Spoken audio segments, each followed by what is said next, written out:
20% of your stack. Mark, we were playing at Dr. H's game for $1,000. Yeah. And I was playing 12,000. Yeah, So what is up, Bally's live poker? I have 12,000 in front of me, and I Tuning in with your two hosts for the day. I am Justin Brown, a regular at Commerce Casino, and looking forward to commentating over the action. And I'm here with. I'm I'm Henry, aka Turtle Shell Gaming, and we're doing some commentary here. All right, player intros for the day. We got my man Arthur, chip count of $20,000. Not too familiar with his game, but hopefully he'll bring the action. Second, we got Global Kenny, founder of the Anti-Knit Academy coaching program, content creator on Instagram, and looking forward to see this guy battle. That was crazy. Third, we got Kay, regular at the Commerce, sick player, always ready to bring a fight, and ready to see how she battles in this lineup. Like 6'9" or something like that, right? We got Jared Greiner, tournament professional and LA native. Ready to see him battle as well. We're definitely going to see some bloodshed today, guys. Got her in 2 overs. Yeah. Next, we got James. Not too familiar with his game, but looking to see how he shapes up in this lineup. And played with him a few times, and seems like he's definitely got some tricks up his sleeve. So next, we got Zahari. He's been playing on the streams pretty frequently these last couple weeks, and definitely not one to shy away from action. So yeah. We got Efan, regular on a lot of streams here in LA, out in Texas. He's always ready to battle. Hell yeah. And then we got Marc, starting to become kind of a legend in my book. LA regular, LA local. And yeah, always bringing an entertaining style to the streams. Now, this guy scares me, Marc. I've seen this guy make some really out-of-line plays. I'd never know what he's capable of. Oh, he's got some tricks up his sleeve for sure. He's got some sneaky tricks. Look, you don't have to pay. That seems like a Pretty straightforward. If you want, well, yeah. What about the third? No, you can't. That's the point. You can only get up and take a break if someone has one, and you haven't looked at your cards. Okay. If they have one and then you look at your hand, You're in. then you're on. If you sweat your second hand, Yeah. then you're liable to pay. Yeah, I mean, that's standard. So I thought it was like even if someone has 2 dots. No. Always interesting when they negotiate the prop bets. The second. Obviously, someone's always going to have one. So if they have one and you look at your cards, you're on. We're off. Cards are in the air.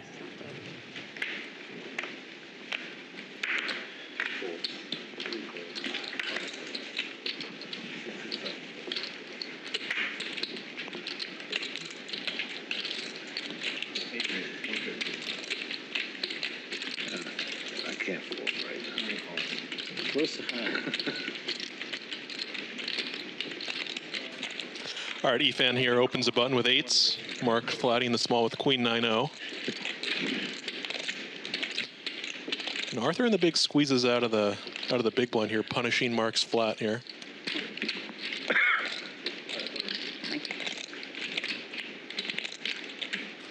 With 8s here, I usually don't like to 4-bet 8s. I feel like I don't really like my blocking properties, but maybe in this flat squeeze dynamic, you can extend your value a little bit to include this. What do you think? I think if he knows that Arthur's squeezing a little bit too wide, he can get a little bit active. And, I mean, 8s will have decent equity against wide squeezing range. So, yeah, I don't see a problem with it. Definitely don't see a problem with it. I just kind of like the way I kind of like to set mine eights, sort of maybe a little bit nittier for me, but I like to play with a little deeper SPR here. I sometimes get lost in those 4-bet pots with eights. That's why you play 5-5, buddy. 有牌了呀， And gets it through. Six underneath there. 我也有牌。 And when you do 4-bet eights there, that's a 4-bet fold, I assume? 又送你600。 I don't know. It's just all dependent on like the range you assign your opponent. I don't know if they've started playing stand-up yet, so that could drastically affect whatever your stack off threshold.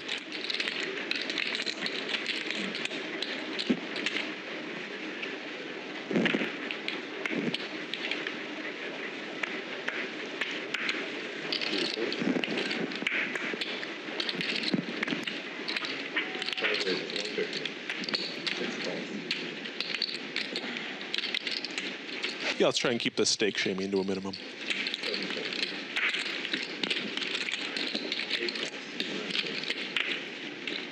Jared opening the ace-jack-o and James flatting ace-8 suited. Nice little multi-way hand. Efan comes in the cutoff.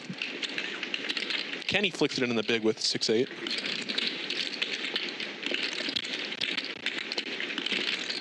A little bit of an action flop here. James flops the nut flush draw. Kenny with the open-ended, and not much for the others. It could be a big one brewing. How often are you check raising a hand like 8-6 here versus that bet there? Is James the PFR? Jared open and James flatted.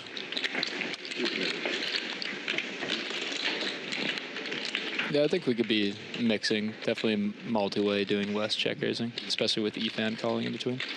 Oh, Efan making a light peel on the flop there, but now drills trips on the turn on kind of an innocuous card. Tasty food service. Can you tell her to come? Although 3x of spades is present for all players. Thank you.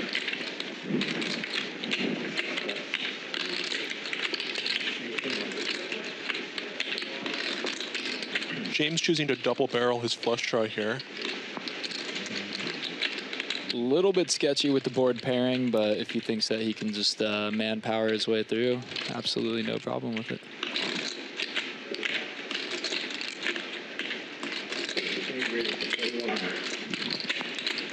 And Efan's going to juice it up here with trips. I think he really wants to get that big blind out of the way there. That guy has a lot of sneaky equity that it's going to be unclear in a lot of rivers.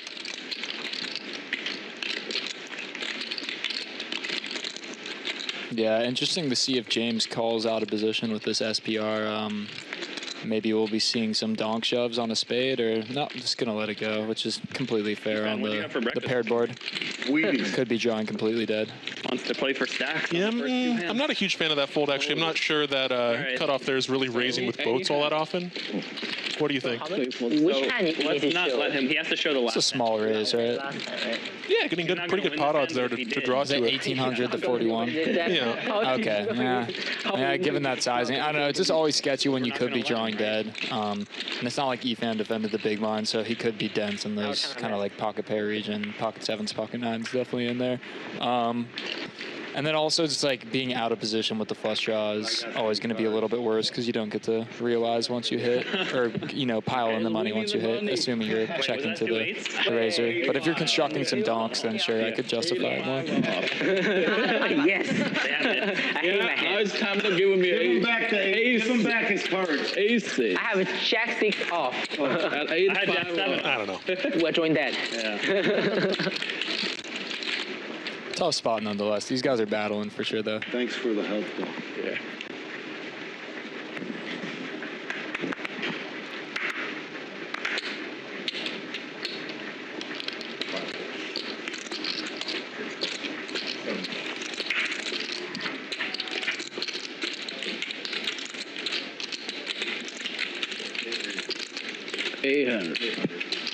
Why can't I have a hand of some sort?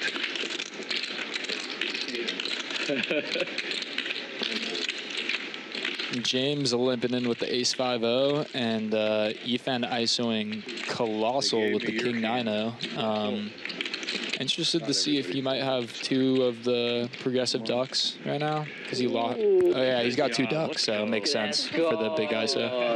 Give me a cup. Ethan just limp jams. 7,500. No, James limp jams over Ethan's massive ISO, and it makes sense. He's going to be ISOing really wide with the 2 ducks and the bounty in play. If you didn't sweat your cards, then you would come back and you would just not take. I see. Sit out. Wait for the duck You're not. Yeah, if James thinks that his ace high is ahead of Ethan's ISO range, which ideally is going to be really big with the bounties in play, completely makes sense to find a limp jam here and pick up the $800 dead. Then you would just wait till the next stand we play. Nice.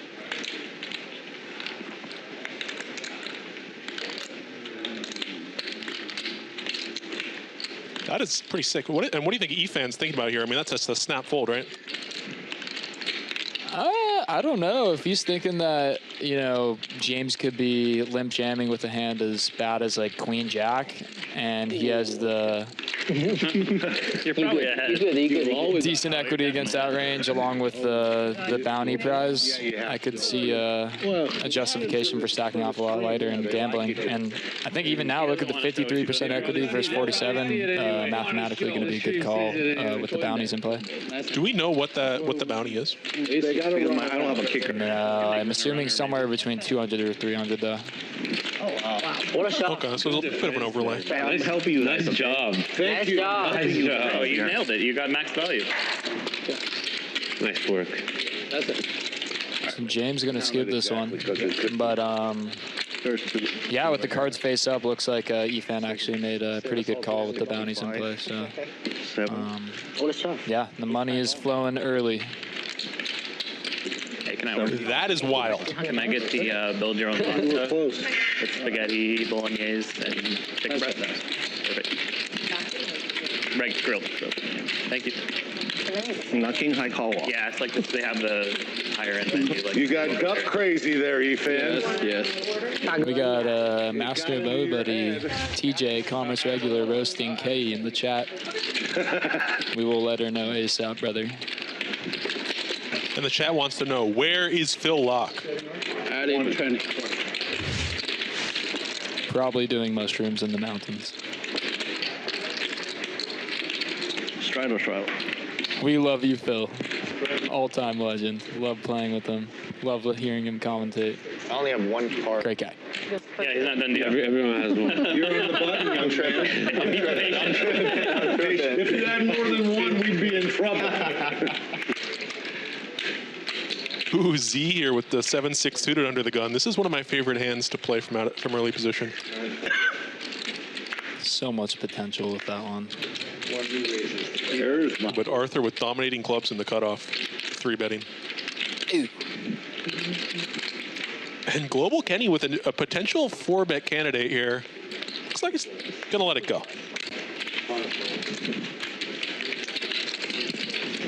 Yeah, I think if we saw a raise and a 3-bet from later positions, we might have seen a cold 4 squeeze from Kenny, but given the raise was from +1, makes sense to release that one. And Zahari just going to let it go out of position, and looks like it was a good fold given that his suits are dominated. 1 dark alert. Anyone who want to go to bathroom, it's the time. What are we doing? I'm just peed. How often are you flatting a little, if you open a suited connector like that from up front, how often are you calling a 3-bet out of position like that? Because sometimes I kind of like the way those play in those putts. But if you see every my hand, you will be tilted. I think the deeper you get, the better they get, but out of position in a 3-bet pot is never fun. You can't build me.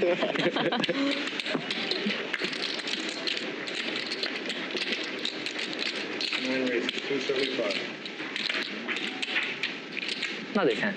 5 dark. Arthur, come on. Oh, Mark, you open. Come on, let me know. You should give me a heads up.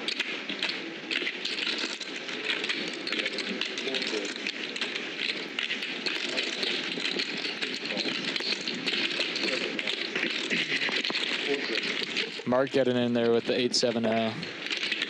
You got 3 callers in the field. KE with the best hand. James flopping the best of it. Jack with the 10 kicker. Zahari's got some backdoor potential, not much for anyone else. I think Marc's structuring some sort of bluff here with some potential backdoor straight draws, and he does turn a gut shot here. Sometimes we do them for collection, but they don't let us do James turns top 2. side. We can't do double or PLO. Before we were doing like single board. Yeah, it's pretty hard to not barrel that turn once you start with this 8-7. And this might be a 3-barrel here if we just see it just a smoothie. No or no? No. Yeah, they let us do a single board one, so we just do high card. That hurt, they can't. Yeah, interesting to see if James is going to fast play his top 2 or if he's going to give Marc a little bit of rope to barrel off. Only if it's all in free. You know, in position, it's pretty tempting to just smoothie. Nope. Okay. Like if you got all in on the flop, you can't run it twice over there. But if you got it all in free, you can. It looks like he's going to start the pile. They're doing a double board end, I guess. Yeah, because last time I saw they do the weird. Makes sense if he's ranging Marc on some strong Jack X, maybe some overpairs, figuring that he can get stacks in Same thing anyways, but yeah. and not see any bad runouts. But Marc is just the gutter, is going to let it go. You know, it's tough. That turn raising node it's so value heavy in my experience. I always try to avoid raising the turn with value just because I feel it generates way too many folds, and it's painful to see another data point right there.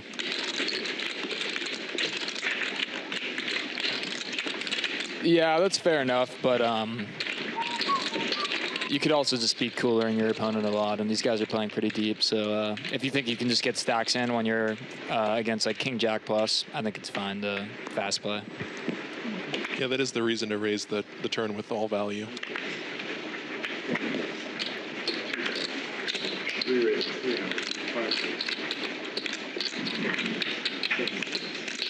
KE raising it up with the King Jack out, and just going to take it down.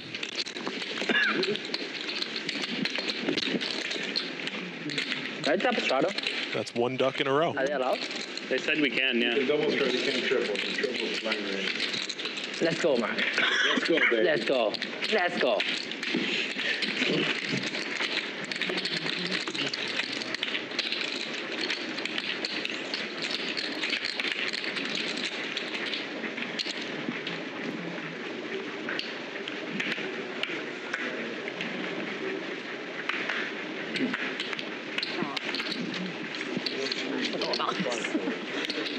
Oh yeah, exactly. It's hard to not remember. I guess It doesn't matter that much when you only have one, but still. Yeah. I hate to do this, but I guess I have to. Not yet. Not yet. You didn't check. Yeah, I didn't check. You exposed that card though. Yeah. I saw Seven off It cards. doesn't matter. It doesn't matter. You have your Yeah. Could you shuffle? Okay. It's fine. Go ahead. Do what you want to do. Yeah. You do whatever you want to do. It was talking to raise. You raise the water. So we got a little confusion here, but I believe Arthur opened EP and Marc defended the straddle. Check. Oh, I would check. You know, actually, I think it might have been a double straddle now that I see this, and it might have been a limp. I think Marc limp called versus the double straddle. Next time. Turn. It's okay. Turn. not a whole lot going on for Marc on this spot, but Arthur checking back, maybe we'll give him some rope. 700. Yeah, checking back these direct underpairs with 1 spade here. This is pretty stock check back. I believe you. He showed his hand in pocket too. Yeah, pretty stone cold, middle of range. Nice to just see a turn in position. Definitely see some people merging these like more middling hands some of the time, but check back is pretty standard. Yeah, I see the lower the top card is, the more you bet, and the higher the top card is, the more you check. Yes. Yeah. I just noticed that. Protection or something, right? Yeah, you know, I think protection is kind of a illegal word these days. We like to call it equity denial where I'm from. Ooh. Okay. Got a raise from Jared, Ace Jack O, and Arthur's going to defend with the dominated Jack, but he's got suits working for him, and flopping not much, but a backdoor. We'll see if he decides to float a c-bet from Jared. Looks like Jared goes around half pot. Don't be mad at me, Mark. I'm not mad at you at all. Shout out to Robbie Lou for this one. You know, sometimes I like to make a little play here with a 3-carder here. Oh, and turn the little bit of a something. See, that's a little spicy. I like that. You got the second time. Oh gosh, and here is generally. I like a block sizing here, I think, just to fold out some ace highs. Yeah, definitely the rivered 6 is going to favor Arthur's straddle defense range, and Jared's going to be checking back a lot of his 6x on the flop, so I think definitely going to be a good card for Arthur to lead out on. Fold out some of Jared's ace highs, maybe under pairs to the queen. And it looks like he's going to go for it, and he's going for a really polar size. I love it. I think he's going to have way more 6x than Jared, and he can render a lot of Jared's queen x indifferent with this almost 400% pot bet. Colossal. You know, actually, this is kind of one of the things about live poker. Actually, I think sometimes the block bet actually gets more folds than this. Like maybe there's actually a frequency of hero calls, and I just feel the EV on a block bluff here is just a lot higher.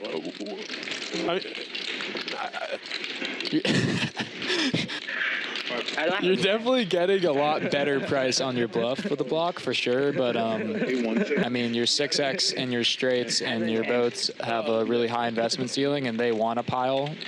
So if you're trying to construct a balanced strategy, then you definitely want to have some big sizings with your big hands. Guys, I love it from Arthur. Going after the duck too. Yeah, exactly. I'm very nice. You got 2 ducks. Yes. He bet like 4x pot. Wow. Damn.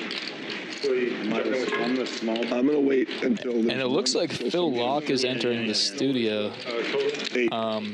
Not doing those mushrooms in the mountains. Ready to battle. You're trying to get you playing now. What's your name? Huh? Everyone, stop what you're doing and tune in. Phil Laak has just sat down. Aces. The goat has arrived. And I'm here for it. Looks like he's waiting for his big blind too. That's just theory. Like, you know, you Google something. Is it 100? You get Arthur at the table, you know? Good call, sir. Just Arthur the shit out of me on that one. Wanted to call. Should have done it. Put a In a 5-way limp pot here. These pots always kind of rub me the wrong way. check. I'm on the bottom. Did you check? Wait, who's bottom? Actually, I saw Marc is the bottom. That's okay. So you know I want to check so bad. No one has anything here. I mean, whoever bets here is going to win. Oh, and everyone with a king just made a king high straight. Breakfast burrito with steak burrito And more alcohol. on the side, yeah. And a fruit bowl and a glass of orange. Yeah, it's looking like this hand's probably going to go chop a lot unless Arthur Zahari wants to make a big fold or a big bet. But it's most likely just going to go bet call. Game or you started with the We're just playing bounty. I like this bet size out of Arthur. You know, these 4-liners in like 5-way limp pots, it's basically impossible to get value for any significant sizing. I see a lot of people make mistakes here where they'll bet big, and I just think that's quite a bad play. $1 million game. 47 people. Yeah, interesting that this is a limped pot because both Arthur and Zahari are aware that probably neither of them have any of the ace kings. But now on the board pairing river, we could Watch that call, I like it. could see something interesting. But most likely that both of them are just going to try and get the showdown now. Yeah, I think we're just going to see a small bet and a call. Feel me out. No, I want to see the result. Oh, chop. No, there. Chop. What does that mean? Chop. He keeps the looks about it. Wow. No. I'm like, he keeps calling for a deuce pre-flop. He actually called for deuce. To really like it. Yeah, I'm like, he's calling for And got a little quick announcement to make. Just want to do a shout out to Eric Person and Maverick Gaming. Bally's is planning on doing a lot of work with them in the future. So look out for those future collabs.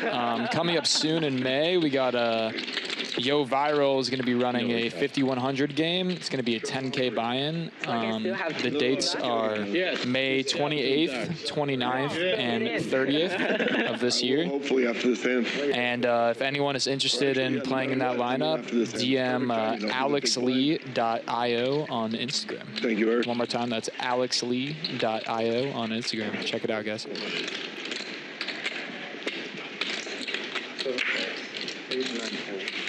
I will see him fold. We got some real hands colliding here. James with the ace-10-0, Zahari flatting middle position with the pocket eights, and we got Arthur, Ke, and Kenny all getting in there too with some suited tens. People on defense.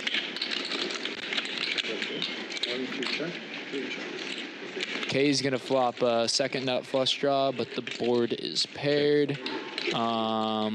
James has got a gutter, and Arthur's got a jack leading the way. And Kay's gonna turn the flush right away. See if she can extract any value.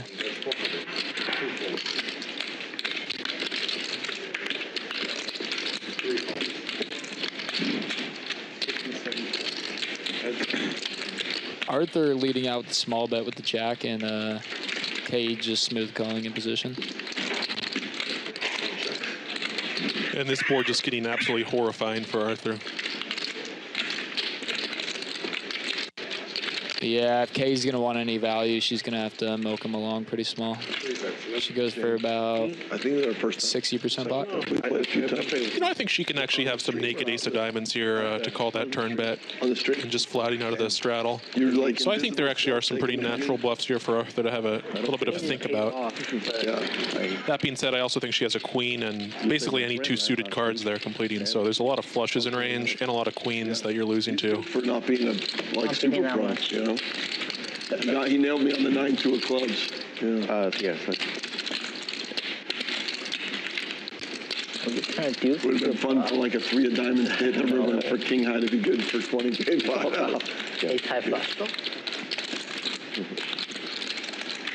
Price too good. Donation.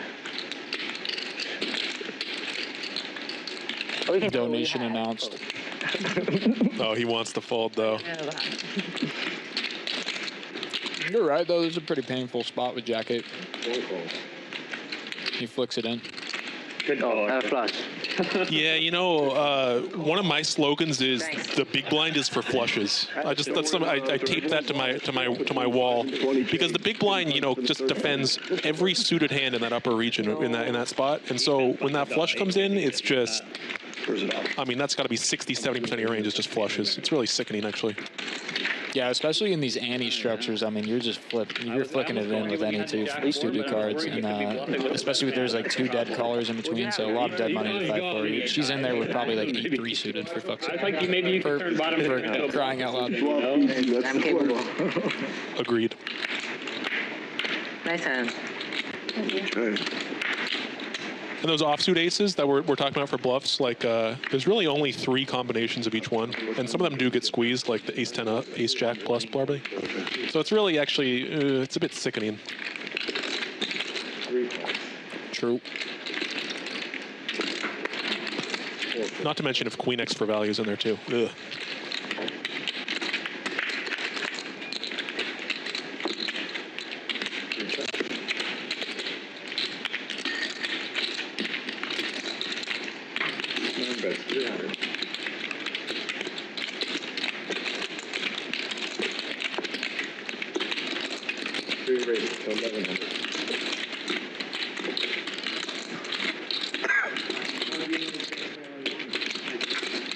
He's psychic.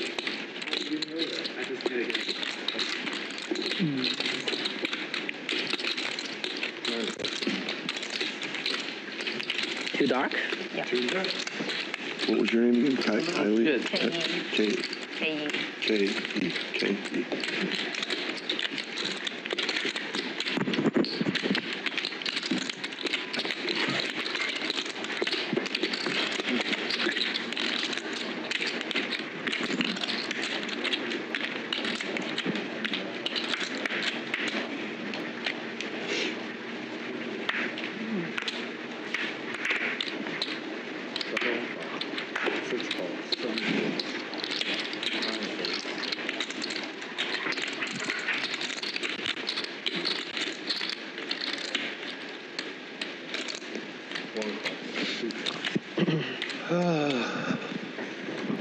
James limping the ace-5-0 again. Last time it won him a big pot, so he might have a little crush on it.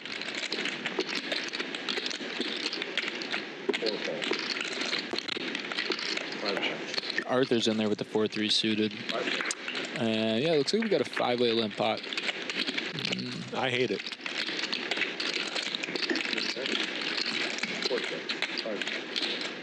And everyone flopping kind of a little piece. It looks like the equity is pretty well distributed across everyone.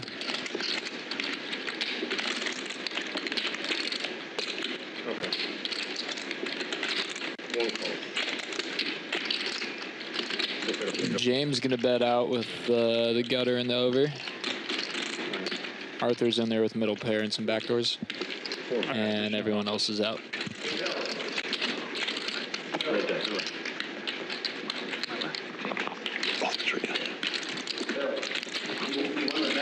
Some of Arthur's backdoors are starting to manifest. We'll see how he navigates this one. Kind of tough playing this board from James' position, especially given that's a limp pot. You're a sick man. Hard to really represent anything too strong, but stay out of the baccarat streets. Arthur's not going to be going anywhere.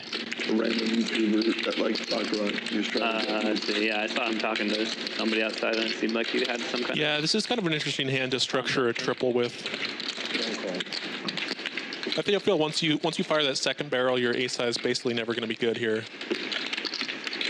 Yeah, and the Queen River is going to be really tough to fire on because you would have to think that Arthur is going to have a lot of top pair in his range, calling the flop and turn multi-way. So yeah, going to be tough to fire this one. It looks like he's going to give up. We'll see if Arthur feels like he has to turn his 3 into a bluff or if he's just going to take the showdown. And yeah, takes it down. Big pair. Tap flush draw. Yeah, I turn the flush draw. I know you were trying to get me, I was like, cool. All right, everyone, that's my time. See you in half an hour. Thank you. one more bet. Yeah, river bet, you probably get it. Maybe not. Arthur finds Maybe not. levels. He'll fold. He'll fold to 3,500. Yeah, 3,500. Yeah, it's done. Yeah. No, I don't think he's holding. I just bet another 1,100 he folds. Hell yeah. Does that look like a guy who folds I one have no pair to flush this? draw, I will fold. Yeah, I have flush draw.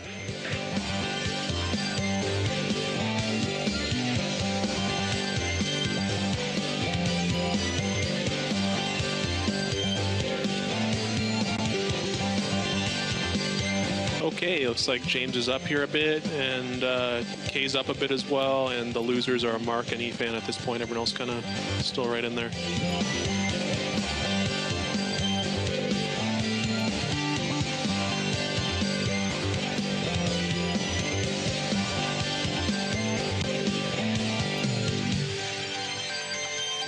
You know, watching Marc play, the longer he goes without making a play, the more I feel he's about to do something. I feel he builds his credit and then he snipes.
K opening the ace-8-0 in the cut. In the kit, and Jared picking up a big one. 7 fold, only 1 fold. Can I get 20 white, whatever you're gonna put? The seasoned vet takes it down.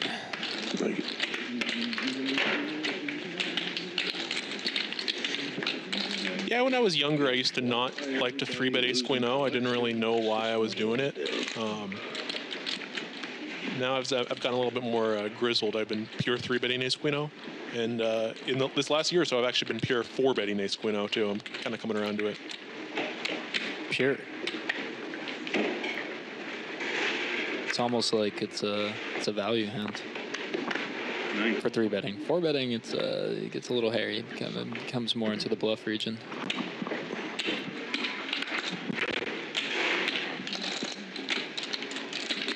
Yeah, I don't like to think in such rigid terms. Here we have Marc limping under the gun with ace jack O. More exciting. And Phil Laak ISOing the 6-3 suited in the cut. You know, I like it when Phil Laak has these hands because he always plays them like this, and it's fun to watch. Yeah, and he goes for the colossal ISO, and it looks like he doesn't even have a duck. So, yeah, Phil Laak likes to spice it up. That's what I love about his game. All right, poker's a game of deception, right? Phil, you never know what he's up to. And Marc is, he didn't limp ace jack O to fold it, so I'm going to go to a flop. Looks like Phil's likely going to have the range advantage on this king high disconnected board, especially when Marc starts the hand with a limp. So he's probably going to see bet and take it down. And yep, There's a that's way what we to see. bet so he can fold. Oh, well. One day I could. Maybe. That was lucky. Yeah, you gotta love Phil Laak. Legend. Flush draw. It was perfect. It cannot be perfect. Perfect flop It means should get your opponent get all chips in and join that. That's yep, you are right. It was just a flop it that cannot be perfect. I can see bet happily. It's a good flop. Yeah, good flop.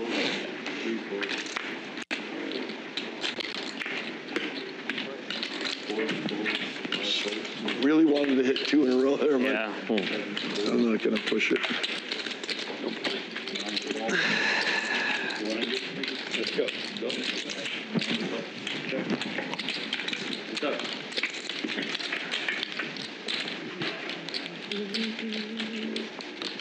Two suited hearts going to a flop. Looks like we're going to see a snap check, and now it's just a battle of who wants it more. Yeah, it's sort of a limp check pot here, and usually on those 4 flush boards you want a non-pair to bluff with. Look at that. So this all looks I should have quite theory based. I had jack high, but I could have maybe stolen it. Yeah. You think? I didn't have a club or a pair or anything, but I can probably get an ace to fold.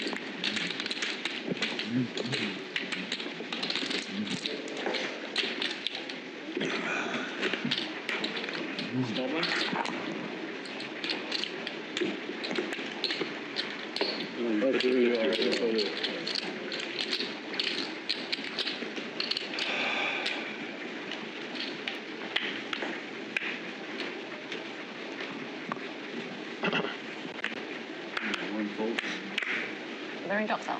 That's right. No, just one. Is he not the... Straddled because the other guy was out. Yeah. 2 straddles 100. 3 raises at 300. If you beat me in a big pot, just let it be just like hand versus hand, not bluff versus hand. You know, just have it, and I'll pay it instead of just bluff, and then I lose, you know, then I give up on the river. Okay, we're gonna see K here open with the 8-7 suited. Lot calls. Now it's not even my. Sorry, 1250? Marc in the big blind here, gonna make a squeegee here with Spread 10s. the cards. Yeah, there you go. 1250. Call. 3 calls. K calls. See, I like this call. When I get 3-bet with these suited connectors, I really like these calls because you really get to play southpaw.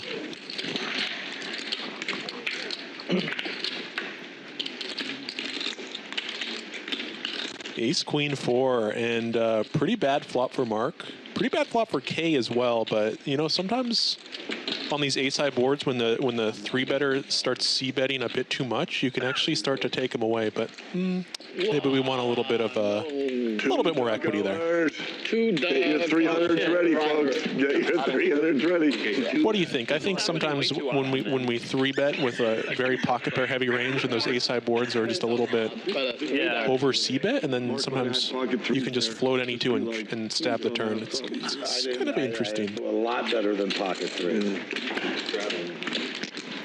I've already said my goodbyes to 300, so I'm not going to be like playing with. He has the button too. What the fuck? That's not fair. No, I don't. No, he doesn't. Oh, you're small one. Which is even better. Is it? Because Arthur's not in. Oh.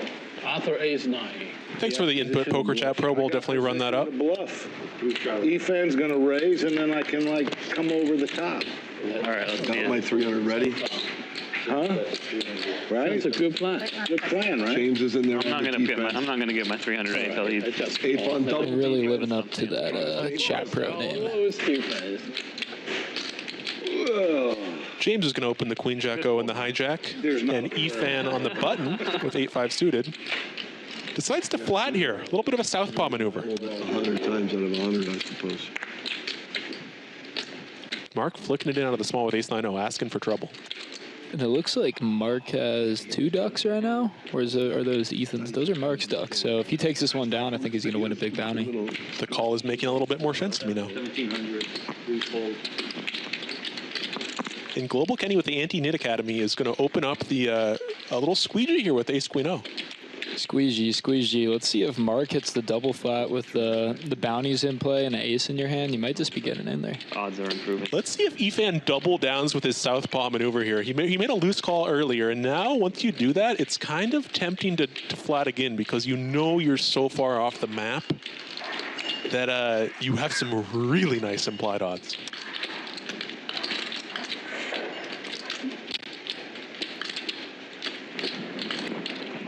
Yeah, you would think Efan's the one with the 2 ducks.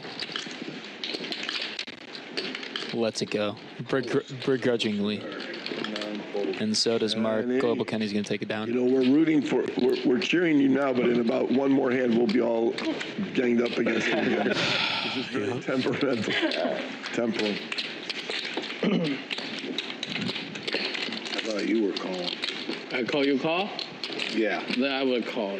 Yeah, I saw your hand too weak to call. Looks like a little 6th Street fantasy poker going on right now. I would have called. Discussing what they would have done in a hypothetical world. Yeah. I'm not sure you would have called. Between the duck money and the then it's worth it. I never read too much into those conversations. Play bad. Yeah. You don't know, right? 325. Yeah, that's it. Efan's taking it to the streets again. He's got the 9-7-0 here in the cutoff, and Kay is going to be calling with the pocket 8s, and I'm sure Phil's going to be getting in there with the Jack-9 suit as well. You know what I mean? Yeah. Let's go to a flop. Next time I should Worth a shot. I should have called. Yeah. Efan maybe a little bit tilted about letting that 8-5 suited go. Now he's going to maybe start running here. I'm almost certain he's not slowing down on this flop. Oh, and he goes for the check. Picks up the 7, though. KU still ahead with their 8s. This one might just go to showdown. Oh, and Phil Laak has the jack. I'm tripping. Hey. Phil's going to take it down. Just check. Yeah, a little bit too much showdown value there for everyone, for anyone to really do anything. Right. Efan knew not to c-bet. He's against a pair and a pair. He knew. I'm probably supposed to try to at least. Nervous Nelly. You're too good. I was scared. That's why I didn't. I was scared, yeah. Because if I bet you can just jam it to 2K and then I'm going to fold and be sick. Better hands all over the place. Popping left and right. New outfit? They let you wear Lakers? Hey, Lewis Henry, so they're playing a duck game. So that means that every time you win a hand, you get a duck. And then every time you get a consecutive win, you get another duck. And once you get 3 ducks, then the whole table pays you a bounty. Which I'm a little unsure on, but I think it's about 300 from each player. Not sure about that part, though. That would be perfect for someone. Oh, so much time. I was like, oh, great, I finally got the trips. You had a jack as well?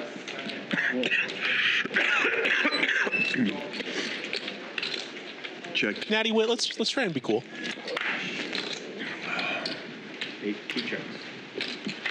Next up we have a big blind versus button single raise pot.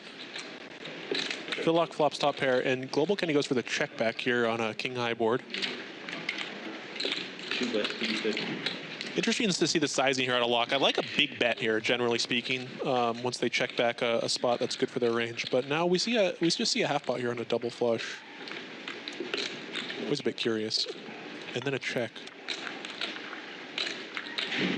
This may actually end up being perfect because Global Kenny has somehow no showdown value in this line, which is a bit shocking. You would think he has a lot of ace high and queen X here, or like pocket queens, pocket jacks hands that would call here. So this is actually a very under bluff spot out of Kenny. So pretty wild to see this spot out of Phil. Phil hits him with the snapple. Phil's not folding. King queen, come on. Duck alert. No, I don't think he's folding, but I mean, Yep, so I have to call him at what he bets. very interesting hand actually. Thank you. I'm the big blind. Oh, you're a big one. Yeah, it's always nice to have those sneaky flop check backs and then turn bet, river bet, because a lot of people have the preconceived notion that if you do have a bluff, you're going to bluff it on the flop when the board is good for you. So actually, I think it's a creative line from Kenny, and he just kind of just ran into it. I actually agree. I really like the line out of Kenny. Just kind of unlucky there. We do need you. I'm going to award that spirit, and should I win, I'm going to give you $100. Yeah, I believe he unblocked both of the flush draws that bricked as well, and had a nut straight blocker with the 9. So yeah, it seems pretty. This guy's onto something. That's a team player right there. Let's go. It's almost like he runs a coaching set or something. No, in the front. And I will put the $100 forever. Never spend. Phil has 2 ducks right now. Interesting to see how he will maneuver this hand. I'm sure he's going to be getting in the mix. Nurse them back to health. Get a little.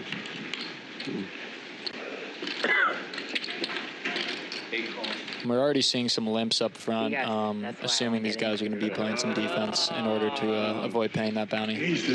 Oh, poker gods. Oh my God. You jam my foot. Phil Laak doing the rain dance, hoping for aces, and comes up short. No, he didn't.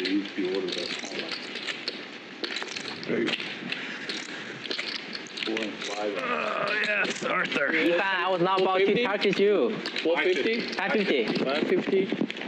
And Phil just let in the 8-4 suited go, even with the bounties in play. But once Arthur ISOs, I'm assuming he's just going to put him on a strong range. And Efan's in there defending with the king-6 suited. We're playing for 300. I don't know how it is. I just heard someone say they're playing for 300. So, man, that is tempting there to get him with the 8-4 suited. I don't know. Folding there. I know. It drains on me. I know. Yeah, Efan lost like 10K trying to do it on like the second hand and third hand of the game. What do you want? What do you want? Oh, no. Oh, no. Oh, no. Oh, no, Phil. No. Oh, no. No. Don't worry, I would have won that. Oh. Okay, one time for me. Hey, runner. Oh. No, you probably wouldn't have got to the river anyways. Oh, yeah. The only outs I have is diamond, but it came. Oh. Shouldn't have sweated it, bro. Oh, yeah, but now I'm destabilized. I play better when I'm standing in the boat. All right. Just sitting in the canoe. Me too, actually. I need some chaos to activate my focus. Marc is away. Nobody tell Marc. Oh, and ace king. Oh, this will be interesting to see who would have won. Marc is forced to fold queens as he's standing away from the table. Interesting to see if we see a flop in this hand. Oh, no, we don't. This could have been a big one between Kay and Marc. Yeah, can we rabbit hunt that board? That's bad for poker. Yeah. Maybe. You know me.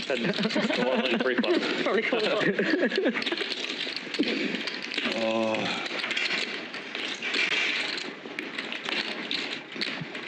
You're welcome.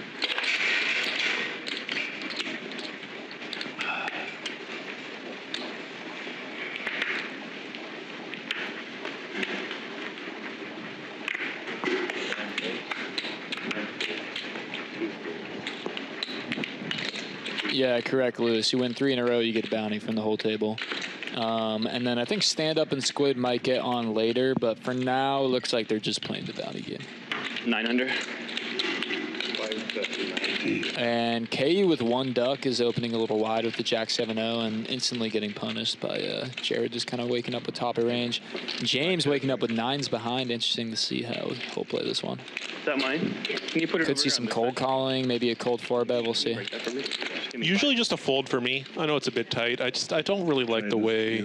Yeah. Thank you. Thank you. Yeah, fold seems generally standard. It's interesting if you can read into the dynamic. If Jared knows that Kay is opening up a little bit wider because she has 1 duck, that would mean that he's going to be squeezing the button a little bit wider. So that could give you credence to get in there with the pocket 9s. But yeah, all kind of just dependent on what you make of Jared's range there. Pot committed. I have like, well, maybe you can fold that 12K. We've just been doing it. It's optional. Radically and optional. No pressure from the people. Yeah, I actually prefer to 4-bet a hand like Ace-10 suited versus a hand like Pocket 9s, honestly. I like having a blocker. Yeah, 9s also are just pretty dead if you run into the occasional overpair, whereas yeah, when you have ace in your hand, you like to think that you're, for the most part, going to be live to some degree.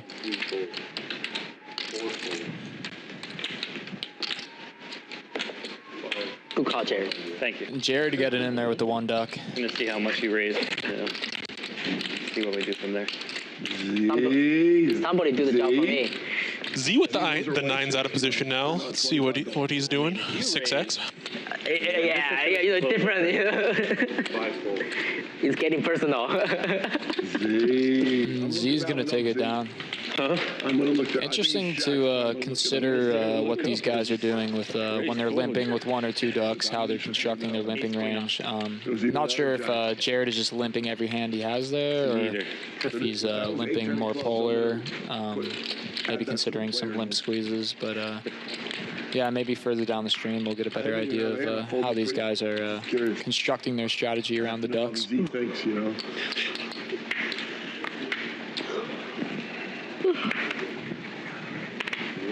Yeah, I find the way they play 2 ducks versus the way they play 1 duck is very different, actually. Once you get 2 ducks, I see some big opens, and once you only have 1 duck, I see a lot more limping.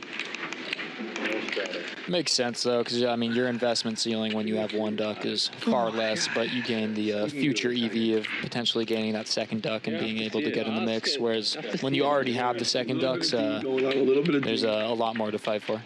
Oh, I forgot about the duck. And everyone kind of in here with Dust and Button versus 2 blind situation, and Zahari's going to turn the best of it with the jiglet. Forgive me for asking, but what do you mean when you say investment ceiling? You all right, Phil? Yeah. Plead the 5th. Struggling a little today? Check. Very good. Is that water over there? Yeah. Really had a check. Told you, Marc, have to see it. Oh, 2 ducks. Z on the 2 duck.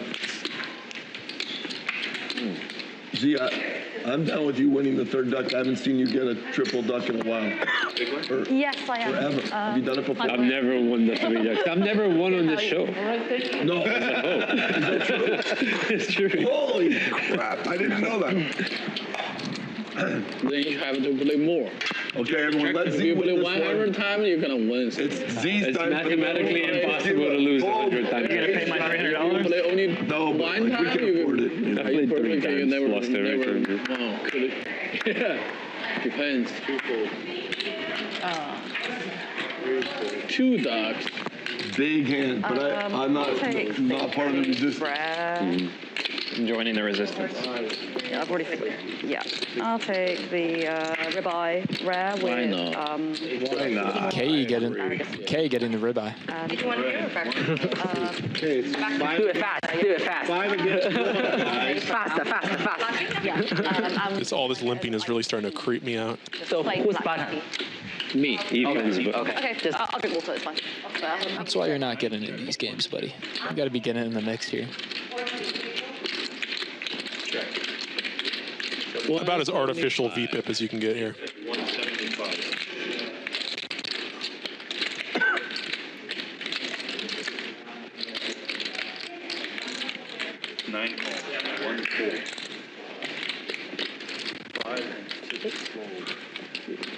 Are you still calling? I saw he called you full. I took it, yeah. To be clear. Mark, I'm counting on you.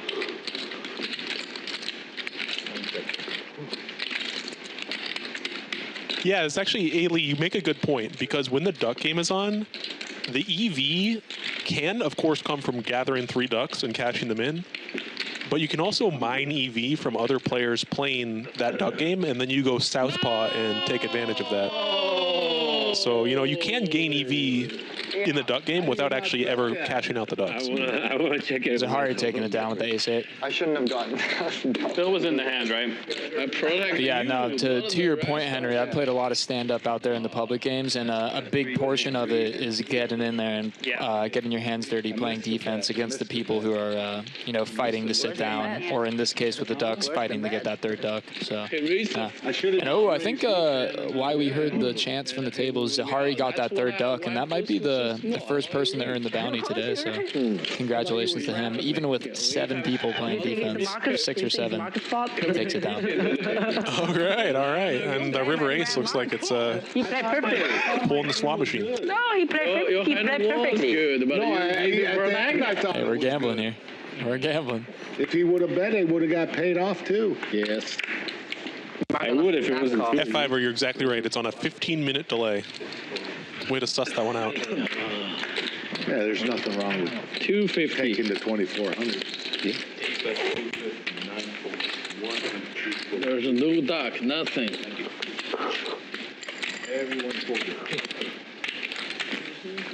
Efan taking it down. Ace-5-0 is performing really nice today. I like to see the players getting in the mix there. Change the rule, like every time we. Yeah, I know Solver likes to kind of go wild with ace-5 suited, and this is maybe a little bit of an extension. That way it would be more fun. I mean. No, why not? I'm really. Yeah, show every hand. You just need to convince. You know, a wise man once told me the offsuit hands are just double-suited hands at the end of the day. Mr. Fiora, Double flush potential. I have a question. Yeah. So, can we change the rule to like every time we receive 1 dot, we show the hand? No. Yeah, F5, you're actually talking to the future versions of us. So, hey, from 2030. Resistance. I I knew you cannot get through. Cars are not flying yet. You know I can't. Yeah, you're actually talking to Turtle Shell Gaming. Go ahead and check me out on YouTube if you like my content. There's a lot more where that came from. Shameless plug. Absolutely shameless.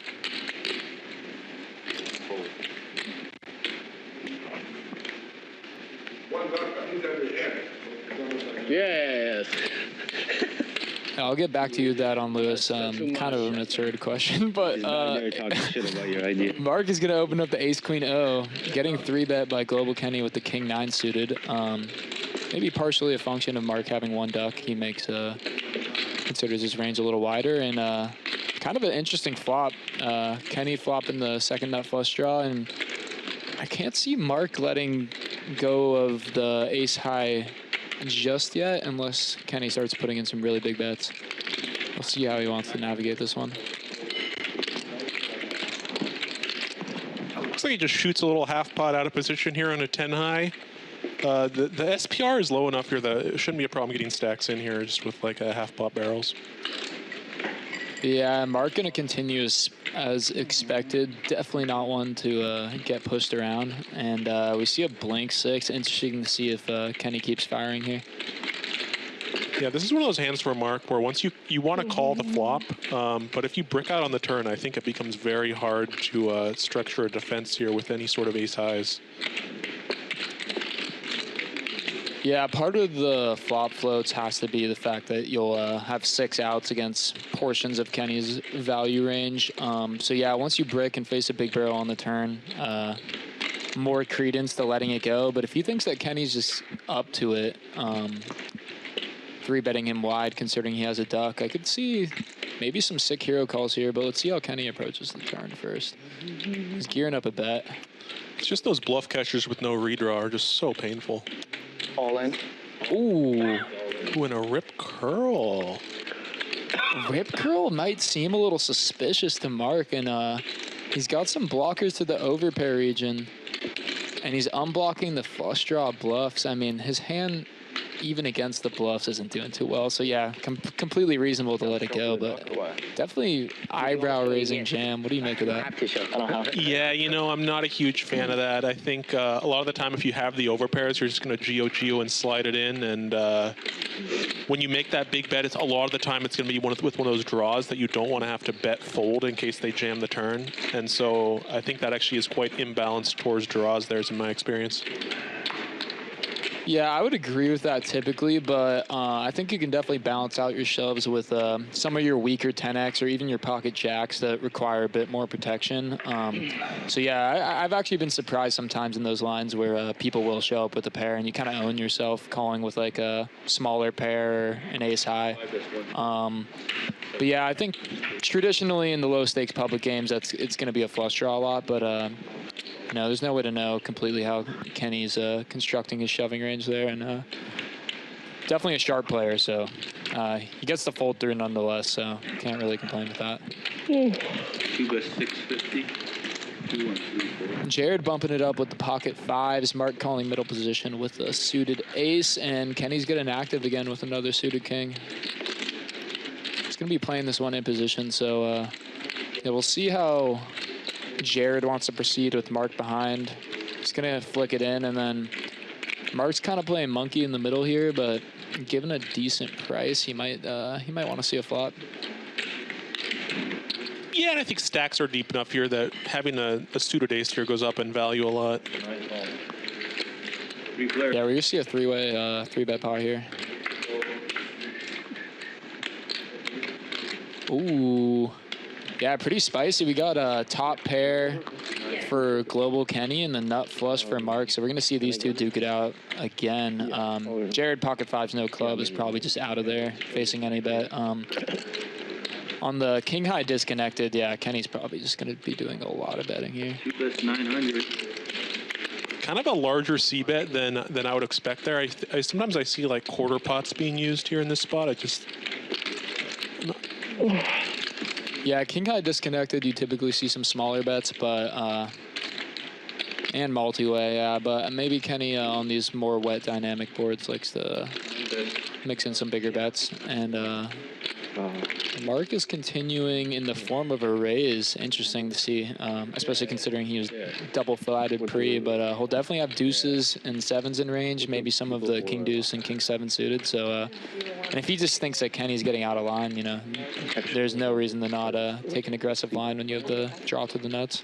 The 5 rice? It comes with all that. Yeah, okay. Kenny flicking in the call. 600. Give me orange juice. Yeah. And do you want to do it? Oh, back there. Ace turn, and that's also another reason that Marc can get aggressive with a hand like he has is, you know, the 3 outs to the ace is just additional equity against his Kenny's king X holdings. And he's going to keep barreling this one. I think the stack size might be a little off. Marc definitely has more than 1,400 behind.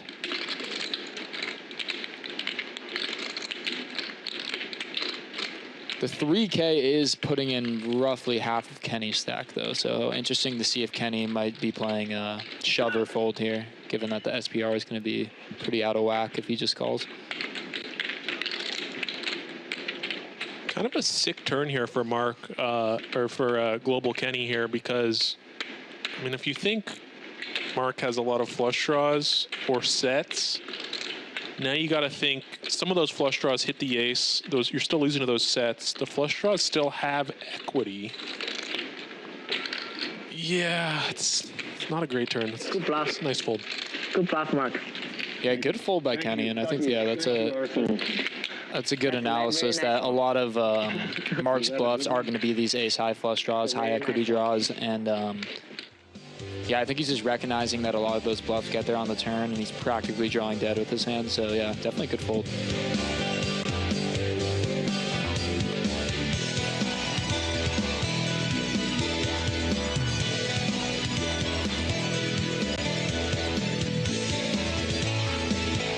Global Kenny, 23% VPIP, repping the Knit Academy. And James and Phil Laak are both up. Global Kenny and Efan are both down, and everyone else is kind of in the middle. Huh?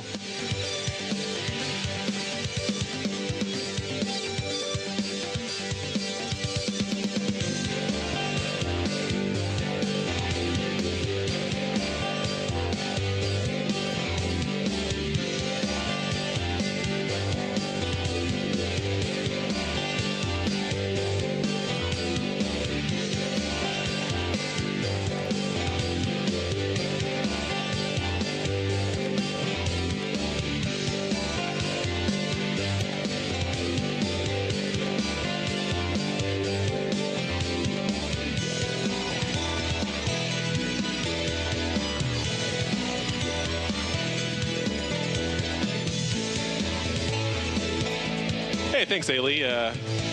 Yeah, we've been friends for a while here, and our poker commentary is getting a little bit tuned in. This is our first time commentating together, but we're having fun. Oh, it's on me? Yes, I already fold. Just say something. Or tell. My boy Justin checked out for a minute. I'll be alone for a minute here. I know I call. More calls.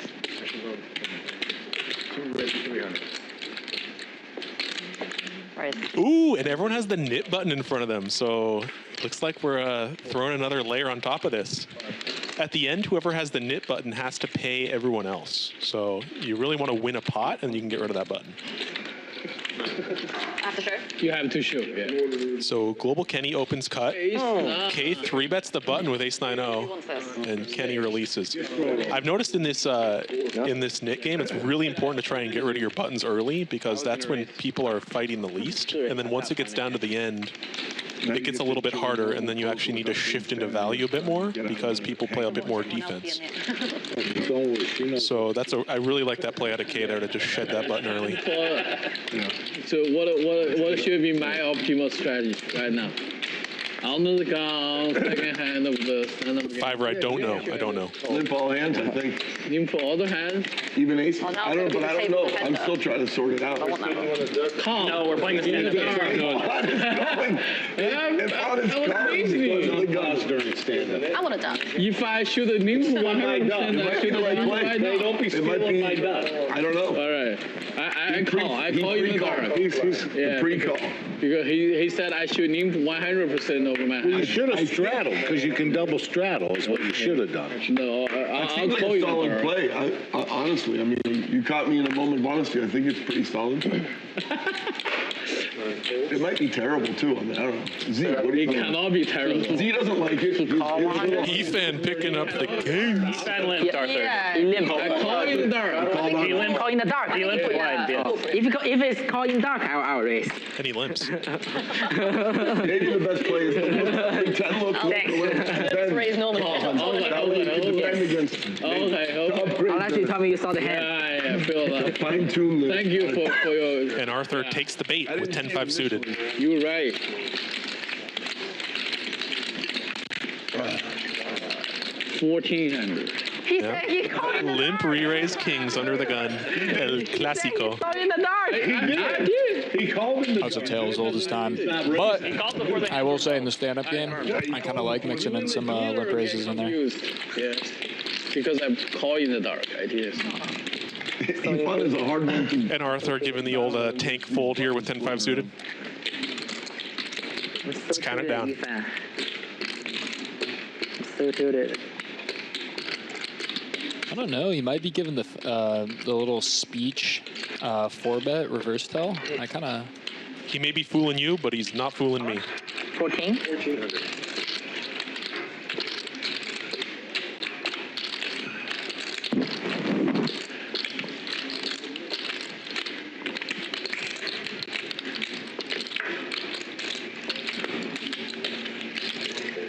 Oh, and he does find the fold.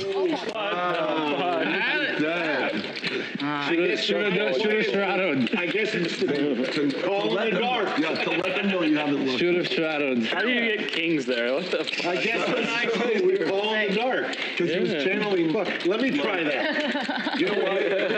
He accidentally earned because he wasn't. Yeah, we've been seeing some big folds all night out of these He was guys. playing to learn, not to earn. Yeah. You play to learn. Those suited disconnectors are really... Yep. He was in a state of pure learn flow. You hate to see him By leave. the gamble gods. I don't know. The 4-gappers never really worked out well for me. Let me try again. One raise to 400. Oh, give me a hand. Give me a... Let's try it. One raise to 4, 2, 3, 4, 4. 5 calls. 6 calls. 7 calls. All right. Now it's good time to raise, Mark. All right, Marc Limpson with the Jack-9 suited. I love that hand. Arthur here ISOs the ace-deuce. Probably should We get like 2. the whole table calls. Thank you. You're a very nice guy. Good call. Yeah, that's a That stand-up game really coming into play here. You have two guys over there, like, just Mark limp calls. raising me. Arthur with the lead here. And flop comes extremely wet. Z flops queen high flush draw. Efan with a king high flush draw. Jared flops bottom set on the button. He is going to pot it into 5 players. Normally I don't like a big bet here, 5-way, but on this board, in this dynamic, I actually do like this. I do like this size out of Jared. And Z flats with the whole field behind. It's always a bit of a precarious spot there. But it's kind of nice to do with a draw, especially with this sneaky 2-card nut straight draw, because sometimes the board will like run out 9-king or something, 9-8, and you just have the super nuts in a very disguised line. Defense. I knew that was coming. Efan coming in with the right hook. Of course, you do open yourself up to this play when you flat out of the small, which is any of those guys who just limp called pre and check their whole range now have options to squeeze. And I'm assuming when Efan is basically putting in 50% of Jared's stack, he's just going to get it in here, and I think we just heard the all-in, so. Yeah, and Z gets his equity denied. He doesn't like I'm ahead then. Thankfully for him, he was dominated with 2%. There, though. Yeah, that's A lucky break. Yeah, yeah, jab. And looks like we're going to see an all-in here, guys. It's going to be a big pot. I believe you only run it once at the Commerce, so we're going to see a 25K pot going someone's way. Is it really 80-20 there? A flush draw versus a set? That's surprising to me. There must have been a lot of diamonds folded. It looks like Jared has one in his hand. Z had 2. We see an ace turn. Big river on the way. Wow. Nice. And we see a brick 9. Is that a 6? Yeah. Wow. You flopped a set. Get paid. 10,250. Jeez. Paying solid. And Jared's going to scoop a big one there. That's it. Efan breaking out on the flush. Always nice when Phil Laak comes back to say hi. Nice to have him in our orbit. In-depth strategy. We love Phil. We love him. Get it all in. That's the best strategy. A very pro strategy. That's It took me a long time to learn that. Yeah. Hey, Nick, give me your knit button.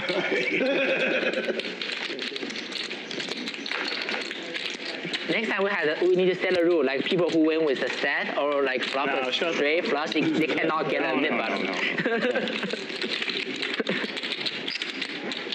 And it looks like we're seeing that direct correlation between stand-up starting and stacks flying, which we love to see, guys. So hopefully we can get some more 20K plus spots for you guys. It's always nice to have some good implied variance.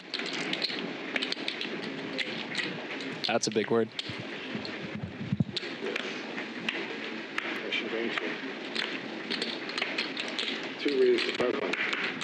Kenny with the king jack out. Raising big to 500. It looks like we've seen these big raises all night when the stand-up game and double bounty is in play. K flatting middle position with the jack 9 suited. James assuming not going anywhere at the 7s. And Zahari with the king queen O. Interesting to see if he's going to want to squeeze here. A lot of dead money. Just goes for the smoothie. I swear that's Yeah, we're getting near the end of the line here with these knit buttons, and you see the babies starting to shake the cage as hard as they can. They really want to dump that button. I swear that's a real. Efan is not one to shy from aggression, so I wouldn't be. Oh, he flicks it into.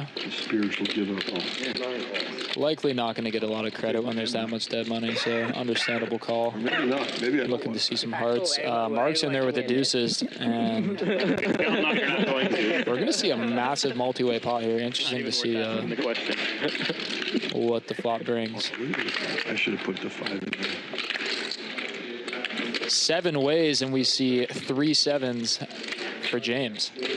James over on the right there with a set. Don't be fooled. And Arthur with a sneaky little straight draw down there. K's also got top pair with a jack kicker, so this could get big. Efan middle pair and a backdoor flush draw. Everyone's got a piece. and everyone checks. But James bets the set. Standard. Efan continue with a middle pair in the backdoor flush draw. Arthur made that a little bit of a loose call there pre with that ace-5-0, and now flops a straight draw. It's got to be tempting to make a move here.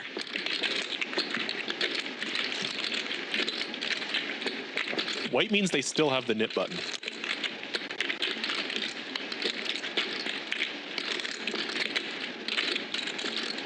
Arthur's doing some math. Maybe considering a raise. Yeah, you know, the longer you go before giving the engagement tell, the more likely it is that you're bluffing, in my experience. So here we have another data point. He comes in with a big raise. I like it.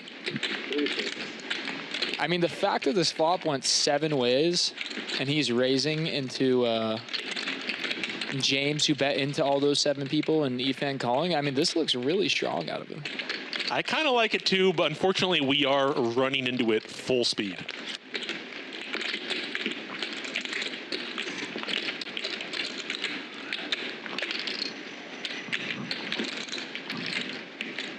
James giving it some thought.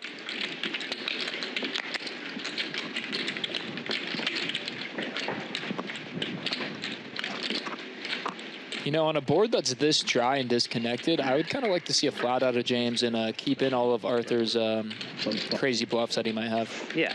I couldn't agree more. People, definitely. Yeah, also, yeah, he goes for the smooth call. I love it. And then he might even invite Efan in with his backdoors.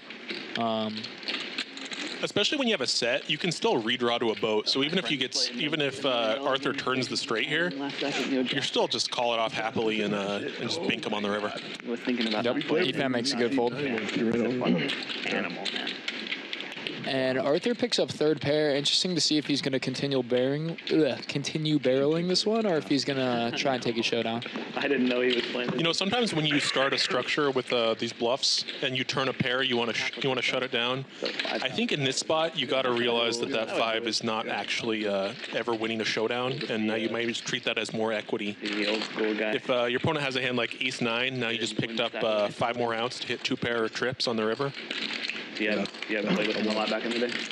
A little bit here and there. Yeah. I mean, he was more of a tourney guy. Still, though, in for 5K and 1-1. Yeah, and he just runs into it here. No way out of that one. And he's still got 13% equity with that gutty. Well played by both parties, in my opinion. I didn't like the 5 bucks. Although that pre-flop call might be a bit sus.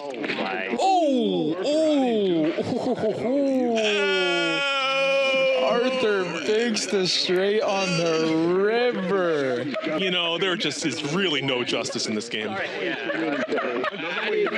Yeah, that's why when you're constructing these blocks, you want a little bit of equity. So like when you do run into that brick wall, you can always just, you know, have the heaven-sent angel. So there's 2 ways. Played like an absolute fiddle, and there is just no justice. 2 is just wild. One is flop a set and get crushed. After 5. And look at that reaction out of Arthur. That is sick. That's like betting. That's like when you bet the whole bankroll on Dragon and Baccarat, and you just hit the 40-1. That was that. It's like when you just win a car out of a pachinko machine. That was very ugly. Yeah. The gambling gods reward ill people now. You know, they look. We are gambling, folks. The gambling gods notice that shit. Oh, that is so painful for James. I'm interested to see how that's going to affect the mental for the rest of the session, because I know I would be fuming. And you know the icing on the cake is that James still has that knit button. Well played, buddy. Well played. That was not expected. Brutal. I was about to say nice. You're like gonna go into the infinite backpack and get another 20K. It'd be like. Yeah, F5. It turns out all that really matters in poker is those pesky rivers. AKA results. Phil Laak picks up the quigs. Quigglies.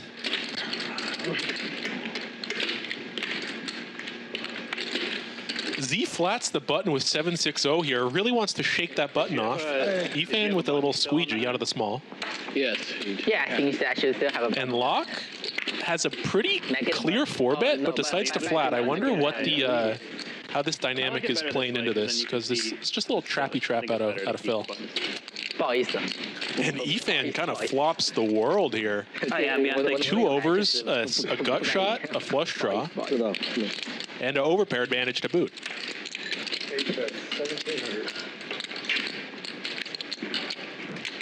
But you know, the board like 7-5-4 really does not favor a squeezing range. I usually see a lot of checks here out of this guy.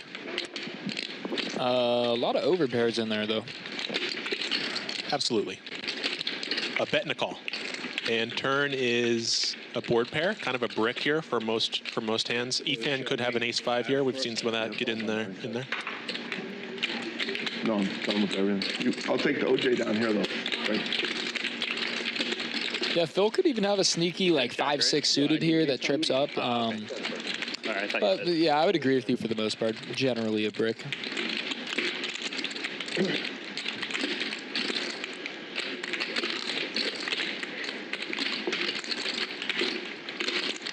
Always interesting to see how they structure their sizing here, because this is the same sort of predicament that Global Kenny was in earlier, where you don't really want to have to bet fold your equity. So your turn barrel range ends up not actually having a lot of medium strength draws. It ends up being a bit more polarized, so you can have some bet snap folds. Efan here decides to oversize his turn barrel, so I guess he's going to be priced into call here with his combo draw. I think is probably what he's thinking.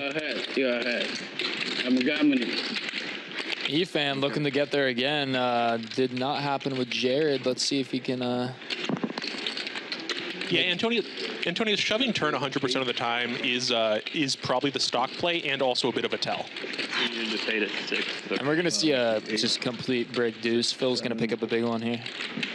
And it looks like when I said Phil Laak should be pure 4-betting pre with queens, and he decides to just trap with queens, this is just pure genius, because he got the Jack-8 suited to completely hang itself out of position, and I may be looking to implement that into my arsenal a little bit more in position.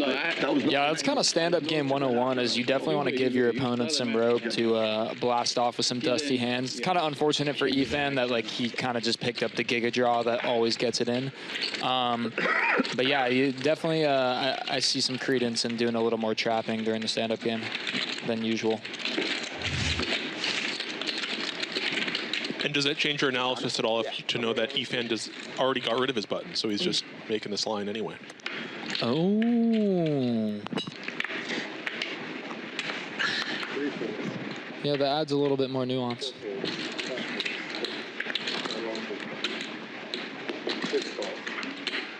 I think even like we discussed earlier, the players who have already gotten rid of their button are kind of going after the players who still have it, because they're aware that the players who still have their button are going to be playing much wider ranges than normal.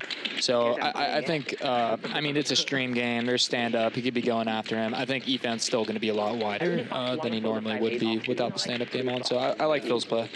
5-way limp pot. I'm going to step out for a minute. Like 7-way. Still, I can't help myself, like, blasted off.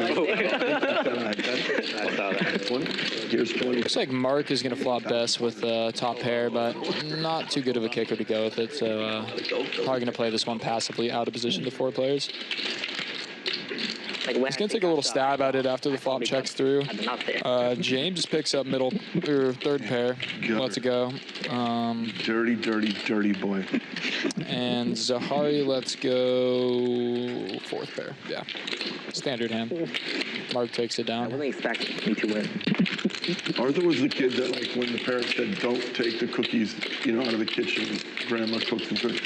He didn't even want the cookies, but he... If you guys are liking the commentary from me and my buddy Henry, leave a comment, leave a like down below. It's my first time commentating personally and having a blast. And Henry's on his 2nd time ever as well. So if you guys like what you're hearing, give us some love in the chat.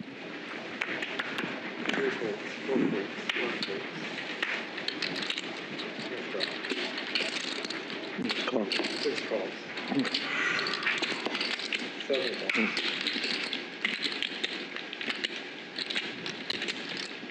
Thank you. I'm too young to know who Jimmy Page is, but sure. You're gonna see some limps up front from some players who still hold the knit button. Efan playing some defense, and Marc raising it up with pocket fours. Kenny, also with the button remaining, is gonna 3-bet the big blind to 1K with the Jack 9 suited, clearing out the field.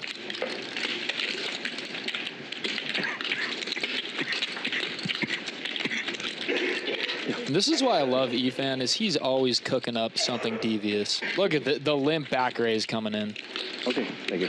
He really has a good feel for the game, especially when stand-up is on and how it affects the ranges. And yeah, definitely aware that Kenny's going to be squeezing a little bit wider than he should with that button remaining.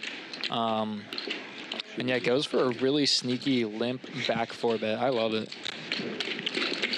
Marc getting rid of the fours.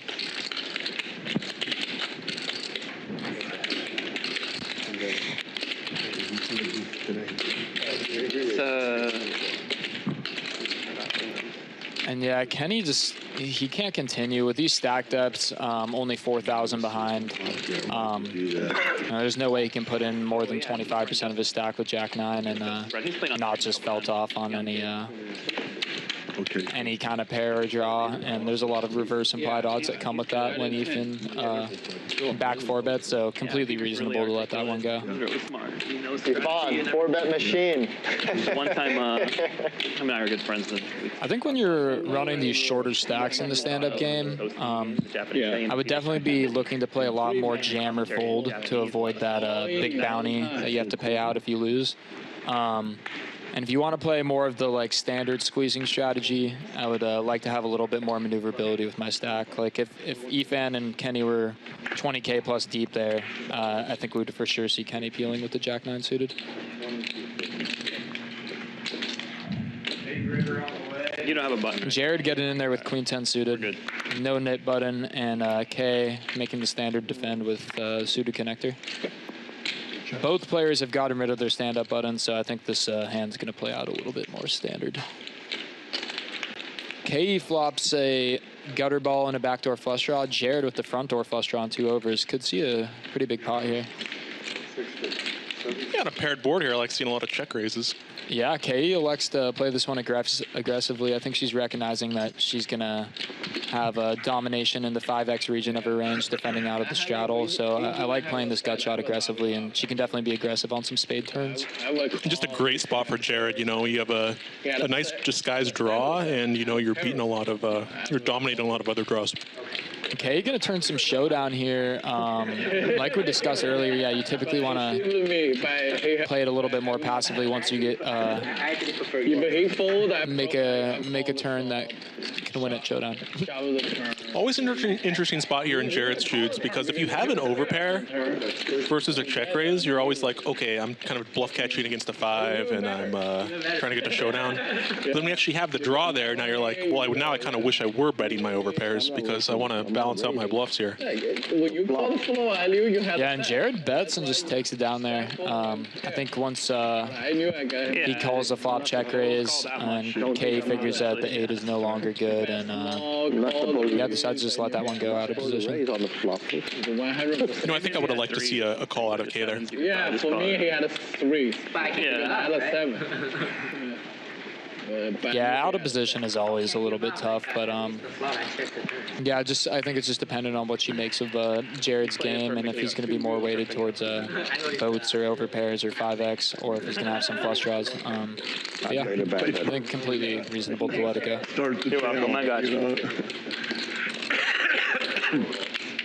Efan raising it up with the King Jack suited. Marc defending Queen 10-0 middle position. Arthur getting in there as well. And Kenny picks up King Jack suited as well. Let's see if we can see a squeeze from him. Yeah, and he's getting in there. 3-bets to 850 in position. He is yet to lose his button, so he's very incentivized to take this pot down. I'm tuning into your YouTube. Efan's flicking in the call, playing some defense. Marc getting in there as well. YouTube channel. You're gonna. Arthur getting rid of the King 10-0. Yeah, the gut shot hand is like a. Interesting to see how this one plays out. It's kind of going to be a battle of who wants it more, considering they're all sharing a lot of the same cards. And Marc flops best. Check raise the flop a lot, you know. Are you messing with me or is it your strategy? Interesting dynamic we're in because Global Kenny has been 3-betting a lot. I think I would say the highest frequency at the table. This might be his 4th or 5th 3-bet. I'm a very bad cash player. Marc going for a small donk there with a top pair mid kicker. Yeah. Just gets it through. 2 left. 3. Just Oh, he 3. still has one too. Oh, this is the inflection orbit. No, Kenny still has one too. Inflection. I still got one. Yeah. Try my best to get rid of it. Inflection orbit has been announced. Trying, I can give you that.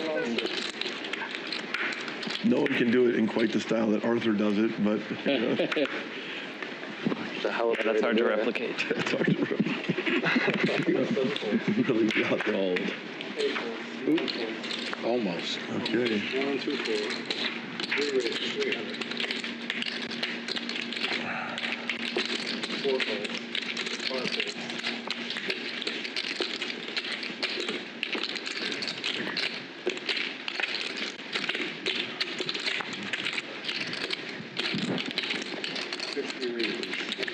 F5er, keep it in your pants, buddy. 3 calls. Come on. James going to take it down with a squeeze. A real hand. I kind of had something of a hand, but You can be. not in the ace-queen department. That hand's just... And surprising to see Phil let the ace-jack off go, considering James could be squeezing really wide with that nit button. But he makes the correct fold. James had ace-queen off, so he was completely dominated.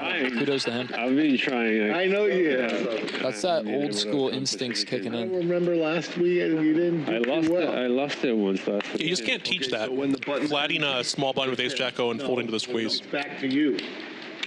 This is, no, her. After her hand, it's over. Yeah, when the button's on you, it's at the end When of the the button is on you again, they have to When pay. the button's Before on you again, it's over. Efan, we got a battle of pocket pairs right here. One orbit. final round. So the last hand of the round will be your button. Yeah. And that's less. I mean, I've been in games where it's heads up. We'll give them So it's like, Me too, it's better this way. But one hand is pretty brutal. Thank you for the support, Jay Flats. Always love you seeing always love to see you commentating as well. And yeah, Gives us some time to we'll punt. see you next week. Give them a little bit time to pound more money. Let's go. Yeah, he nobody's in it.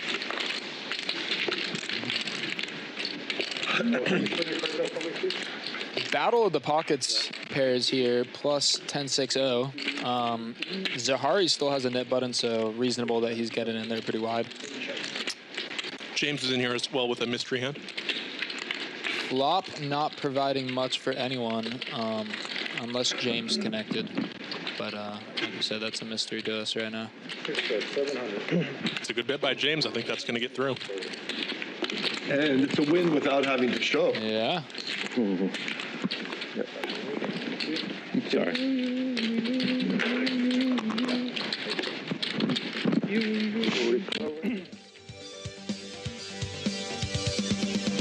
Arthur big stacking, and Global Kenny represent with the 3,400 at the bottom down there. Honestly, I like the short stack play from Global Kenny. Considering he still has a nit button, I think it gives you a massive advantage when you can just push fold with some hands that you normally wouldn't be able to when you're wider. I like it too. It's very good EV. And Arthur here up top with plus 18, Phil Laak plus 14. Efan down 28K. Oof. Yeah, and to recap on those V-pips, we got a really wide range here. Marc was leading the pack at 50%, and we got Phil Laak taking it easy for now with 22% at the bottom. But yeah, interesting to see the second half of the stream and see where it takes us. Yeah, Phil might be on lockdown.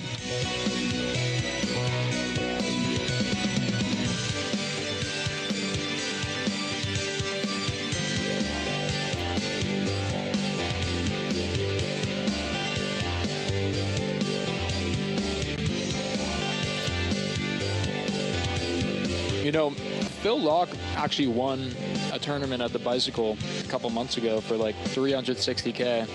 Pretty legendary how he's still in there kicking it with the young guns and just like killing it.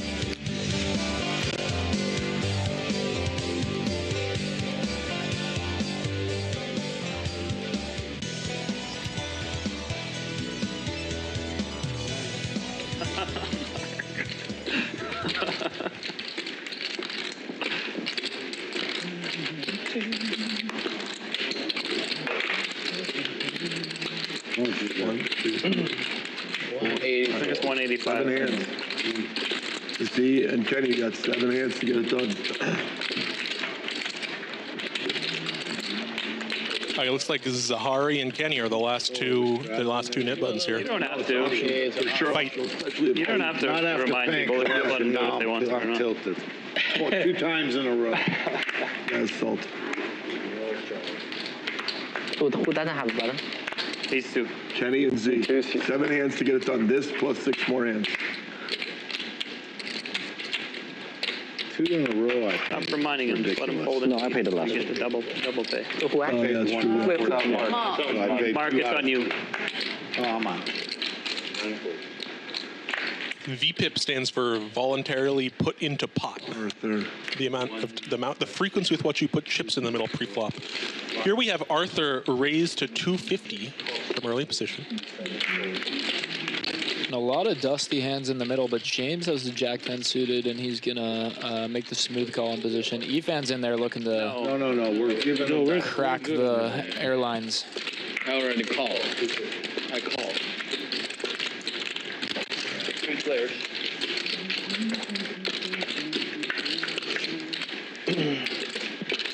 Yeah. And tell me, would you rather have aces under the gun or Jack-10 suited on the button? It's kind of close. Those are some beautiful hands. Arthur gonna c-bet the king high board. And James has just got to be loving life here. This is just such a nice spot.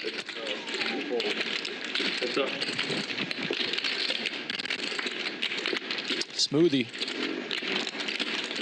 Turning the second pair, but the flush draw comes in. I don't think anyone likes that card. I think this probably shuts down a lot of the action. Arthur proceeding with some precaution, and James happy to see a river. And ooh, Arthur's gonna river top set. Board's still a little bit sketchy, but given James's passivity on the turn, I would be feeling pretty good about this. Me too. It's so hard to get paid here, though. You know, I think you probably have to pick a small sizing. Yeah, double blocking the top pair, which is going to be the bulk of their calling range. I think if you want to get paid, you got to go. You got to just sprinkle on the pot. Oh, and it looks like Arthur's pretty in tune with what's going on here. Does bet the quarter pot. And James just can't continue with that third pair, but really well played by Arthur. I love the flop c-bet. Love slowing down on the turn and then finding that small bet on the river, recognizing where he's at is really well played. Yeah, but I'm not a big fan of that show, actually. I think that might be a little... Is that a mandatory show? I'm not sure. I think that may have been a mandatory stand-up show. I'm not sure, though. Look at aces. You just looked down and had 2 aces. Then you made a set on the river, tidy up any questionable. I prefer a stat on the river. Yeah. 1, 2, and 3 fold. 4 bets 150, 5 and 6 fold. And that's enough folding for Laak. Opens up with the Jack-10-0. Coming down to it. Coming down to it, Phil. Unstoppable. So there's a little bit of a twist on the stand-up game here. Usually they'll play down to there's only 1 button left and then you pay. But in this case, once there's 2 buttons left, you play 1 more orbit, and if neither one has gotten rid of it by the end of the orbit, then both of them pay. Alpha. Yes. Oh, sorry. What is the bounty for the stand-up game? 200 per player. 200 per player. 200 per player for the stand-up game. 3 folds. So what is that? 2 times 8, 16 beans. 4 folds. 5 bets 300. Yeah. Got it? Yeah, thank you. 7 folds.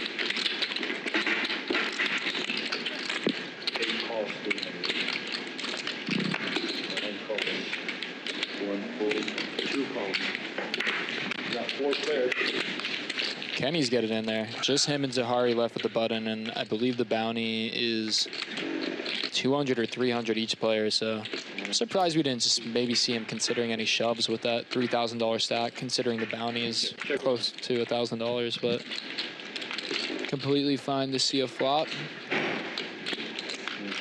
Efan is actually best with the pocket twos, even with the 4 overs. This might be a battle of just who wants it more here. Garrett gonna check the gutter. You know, that stack size might be wrong. I just saw Kenny shuffling a stack of 1Ks. Check around. Wow, and pocket deuce is just gonna take it down. Just absolutely no warriors. We need... Ace deuce 9 would have been painful. Yeah, and given that the stack sizes are off, definitely makes more sense that Kenny's just playing some more flats up front. I think with a $3,000 stack, when the bounty is over 30% of your stack, you can start getting it in like insanely wide. Marc, are you taking the small blind? Yes. Agreed. I'm in the big blind. It's a big one. Might actually happen one time. So yeah, it looks like Kenny's playing a little bit closer to 10K, so we'll be cognizant of that in the future.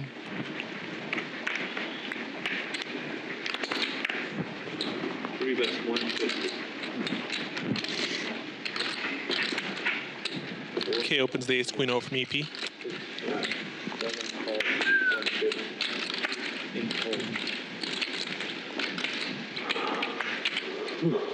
600. Yeah. Defense.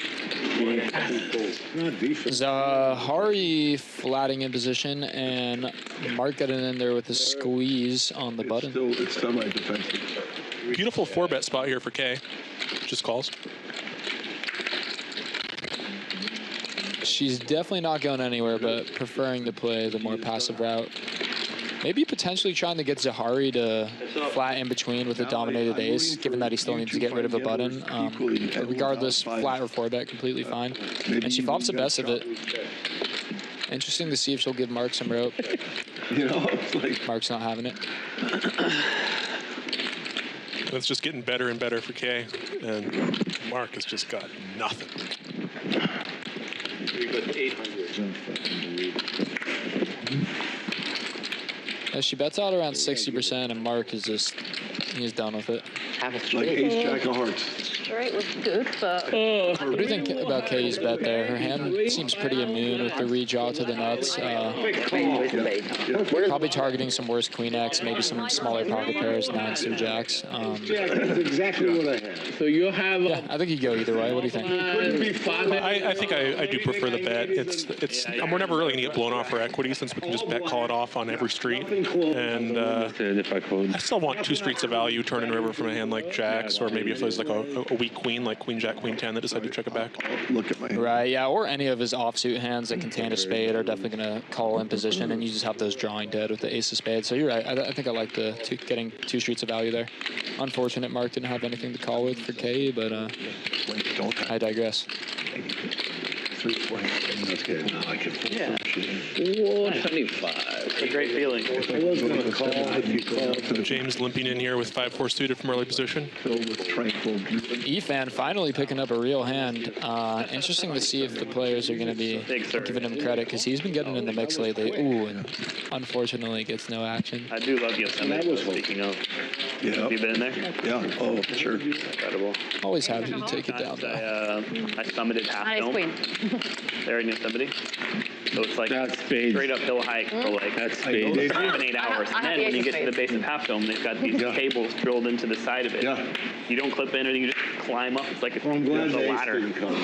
And you've already been hiking. K with a rare stroke of honesty at the poker table. It is. It's fun, but it's scary. When you get to the top, it's just like wow. Cards are dirty. Hiking down is the worst. Thanks, Veen. If you have any friends or family you want to send the link to boost that viewer count, feel free to. You have one more round. Oh, one more hand. Is that a strategy? Or No, I raised. this plus He's one more. blind. I made it 200. Yeah, it's a raise. Yeah, Jared opening up with ace jack suited. yeah. Let's go. Marc with sevens, and you know I never know what Marc is thinking here. Marc, you know the duck is still not open, right? I have Yeah, Daniel. Daniel, soak that in, pal. Yeah. Not even play yet. 3-betting sevens, maybe a low frequency maneuver here, but some nice deception. I like the aggression from Marc, and definitely when you 3-bet some of these pocket pairs, gives you some better board coverage on those lower flops. And Jared's going to flop top 2, but the board is monotone. Marc with the redraw with the 7 of hearts. Going to c-bet small on this board. Yeah, it goes for the 1/3 pot. And Jared isn't going anywhere, drawing to a boat. Equities are very close here, but I have to imagine both players feel a bit poorly about their hand. And Marc gets there right on the turn. I'm sure he's just going to try and get the showdown now with the weak flush. Does have a 1-outer to the bottom straight flush, but does not connect. And yeah, assuming still both players are just going to try and get the showdown here. And yeah, Marc checks it back and we'll take the spot down. I wonder if there's a little bit of value there with that 7 of hearts. Just because all the hearts out are bigger than the 7, that means there's actually 6 through deuce are all available. Open for an ace or a jack. That and Jared could even get curious with some of those 2-pair combos, which were abundant on that board, even some one-liners to a straight. But, I mean, nothing wrong with taking the 7 to showdown. It's just a really miserable spot if you bet and get check raised or just valuing yourself. So. Sure, it's also a spot where you're in the bet-check-bet line, which is notorious under bluffed. And I think, I don't know, Jared may not be willing to pay off in that line. Yeah, you always want to be considering you can get value from worse when betting your hand. And then I give up if he calls and that turn comes. I mean, bro, cards are Sorry, look like you bad. Good luck, Kenny. It's okay to give up, man. It's okay if you Give up.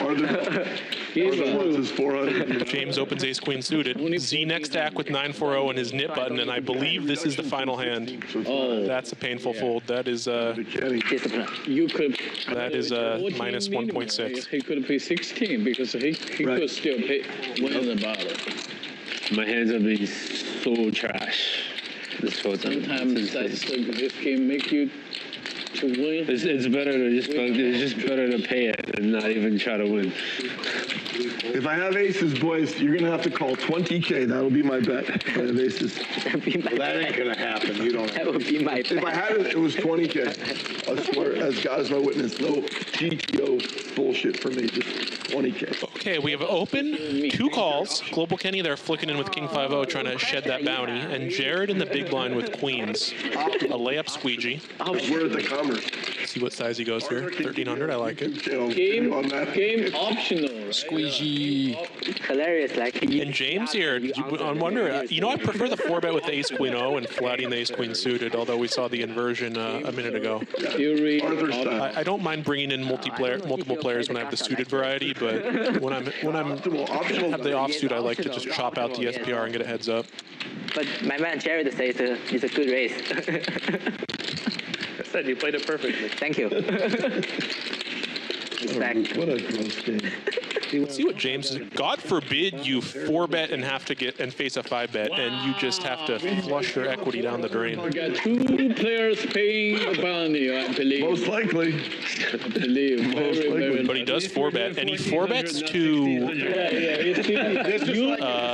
a very large size here. Is that 30% of the stack? I'm always a little bit. Yeah, everybody get 200. I'm always sort of my tentacles on the back of my neck spring up when I see these 4-bet sizings, and I'm always. Just give it to the. It's a really interesting data point to have because I always wonder if people have a 4-bet fold for this sizing. PO4 Especially with a hand like ace-queen suited, I just have to think you're just absolutely sick if you face a 5-bet here. And go like this. So many ways to do it. I don't even know. It's the same thing. It's Valid. You know, it's the first time a double pay. It is the first time. It's the Just same try and thing. make sure that in excitement. Interesting spot for Jared, though, because, yeah, once James commits roughly about 30 33% of his stack. It's interesting if you ever want to play calls or if you're just playing jam or fold here.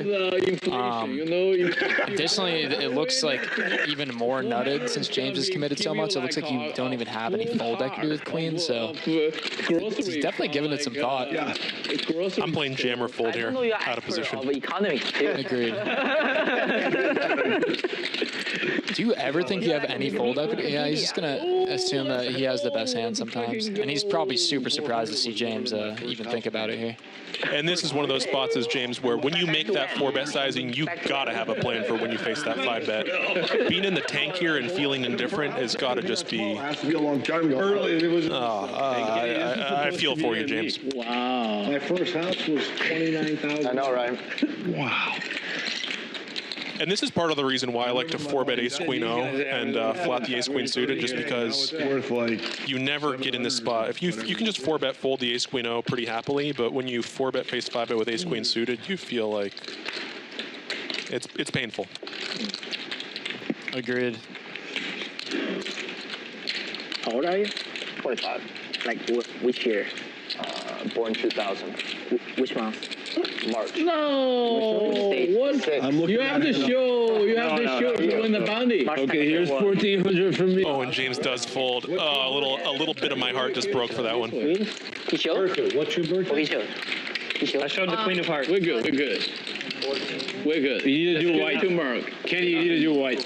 Oh, all white? Yeah. You take 4. I take 4. I take how many? That's how you play queen of hearts perfectly. 200 too much. 200, give it to Gerald. Should be 400 each, right? I'll give him. Yeah. Yes. Who didn't get paid yet? You guys already got paid? You just go that way.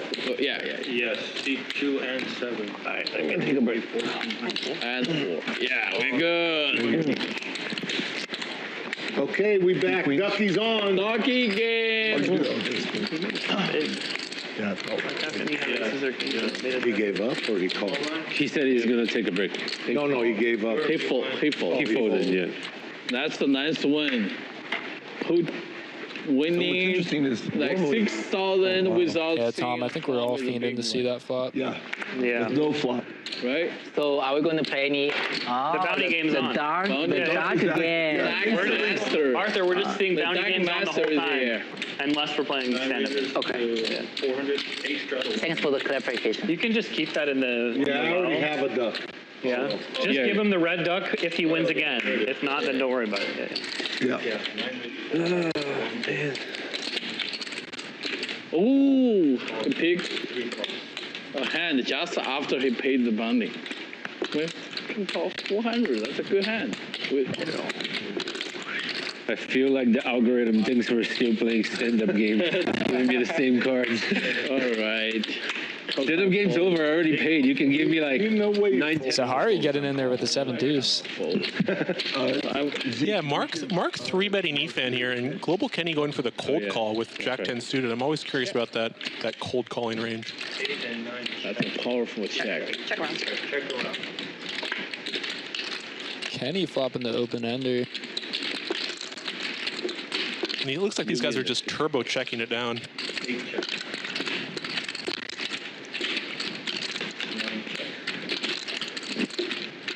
Yeah, Marc turns the backdoor nut flush draw, though, so him and Kenny could be getting active here.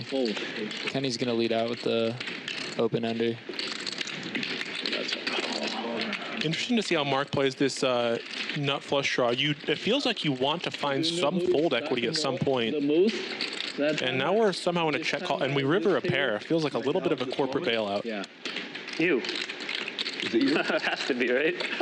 His eye was good. Oh, sorry, my But it feels like a bit of ghost equity, if you ask me. Because you got whacked. So who is the second? For sure. He definitely does not like to face a bet here. Yeah. We need a Kenny. He's stuck. Yeah. Maybe And Kenny rip curls. I think he's stuck like 15K. Yeah. He's in for 16 on the second bullet. Yeah. And you know what? Marc did river a pair here in a delayed double barrel line. There's a little bit. I do not. He hasn't folded yet. He thinks he doesn't deserve it. That big smile, I gotta think he's folding. You deserve better. Hey, you went for it, man. You know. Yeah, and Kenny's just going to attack the multi-way passivity in that pot and take it down, unblocking the diamonds. You don't love having the Jack or 10 in your hand, but I guess you're doing a little bit of blockage on the Mark's strongest King X, so it can't be too bad. Takes it down nonetheless. Probably because I don't get carried away enough. Yeah, that could be. If I did it enough, then I would get there sometime. You know what I've noticed about Kenny's game is he seems to have really low aggression frequency on the flop, but then he's cranking it up on the turn and river. I think he might be taking it to the streets in some spots where maybe people are a little bit less familiar and generally just maybe don't want to defend as much. At this table. Yeah, I'm liking the delayed aggression from him. Definitely unorthodox lines, and deception is the name of the game. No, wait. 1, 2, 3, 4. Don't put me. You put me on the third or fourth place. Wow. Mark opening the Queen 4-0 here from under the gun. Are you, Efan? No. Well, I mean, Jared. And anytime I see Phil Laak pick up a hand like 5-3 suited, I know we're going to see something. On number 1. Yeah, and I think the Mark actually used the $100 straddle here. It might be a graphics error. And Phil Laak is going to just min raise it to 200, not a 3-bet. I believe that's just an RFI. I used to think. Okay, that makes a lot more sense. Actually, I find the fact he always. Interesting to see if Mark will defend to the min open though in a no rake environment. Just lets it go though. That's why. Oh no, he defends. I like it. No rake with an Annie. Definitely okay to see a flop with that one and just flops dust. Not supposed to bet. You should. Phil Laak flopped the sneaky world there. That was. Last time I didn't. It's gotta be disappointing to see the C-bet get through on that one. W up. Legend. When you had Jack 3. I was trying to get squirrely. I think Phil has literally like lacking respect for me. He called my raise with Jack 3 on the small blind. It was suited. It doesn't matter suited or not. I will not do that to you because I had more respect. You do that stuff to me all the time. I will not. You eat cereal. I will not. Your breakfast You called me with 5-4 offsuit. It doesn't matter. When I had pocket kings in the small blind. Yeah.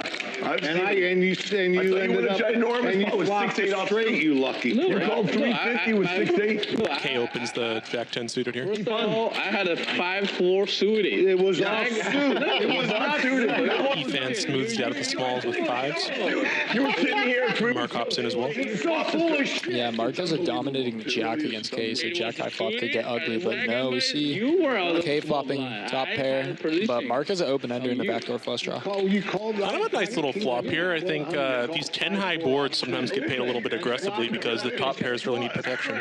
Could see some fireworks. I'll never forget that. How about when you had 6-8 and you flopped I had a 5-4 of diamond. I opened a 3-bet. It was off 3-bet. It was not 5-4 diamond. It was offsuit. 5-4. I'll look it up. That is a very small donk out of Mark with the nut open-ended here. Send it to you. Keep on. K in position with Jack 10 suited. Always interesting to see if you raise this one or just smoothie. Yeah, I think the Jack 10 is going to be one of her weakest 10x, so I think completely fine to just call in position and see how the wet board develops. Mark going to turn best with the queen, though. Also providing an open ender for both her and K, though, so. Oh, and I missed it. Efan hopped in there as well with 5s. Fun call with 6-8 from this, sitting right here. I folded 6-8. This is why I remember. Mark going to continue betting. He flopped it straight. K going nowhere. All this ginormous money going, and then he just. And Efan's out of there with the pocket 5s. Mark. I think both players probably feel they have thin showdown value, and they both make the Jack high straight on the end. Second nut straight. Turn. So this one is destined for chop chop, but interesting to see if K wants to play raise. I doubt Mark's going to be finding any folds with the straight here, though. Why did I play my? I have to think you would raise a Jack here versus a triple baby donk. But that was another just a question of how much. You're right. Mark just sprinkled in a little B30, so it's just finding a small raise. I definitely like it, targeting the 2 pairs in his range. And Mark just snaps it off. Yeah, it looks like a push. Jack 3 suited. That's all right. Same hand, it's just a chop. Oh, it's a chop. Nigh hand. So the button, this duck is in suspension. I really like that small sizing out of K. Just recognizing that the only value you're going to get here is out of Mark's strongest top pairs and 2 pairs. So yeah, just amazing river sizing out of K. Only player would call my raise. You can't teach that. On the suited, you keep saying. It doesn't matter. Suited, yeah, suited. So that's why. She's definitely not holding a gun to our head in the back room right now, folks. You know I play bad. You want to take advantage of my weakness. I don't know. I lost 3 times in a row here, 10K each. I came right back because I liked the challenge. Yeah, it's Cool. I think you're a winning player against me for sure. Very kind. I'm not sure. Because like I did get it in good with the jack when I had the jack 7 of clubs. At some point, I'll WR. But you had 40%. We got all in when you had the queen something of clubs and we got a club on the river. Remember that? It was like ace, king, 7. Threefold. You had queen 9 of clubs, I think. Let's go. Probably even against you, Ethan. You? And Kay getting out of dodge after chopping that pot. Might be a little bit of tilt factor going on here. 10-7 versus 10-9. That's my hand? That was like a 30K pot, remember? You were dealt out. You were dealt out. You didn't think. I'm not sure. It was like a 10-7 something flop. You had 10-9. Still Laak opening up the 10-4 suited here, and Z just smoothing with the king queen o. Efan, 1,000. That's the challenge. Efan flatting. Efan 3-betting, excuse me. I like that 3-bet. Yeah, anytime there's dead money in between, definitely more credence to just squeezing it out. You know, people are calling a little bit wider than they should be. And yeah, it gets 2 dominating hands to fold. You have like 10. If like your respect. Efan and Kenny seem like they're definitely leading the aggression at this table, and I see a duck in front of him, so he might see some progressive bounty get going here. You fold him with a fold, immediate fold. I like that. You fold sometimes too. I'll never forget the queen 9 of clubs and the jack 7 of clubs. Ace, king, 7 was. I would have get it all if I wasn't out of position. I thought I was dead, of course, and then I wasn't out of position. Way ahead. I just tried to dodge a club, but I couldn't dodge it. You know, it's so hard because I wanted to dodge it. That's why it came. If I didn't care, it might not have come. And I had 2 clubs in my hand on that. I know you had 5, 6 of clubs. I'll never forget that hand. I watched it twice. That read in pain. Oh. They can't see your hand. And I was like, Jennifer, this is why you don't play jack 7 of clubs. Here's a great lesson. 7 got it in really 8 raises to 150. 9 folds. 1 call to 150. Heads up. Is that your duck, Efan? Yes. How much you have? Arthur with the smoothie and the big blind with ace queen o. Check. Henry, you said you like to pure 3-bet those ones, but I think it's nice to mix in some strong ace-x in your big blind defense. Given how wide Efan's been playing, though, if I was Arthur and I recognize that, ace-queen just becomes like a super thick value raise. But it's like now I'll never know. Yeah, he's going to find the float on 499. I like it so far. And Efan just has like the least showdown you could possibly have with like the essentially the nut low here. So he finds another barrel, putting pressure on Arthur's ace highs. Arthur continues, even with no spade. I like it. He recognizes that Efan still has a duck, and maybe that's more of a reason he found the flat with the ace queen O's. He wants to let Efan hang himself. You know, I like it too, and I think this river might actually be sort of a fake scare card. I think a lot of the time when Efan has a hand with a 10 in it that wraps around the 9, like a queen 10, jack 10, 10-8, a lot of those hands do end up getting c-bet a lot on the flop. So this river 10 is sort of fake news, and I'm curious to see if Arthur ever sniffs this one out. Oh, 1 call. Ooh, and Arthur finds the quick call with ace high. I love it. I like that call a lot. Yeah. Efan also decided to take a polar size on the river, kind of like building his value range around a 9x plus. I could see him taking that size of maybe like a river 10x, maybe like king 10 plus. But I think it might even be easier to find that hero call as Arthur, given that Ethan's repping such a polar range. No, you, Arthur. Really chops down on his value bets, as opposed to like if he goes half pot, he can even have like bets as thin as like pocket 8s there. Yeah, it was not good on that one. I'm just saying, you're a little sticky. A little bit. I agree, and I think it's really easy to get carried away with the bluffs, not to mention how thin the value is. Yeah, if he makes At that time, I thought, why did I do it? Now I'm thinking, oh, not a bad call. It's Arthur, and I didn't realize.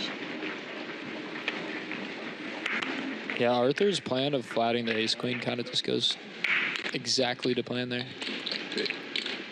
Poker's the only place where you can make money expressing your mental illness. You know, all the other mental illnesses cost you. somehow. But here, Maybe not. You know, the only other thing that maybe not is in art. oh right, yeah, yeah. You know, artists are all mentally that ill and they man is express it and get paid for it. You know? There's a lot of mentally ill musicians and actors out there. Yeah. Some hot takes on mental illness coming in.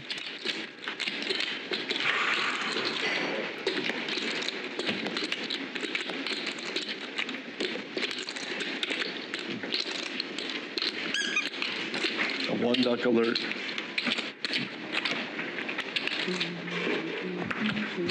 Okay.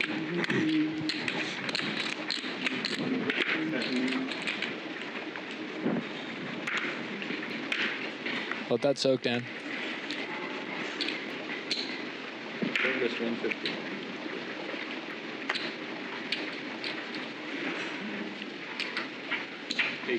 Z with the ducks. 1 and 2, please.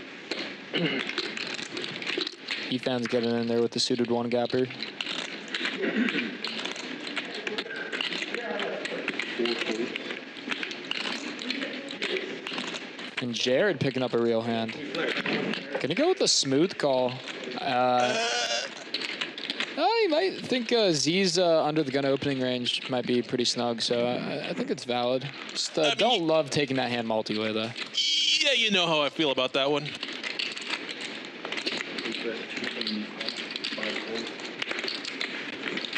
Check, check, and a little stabby out of Efan, and takes it down. 2 duck? Z, Duck. 2 ducks and... yeah, it's I guess the deuce flush draw. You don't want to. Can you call for You chip? don't want to invest too much with that one. Yeah, 3 ways with You that should deuce wait is one there. I hand think it's a good because check it's fold. under 2 ducks, so you don't want to play the cent. I mean, you can, but...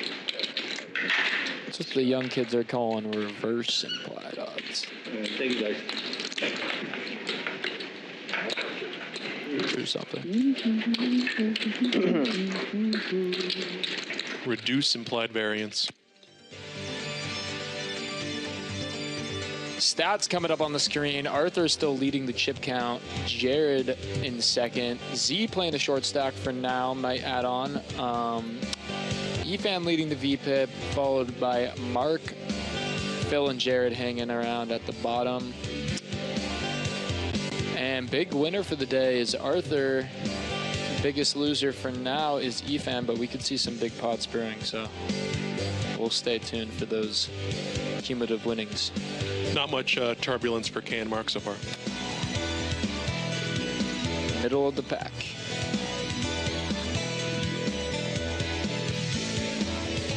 Yeah, Nathan, we're really aura farming here.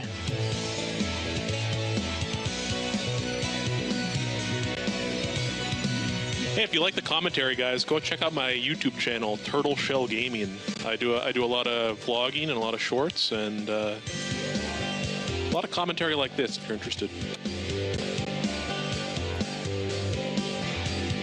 If you like dry humor and whale needling, you'll love this channel.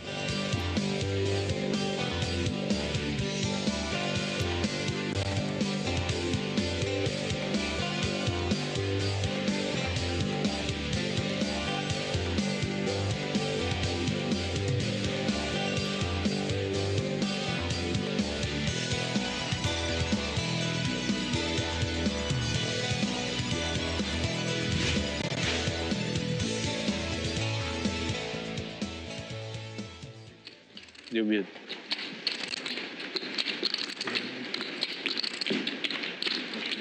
Six times 3 is 18.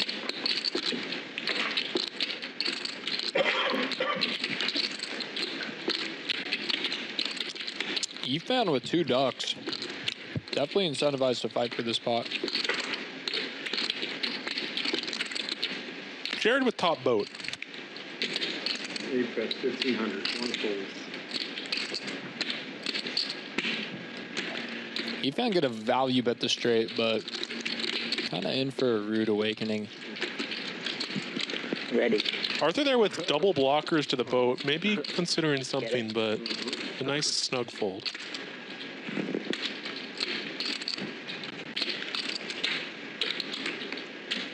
Here's yours. And Jared's just going to go for the rip curl. Kind of a Efan finds the very quick call, and Jared's going to scoop a pretty big pot as a result.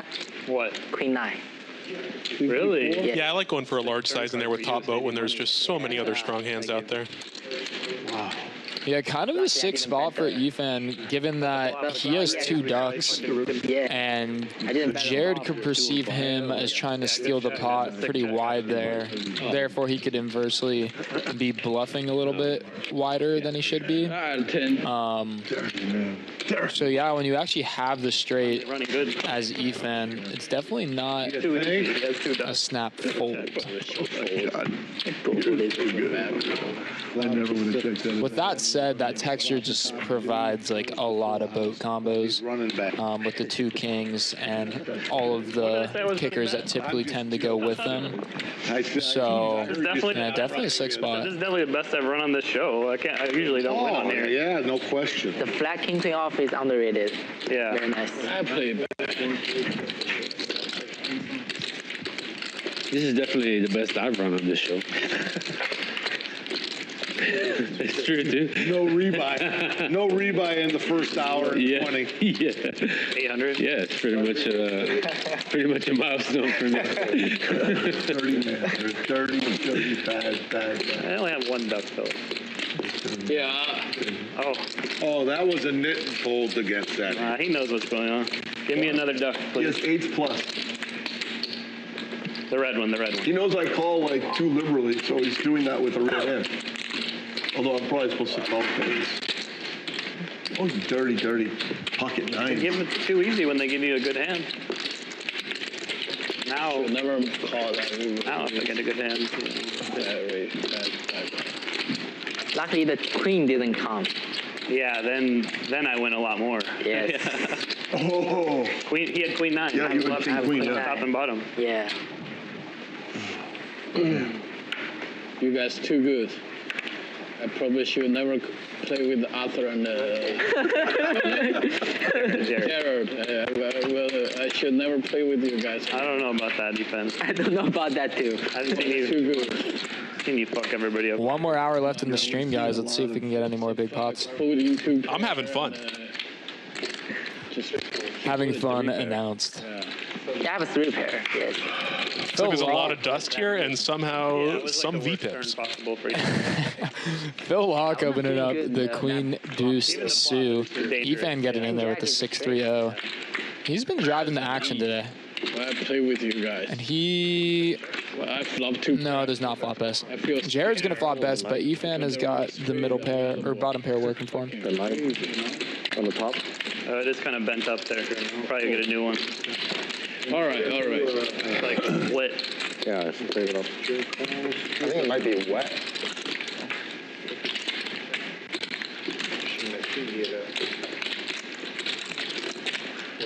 Yeah, Nathan, let's keep it cordial in the chat, man. I don't like green butt plugs. 21 1/4. God damn it, Phil. Should have bet the turn, I guess. And ooh, looks like Phil's going for a spicy bluff here. You know that.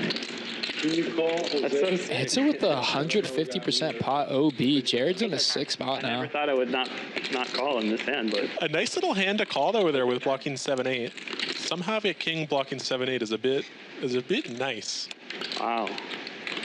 I like it from Phil. I mean, the 9 is going to hit him a lot more than Jared. He's going to have more of those second pairs in range. Definitely the open ender gets there on the turn. I like it from Phil. Backdoor flush draw. King X is in a miserable spot I'm here. incentivized to call here. You know, I've seen Jared in a lot of spots like this, and he always folds. Oh, what a fold. You got a crystal ball over there? Ace king. No, just the data I've seen. I think he likes the hero fold rivers a lot, from what I've noticed. Oh, I don't know if I would call it a hero fold. I mean, it's pretty nasty run out for him, and he just has like a pure bluff catcher. But definitely out of the bluff catching candidates, he has that 8 working for him, blocking the straights. Very nice. And simultaneously unblocking all the natural bluffs, Queen Jack, Queen 10, and Jack 10. Oh, diamond. Yeah, I guess it just depends what he makes of Phil's bluffing frequency there. That's always going to be the most important factor over the blocking properties of your hand. We're going to be dealing with the red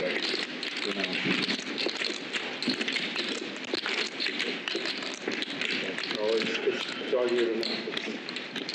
Yeah. Really messed Of course. up on the front there. Yeah. Can't hide it. Jackie Bo. Shadow. Looks like, Justin, you may have a couple haters in the chat. Yeah, I dealt with those my whole life, unfortunately, but we always persevere, and if they hate the commentating voice, they might just not be built for this industry. Don't know what to tell them. Global Kenny opening up the King Deuce Sue from early position. I feel like I'm just. See how this develops. Efan's going nowhere. Finds the flat out of the small blind. I don't know. It's like weird. And Arthur's going to defend the straddle with a little wheel ace. We start another stand-up round. Whose button does it go on? If we start the loser, it's always. And I'm always a little nervous with those offsuit wheelies out of the big. Either one of you I can. just feel I'm dominated a lot, and I also generally don't know how to proceed. But everybody, both of us Agreed. on our button. They do a battle, red-black on the next flop, and that person has the power. Okay. Efan's got best here with the I like pocket that. sixes, I like that. assuming he's going to try and get the showdown, but could get creative with it. You and Z on this next. You know, after the flop checks through, I do like a bet there. We achieve a lot of things. We get a little bit of protection. We have some decent equity when called. We'll have the button next stand-up. Yeah, I failed to recognize he turned that open-ender. Definitely a good hand to just start putting money in with and see where it takes you. Choose when you want to play and where it starts. I don't care when we play, so you can choose when we play, but I'll draw for the button. Yeah, so you pick red or black. All right, red. Okay. Okay, we got Next red flop. and black. Yeah. Red, black. Natural flop. We're not going to rabbit hunt. If there's no flop, next Flop hand. only, natural Yeah. flop only, yeah.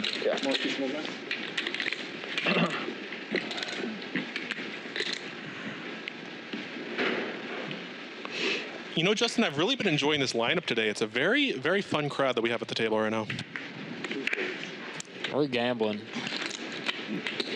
I'm not looking, I just want the cameras to know what he had. And Phil Laak picks up the cows and opens to a slightly large size. Pocket Kegley's EP. And it looks like the $100 straddle is no longer on, unless Phil's... Maybe Phil's hitting it with a min click. No, I believe it's a $25.50 with a $50 ante is currently what's going on.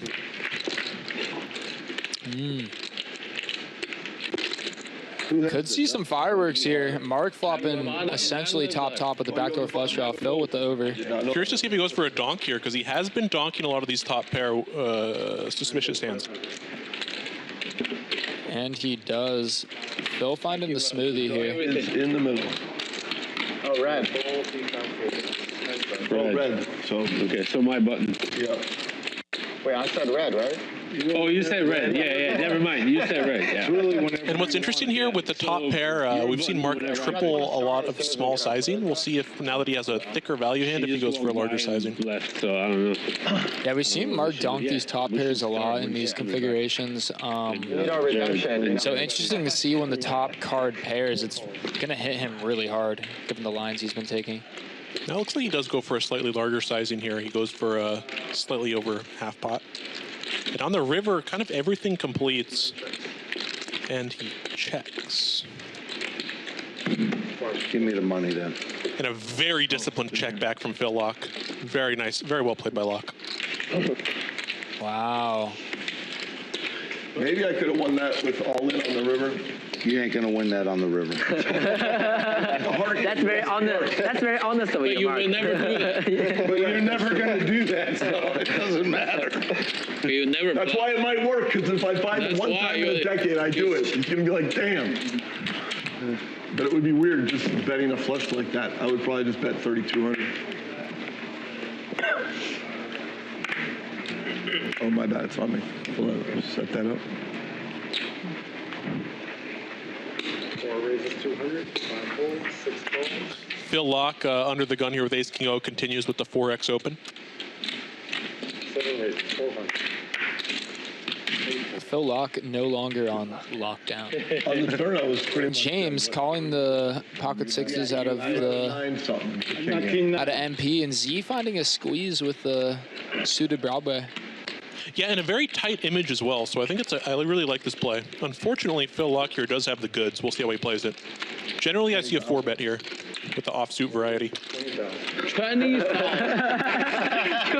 And Phil's just gonna put the whole stack in. Yeah, he's 7K effective with Zahari, so definitely, I think valid sizing. I think the 100's on, so Zahari's only 70 bigs deep. I think you can definitely rip curl. I do not believe the 100 is on. Z 3-bet to 1200 though in position. You think he's 3-betting the 24 big lines? I think Phil's just he's min raising to 200. We'll see if we can see the table right now and get clarification on this. Go all in.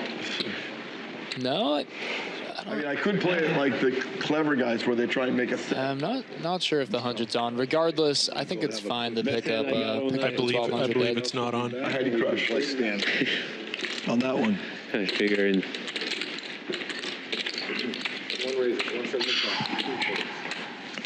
I actually, when you had King 9, I actually had you beat pre-flop. Well, that I assume. Yeah.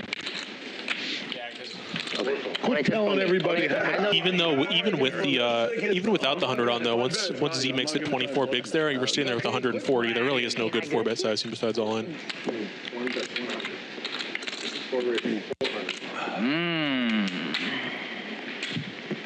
Phil Laak does it again. 你们那天有赢吗？啊？你那天有赢吗？哪天？没有，输。And this is just pure aggression here, but Arthur peels. 11 1/4. Kind of a sick read. I wonder if he's viewing his hand as some sort of drawing candidate, or if he just thinks Phil's full of it.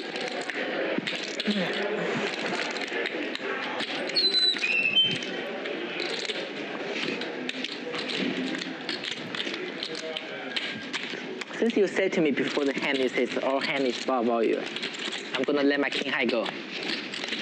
Wow, and Phil picks up the best hand, but decides to continue barreling.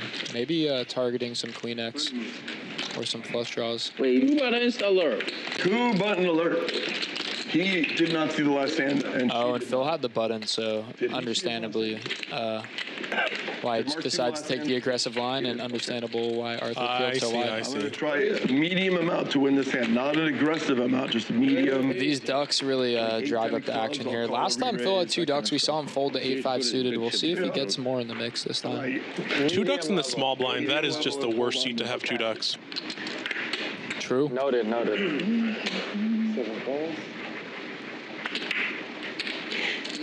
And we already see some defense being played. We're probably going to see some upfront limps. Yeah, no one wants to pay that bounty out, so they're going to try and deny Phil some equity. Because I would have just 20K. Phil flicking it in with any 2.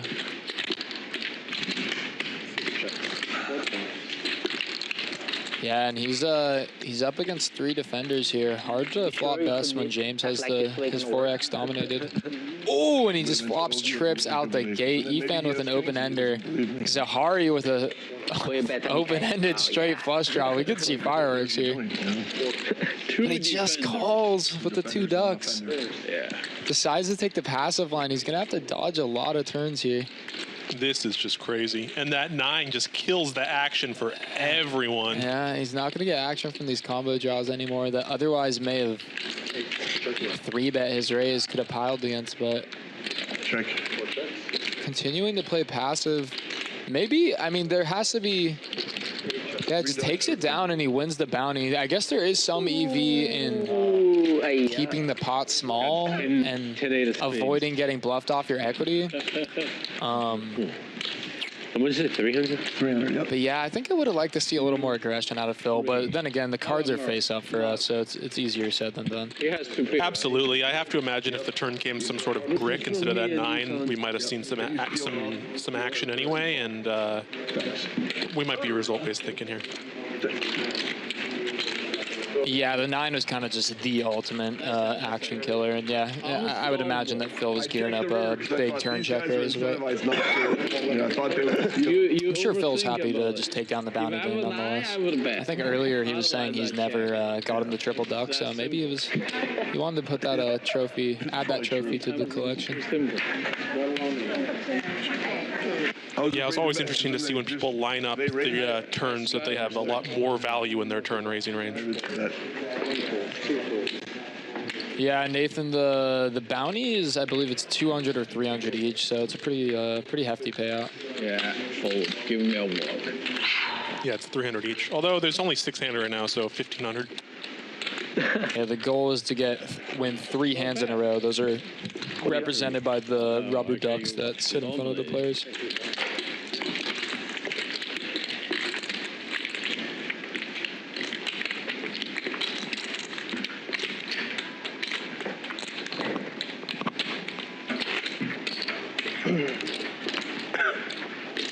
Yeah, the 100 is no longer on. They had it on pretty consistently earlier. Kind of curious as to why they turned it off, but there were some shorter stacks at the table, so gives some players an unreasonable advantage with all of these side games, so valid to bring the game down in size. One raise to 150. 2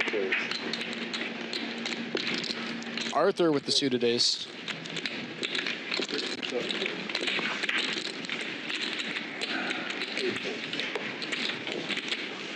Where's my duck?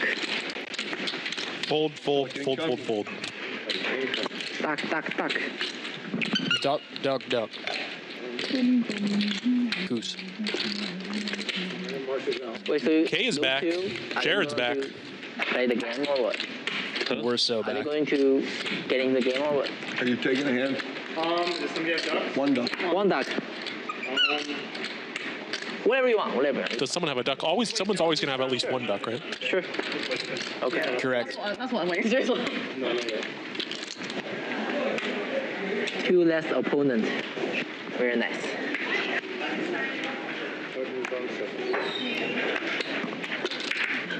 Jared's sipping on some sort of sweet beverage, keeping those mind juices flowing. Global Kenny opened the King Jack O from under the gun. You know, this is one of those hands that feels like a 0 EV open to me, and I start releasing it at loose tables, and I play it at tight tables. So it's curious to see maybe that's an evaluation of Kenny on the table, or if that's just an automatic open on a stream. Deuce 7 Jack disconnected. Gonna expect to see a lot of bets out of Kenny, but interesting if he finds a protective check back and lets Arthur bluff with that wide big blind defense range, but no, kind of lets him off the hook here. Definitely a thick value hand, so could go either way with checker bet. Daniel Cho asks, commentators, who would win in a fight, 100 humans or 1 gorilla? I'm gonna let you take this one, Henry. I just bragged on. 100 humans. Because there are more than them and they're like slightly smaller, but I mean, what? Okay. But what about the fact that a gorilla can just tear a human limb from limb? Like, are these like trained Navy SEAL humans, or are they just regular standard humans who are gonna like poop themselves once the gorilla starts going ham? Because You gotta have that fear factor. On the last hand. Well, yeah, if the humans try and hide, then the gorilla will win. You guys allowed him to fucking... So you're telling me like 100 randomly selected humans, at least half of them are gonna start hiding as soon as the first human gets torn to shreds? I flopped something too. That evens the playing field. And he made a full house. I've never been a check called each. I didn't want to bet. Kenny with middle pair. Ooh, and K turns bottom 2. Bet a full house. Well, I have 2 ducks. And I'm sure Kenny didn't check, planning to check fold this one. So yeah, he finds a check call. This is a limp pot, I believe. So yeah, K can't really represent anything too strong on the ace-king high board. She's basically at top of range here with the bottom 2. And Kenny's gonna proceed with another check. I would get curious here if K bets. A good point. I can see the chips going in a lot here. I'm suspicious. I'm suspicious in Kenny's shoes, and he calls. So reasonable. That's too big. All right, guys, we start stand up again. Nice turn for K. Button. Yes. Where's the button? Nathan asks, can the humans tire the gorilla out? Next turn. I think if they're using some like modern, advanced hunting techniques, they have to win, even with no weapons. Humans are just too smart. They're gonna gas that thing out, 100 to 1. But if they're just like thrown into a coliseum with no game plan, and it's just like 100 randomly selected humans, no coordination, then I don't know. It's kind of close. Henry? If the humans all speak the same language, I have to think they're going to win. I don't know though. If it's just randomly, you might get some like 20 Chinese humans, some Indians, maybe some local Americans. So maybe there'll be some language barriers gapping the bridge. James picks up aces, raises from EP, gets a call from the cutoff with Marc. Jack high flop. Both players contain a spade. Could be some fireworks here. Marc with the quick call. Half pot C-bet out of position on this jack high board. I like it. And the 5 pairs, James gets a little bit trappy. I could definitely see him gearing up a check raise on this double flush draw board. The 5 seems like just such a good card for both players' hands. This could get big. And James, yeah, follows through with the raise.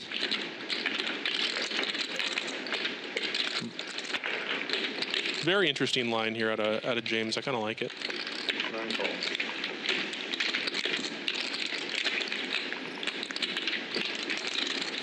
Brick river, essentially. Jack 10 comes in if it was a battle of the jacks, but James is unconcerned when the 5s are paired and he has an overpair. What sizing do you like here? What do you think about an all-in here? I like polar. I like big. I mean, you're repping like ace jack plus here. The 10 isn't great if you have those stronger jack X. But yeah, I like really polar here. Yeah, I kind of like an all-in here. Yeah, I think 2x pot would be spicy. He goes for a little under pot, and I can't imagine Marc gets away from this one. I mean, James did open from EP. But you have to think Marc is thinking, I might be a little bit capped given that I just flatted MP, and he's kind of towards the top of his range aside from 5x here. And both the flush draws brick out. I don't know. It's a 6 spot. I don't know. Think about this line here. Bet flop, check raise turn, downsized river. I mean, how often is that a bluff in your games? I mean, that is pretty sickening in my games. 100% sick. I think that's why he's in the tank. Definitely giving it some thought. Doesn't beat any value. I think it's interesting you say that the smaller size is more value heavy in your games, but oh yeah, and he finds the call. I don't blame the guy. All the obvious bluffs break out, and you're kind of at the top when you call an MP here. I think reasonable call. And given the tank, it seems like James bet just about the right size to get a call. Interesting to see if Marc would have called an all-in. But yeah, kind of trailing back. I think it's interesting you say that the smaller sizes are typically underbluffed. I think there's also kind of an inverse of that where people are afraid to bluff for the really big sizes. So they're actually a little bit more overbluffed in those B75, B100 lines. But I think it really depends on the player pools that you're in. So 1 duck in suspension. Yeah, that makes some sense. Chip count, Arthur's still at the lead. Gonna assume he remains the biggest winner. Jared coming in at second. V-pips look roughly the same as last time. Phil Laak bumping it up quite a bit. And big winner for the day is Jared. Arthur coming in second. Efan's still the big loser here.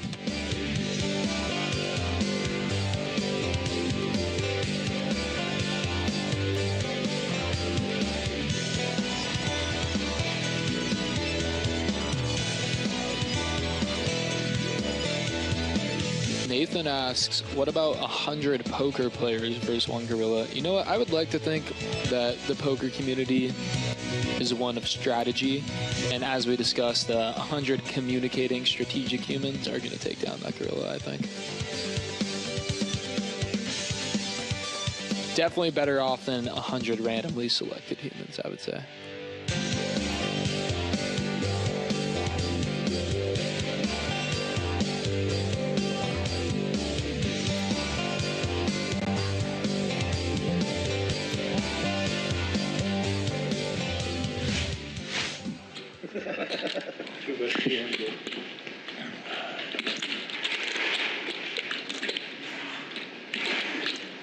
Back to the action. We got about another hour and a half left in stream, guys. Make sure to drop a like below if you're enjoying. Send some love in the chat if you like the commentary. Like I said, it's my first time commentating. My name is Justin, and my co-host is Henry. It's his second time. Check out his channel, Turtle Shell Gaming, if you like comedic poker content. And yeah, let's get back to the action. 2 bets to 900. Looks like we're picking up in the middle of this hand. I believe this is button versus straddle. Kenny's the aggressor. And he might be taking another one of these delayed c-bet lines, because I can't imagine Jared floated the flop, but he turns the deuce and Kenny barrels with the 8-high spade draw. Can't see him giving up too much on this river, but yeah, he does. Maybe he thinks Jared's really dense in ace-x once he calls twice. I would have won that. I had a 9. I mean, I got to get hanging to the river. Jared going to take it down with just a lone deuce. So it's hard to win. 184. 184.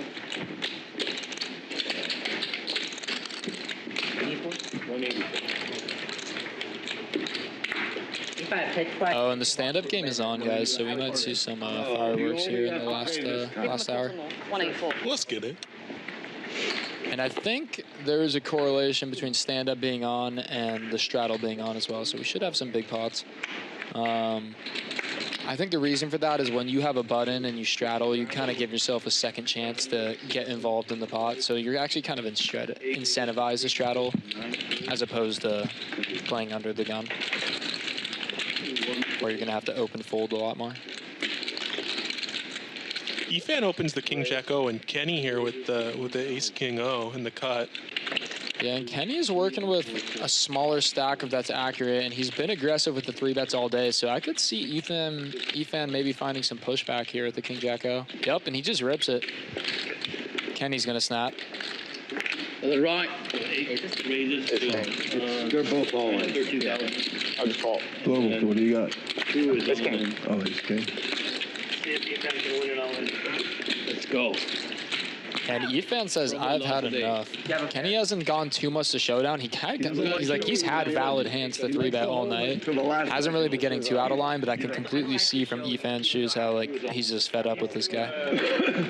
Just wakes up with it, though. Yeah, I like that 4-bet given the dynamic. Yeah, not risking too much. It's only 6K, 60 big blinds with the stand-up on, so king for both players. Efan has a backdoor straight draw working for him. Then he knows what, yeah. And he also Queen would be interesting. focus on cards to get, yeah. 9 is also pretty exciting. I support that a lot, yeah. Yeah. Because it's actually a free roll on the Ace gives him a gutter, but his jack is dead. Gotta be a queen. Quigley. It's the only way. Ah. Best hand wins. Nice hand. 59. Nice hand. 900. 6. Turns out there is sometimes justice in poker. Kenny getting a little bit of blood back for James's brutal beat earlier. Kenny Global. Only Efan was found in the target. Yeah. The Ducks are in suspension. They're in a state of like Jared, do you want a hand already? cryogenic kind of deep freeze. So this is Arthur, you have a button? Everybody has one. Yeah. Basically. Push your button a little more out front because those guys can't see it over there. All right. ah, Dr. Young.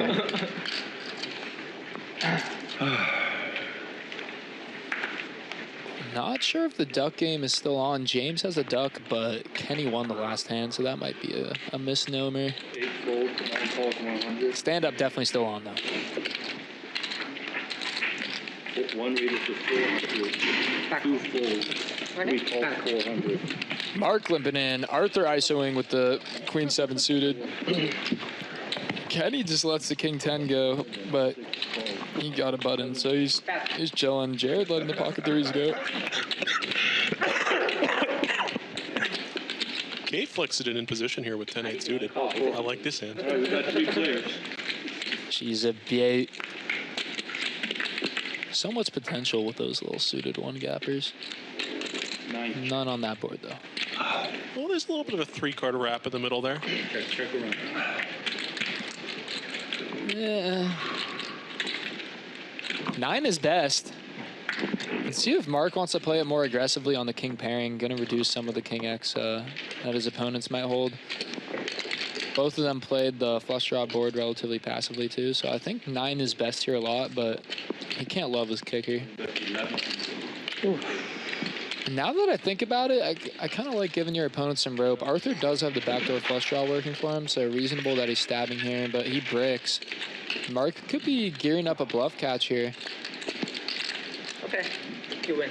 And Arthur just gives up with the queen 10 blocker and very little showdown, but 9 deuce. maybe he's recognizing that it's hard to get folds when the stand-up game is going, and even a 9 is just going to get curious a lot, so maybe a good shutdown.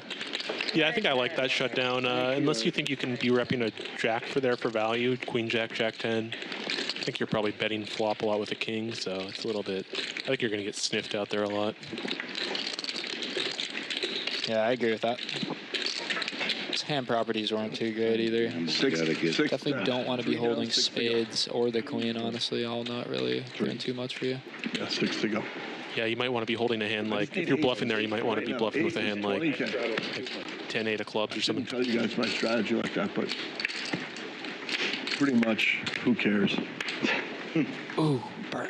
Let's straddle 200 here. 1, 2, 3, 4.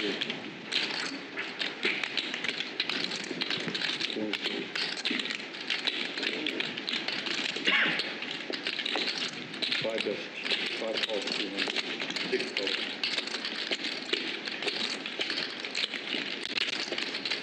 $200 straddle might be on here.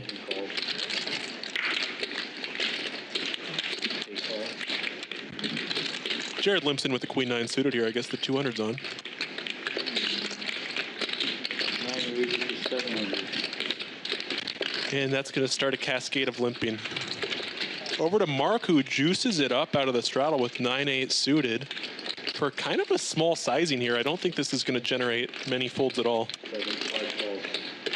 Yeah, if the 200's on, you're probably going to want to bump it up a little bit more, but he's not that deep stack, so if you're assuming a lot of these guys are gearing up a limp jam, it is kind of rough putting in like 12 to 14% of your stack when you're with 9 high, when you just are forced to fold. So I think smaller raise could be okay. Neither player, no, Jared flopping best with the queen. Marc's got skedaddle. Well, Marc's got a 3-card wrap here. I wouldn't call it nothing. I'm first. Oh, yeah. 800. This is not PLO. Oh, yeah. That's a feel luck move. I like doing it. But, I mean, you got to start. You got to structure your bluff somehow. Where are we starting? Then take it all at once. Flush draw. Straight drop. Real equity.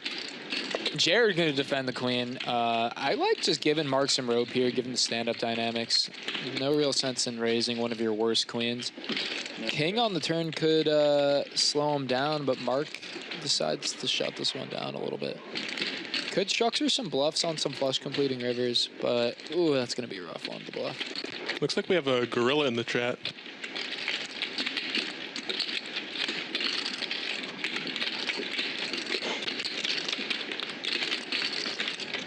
Marc kind of recognizing he has no showdown, looking like he's gearing up a bluff.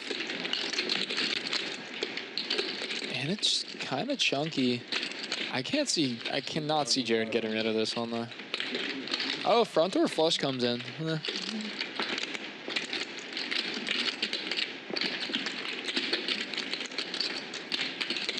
This is the bet check bet line. Yeah.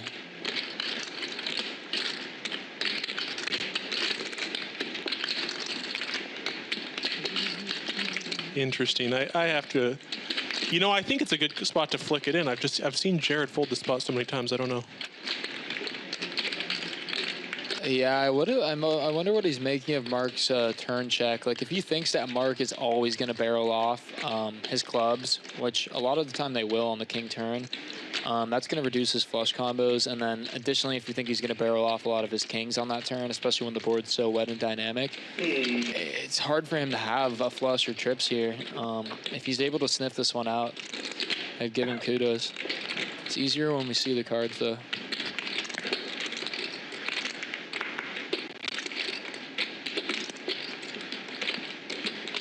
Stand-up game in play.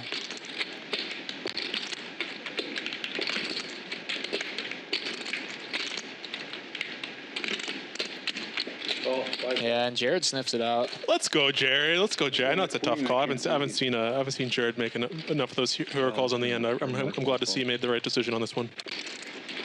Yeah, good call by Jared. I'd be interested to, if we could hear his thought process because, when we really lay out Marc's line, it's hard to find any thick value that finds that almost full pot size. So And you don't even have it. really well done by Jared, really sussing that one out, giving him rope by just calling in position on the flop and checking back that turn. So yeah, well played.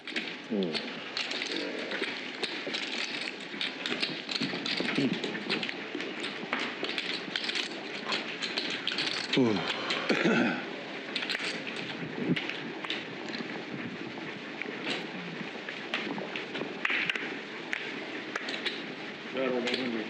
1 and 2 fold. 3 bets 300. K opening up with 7-5 suited here.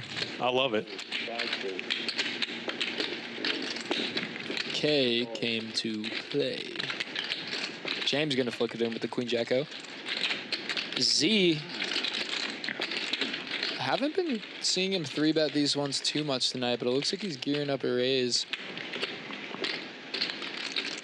I like seeing Z get active in these spots because he just gets a lot of credit. When he goes to showdown, he often has it a lot. So when you're in K's shoes with the suited one gapper, you can't do much but fold. And he goes for a colossal raise too. I think this one just always gets to her. Well, it's just massive. That's a pretty hard call. Well played by Z. 6, 7 of diamonds. Z getting That sizing might be a little sus off the 7K stack, but if your goal is just I'm trying to generate max fold equity and get my button, then I can see the justification. It's just Unlock them. putting in the quarter of your stack with 7 high is always, you can get yourself in a similar situation to our buddy with ace queen suited earlier. Both were knit free, yeah. On the It's a bit sick. saying like Z just did. Yeah, it's one of those things. I think if you implement it as a strategy long term, it doesn't really work. But out of the blue like that, once in a blue moon, I think it actually does generate quite a bit of folds equities in the moment, and I think it actually does work as like a one-off play here and there.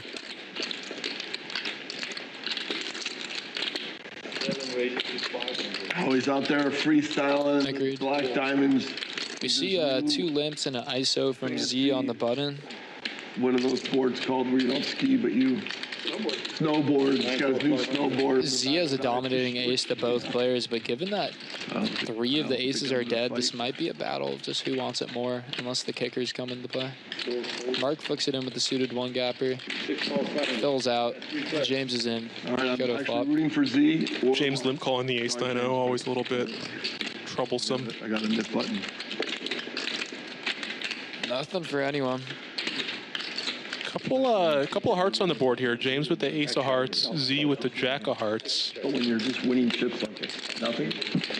You can see Z playing a lot of checkbacks here. Maybe even putting in a small value bet with his weak ace high, but yeah, he's gonna see a turn. And 7 does not provide much for anyone. This one might just check back again. I think even a small stab from Z maybe gets a little bit of equity cleanup, but completely valid to just take your showdown in position. And assuming both James and Z are just going to try and get the showdown with their ace highs. Z takes it down. 8 high. 8 high? Yeah. Ocho. 8 high. Oh, ace high. Ace high too. And everyone kind of reluctant to show, but He's got the best kicker. Correctly. Look at that. New snowboard. Yeah, I never show in this spot. I just announce my hand. My dream alive with getting rid of my nip button. Never show, never show. I'll wait him out.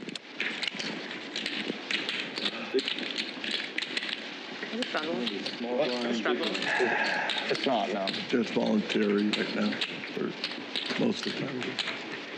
Oh, it's not either. I always like to Out there and outside, they only let you do it occasionally because then they think you're trying to dodge the rake. You know, like they say, oh, you gotta take a break once in a while. I've heard that. I'm not playing out there enough to know. That's what I've heard. Yeah, you can do round on round. Or you can just change it in. 5 folds. K+1 with the king 3 suited, really opening up a lot of these speculative hands, just trying to shed that button. Nice to win a hand in this game, Phil. And I think this is a pretty standard thing you're going to see in these types of games. James flatting into 6-9 suited. Efan hops in with the 4 do so on the button.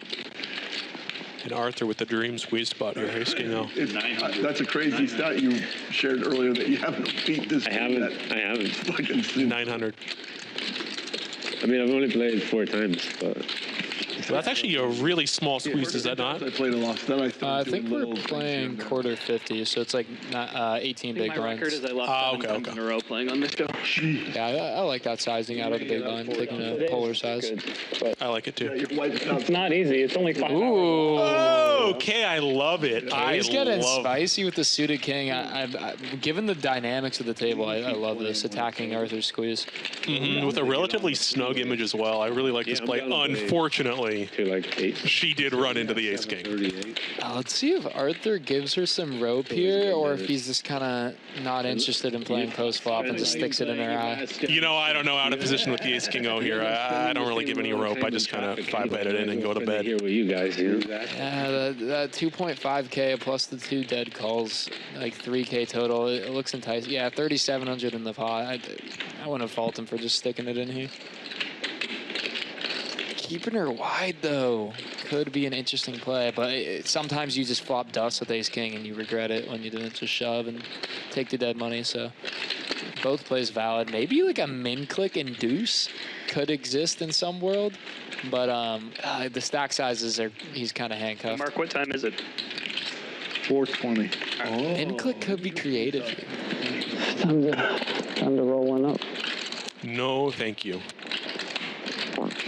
My guess is you smoked 20 years ago and haven't smoked in 10 years. Arthur's got to just be thinking about Vegas and the Mirage right now, right? But I used to smoke a great deal. What are we thinking here, Arthur? Not that much, but like quite a bit every day. And sticks it in her eye and at snap night, fold. a couple times a week when before I go to bed, watch a movie or whatever. But like K in the right place at the wrong time. I like the play.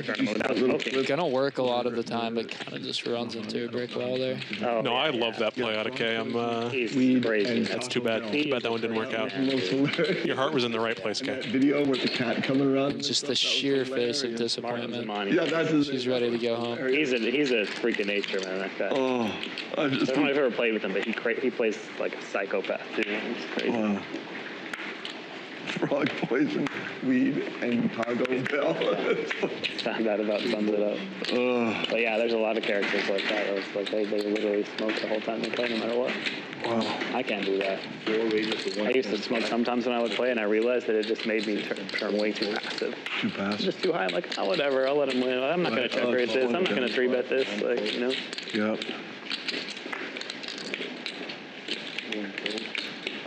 Okay, so you have no button, right? Yeah, because you had that hand earlier. Yeah. So it's 2 versus 1 or 1 versus 2.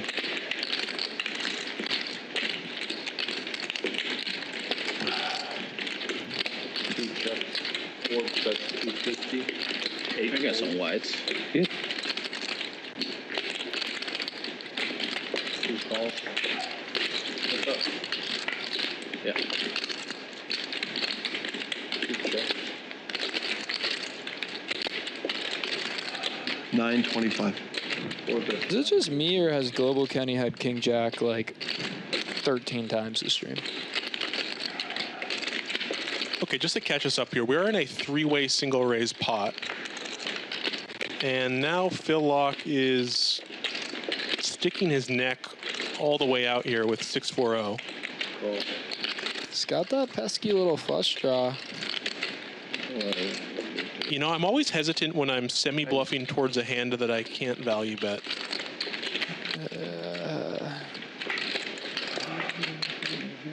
He's got position working for him, though. Snap, check, and win. You can't teach that. You cannot teach runner. You know, that's kind of the beauty of, like, having that weak flush draw bluff is, like, yeah, you can't value bet it, which is definitely going to, you know, reduce the EV of bluffing it on the turn. But having that ability to just, like, go check and take it down is always nice. Sorry, that was It's not nothing. You value because you're a sick mutant. I'm just, like, afraid. I want to see if I'm good. Wait, is it heads up? No. Three-way. Okay. Nathan Johnson, Warriors fan here. I'm not much of a sports guy. Can I do that in commerce? Phil Laak limping in sevens under the gun. Religious in this game, like get him out of Jared 6Xing the king queen O. You know, he has limp. Z flats the 9-8 suited. You don't have a nip up, right? I do not. This is freestyle poker, unencumbered by the nip button. Marc flicks it in. This is where I make Arthur flicks it in. Huge Oh, no, Arthur raise flicks. where I just call. You know, I'm never huge. After the speech, I know this call was what's coming. Block calls, 5 ways. And we got 5 players. And it looks like everyone involved in the pot already has a button, so this is just sheer... I mean, they all have real hands, so yeah, reasonable. Zahari flopping top pair with the back door. Phil with middle set.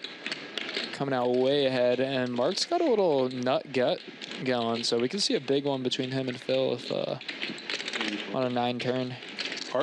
Yeah, Arthur also has the bottom end of the straight here, so if a 9 comes, he will get cooled off. Oh, okay. Let's root for a 9, chat. We could see a big one here. And Phil just smoothieing with the middle set here. Let's see if it comes to bite him in the ass. No. Clean as can be. Pure reward for Phil. Now he has all these guys stone dead. Yeah, common theme here with Phil getting really trappy with the thick value and then kind of going after it with like the airball bluffs, but it's working really well for him for now, and he might let one of these guys hang themselves. Yeah, it looks like Phil Laak is playing backwards today.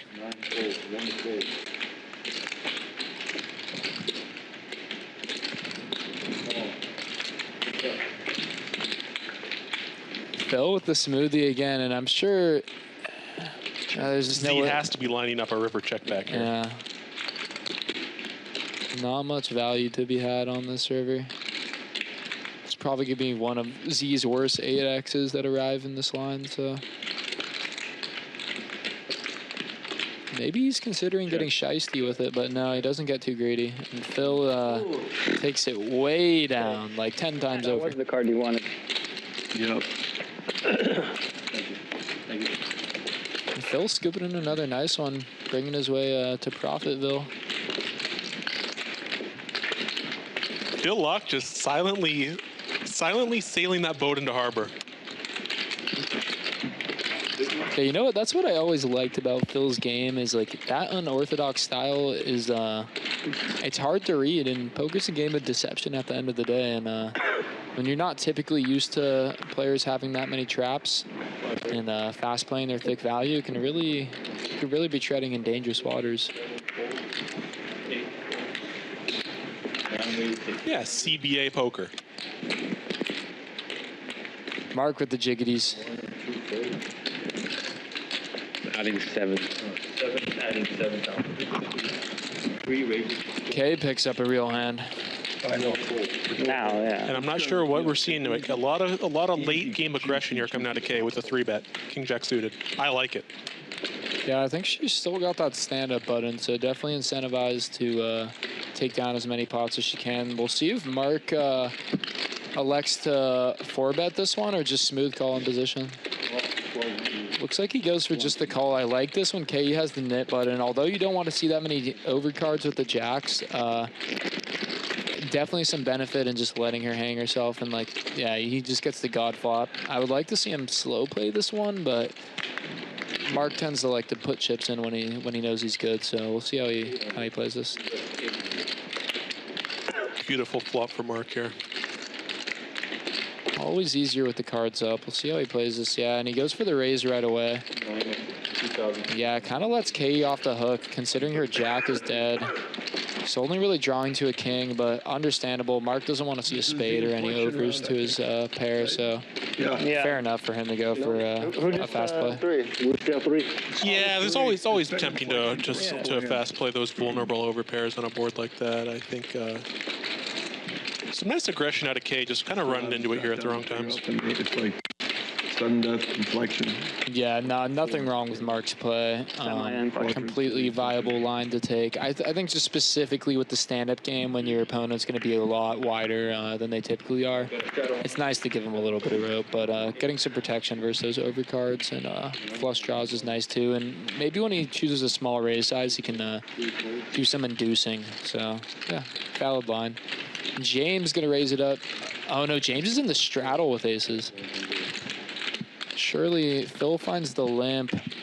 Jared with no button finds the call as well in the big blind, and surely James is going to squeeze this up. Bumps it up to 400. And then they looked at the flop. They all put in getting 2 calls, and just to clarify, guys, that is not a 3-bet.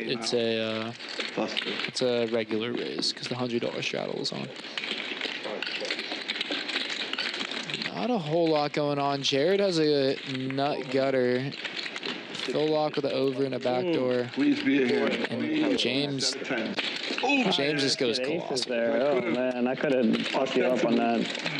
Done one of those. What do you feel about that sizing, Henry?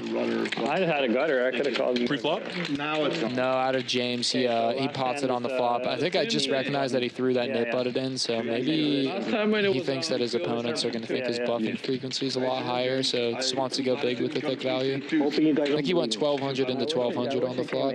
Yeah, I'm personally not a huge fan. I would prefer maybe like a half pot, but I mean, and then turn 8 to really get whatever.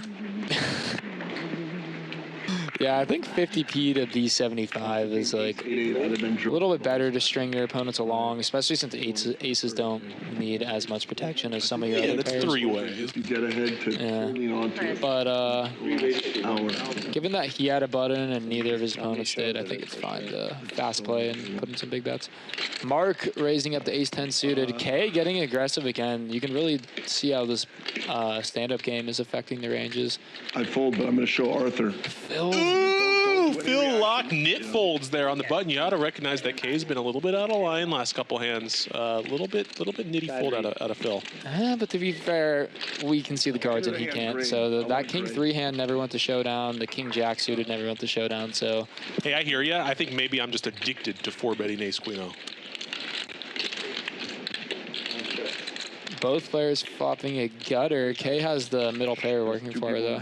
And when you 3-bet a hand like ace-3 suited and you flop something like this, you just feel like a god. But, oh, we have a check back here. But now the turn just still improves K even more. I mean, this is just... Yeah, she can only lose on a 10 here, so she's likely going to take this one down. At what point do you want to bet here and get some protection from a hand like king, queen, jack, though? I mean, you might even get equity clean. Well, no, you can't get any cleanup, actually. But king, queen, jack, 10 I like the bet here, because you're also just, like, building the pot for when you make the nuts on the river. I love the bet. I would have bet the flop, personally. I'm just piling. Oh, it was a good fold. Yeah, well played by K. The aggression finally paying off. Almost ran into a wall a third time, but yeah, Phil making a relatively snug fold given the stand-up game. Just because she's heads up for the stand-up game, your hand is like way stronger because of that, you know? Yeah, because of that. Yeah. And Jared giving Phil Laak the lecture here on how the stand-up game works. Yeah, sure. Yeah. Is that right? Yes. Yeah. Here, show me. Old school versus new school. Yeah, basically when you're playing the stand-up game, ranges get Payout right now. wider. It would have lasted another 8 hands, yeah. Give 2 to each.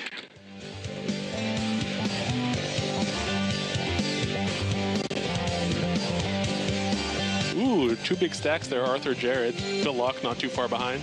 And Marc and Efan down at the bottom there. B-pips haven't changed too much. Global Kenny still at the bottom. Now we only have 3 winners at this point. Jared, Phil, Laak, and Arthur, and Efan subsidizing the entire table.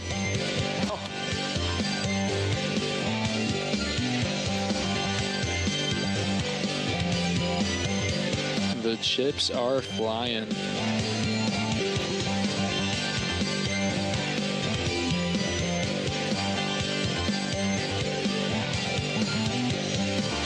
First openness, some people have a little thing called taste.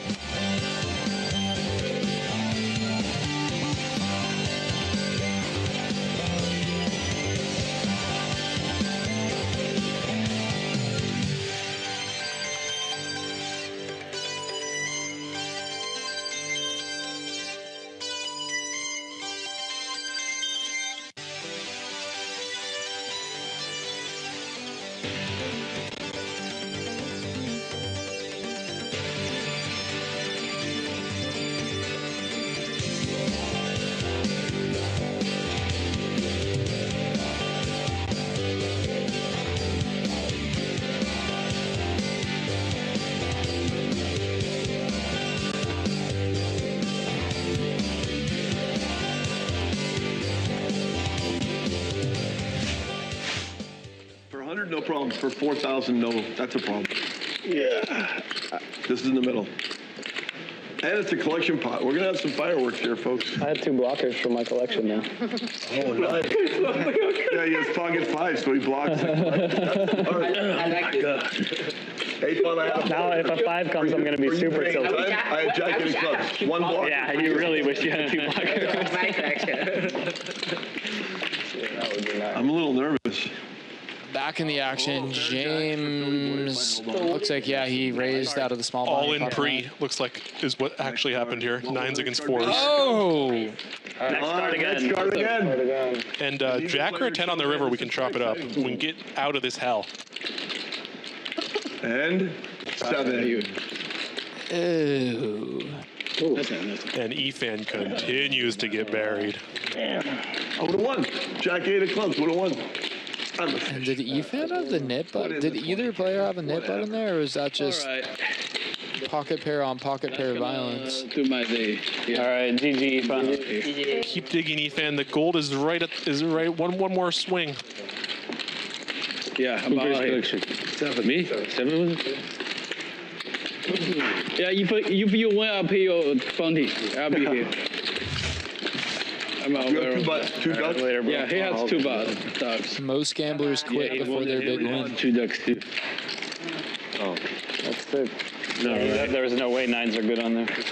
Looks like Efan taps out. I can't blame him. I was hoping I'll pop. Okay, so it looks like stand-up game was off, but there was some duck dynamic going on in that hand. But I believe James only had 1 duck. Efan really dying on his sword to play some defense. You know, I think if you are going to quit, maybe the best time to quit is when a player has 2 ducks. I play. That's pretty funny. Oh, he still went all in. And he called with 9. True. Sweet, that's how you're playing. Yeah, good on the players not asking Efan to pull 300 out of his wallet for that duck game. It's a big no-no in these private games. Yeah, that's just class. All right, yeah, I need your help for some defense. Marc. Come on, defensive players. Jared opening the cut with Queen Jack O. Yeah. James sliding the button with the 6-4-0. He really wants that 3rd duck. 一样的，你可以打筹码，就是你拿现金买筹码一样的。 Mark in there as well. Jared flops open-ended with the Jack of Spades 3 flush. Pretty nice little flop here for Jared. No one else has any. Yeah, but maybe Wow. t-shirt. Oh, straight flush draw. No. Nah, offsuit. I got 6 high. We were playing 5-10 25 last night. The very last 10 I have kings. Where were you? Limp, What casino? island. Home game, I bet. Home game? Could I get some purple? Limp Island 2. And he raised, I 4-bet, he 5-bet. I call. Flop is Jack high board. And Thank you. yeah, I shove, he call. Arthur, was Cliff at that game? You know, Yes. What old does he have? I talked to him the other day. Wow. I hadn't seen him for like 3 or 4 years, but I used to play, and during COVID I played in his game, and then he showed up at Hustler. I was I was in a sick game, and he was there. Oh, yeah, he played that. I just hadn't seen him at a casino. I didn't even know he played around, but anyways. I forgot who he even was. He was like, oh, I know you. I was like, oh, shit. He invited me to go yesterday, as far as I'm wondering. Oh, he yeah. It was a good game. I don't really play home games, but, you know. Jared filling us in on some lore. It's close to my home, so it's just like 2 minutes drive. Oh, yeah? Where at? Okay, opening the 7-8 suited. Oh, nice. Because there's no casinos in Orange County, right? James giving it a call with some dominating suits. Could see a big one if we get a couple of hearts on the flop. There, I was like, she's here today, I'm scared. Oh, we got a little strong 9x for James and Kay flopping the open ender. This is tough. I think James is highly incentivized to just call down here, and Kay's highly incentivized to just barrel off here. So I'm praying for Kay here. And she kind of gets bailed out with a little bit of showdown, but... I'd call that a bailout. I don't know what I have, Check.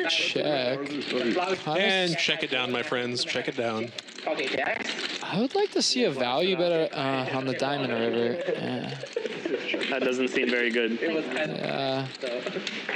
I think I would have liked to seen a bet out of James, like at some point in the hand, whether it was the turn or the river, but kind of just playing it passive, earning that duck, and moving on to the next hand. You know, I actually really think I like a check back on the turn with the ace-9 specifically when you unblock the ace-9 checkdowns, because I think you will get a delayed bluff there at some frequency from hands that are worse than ace-high. On the river, value betting is a little more interesting.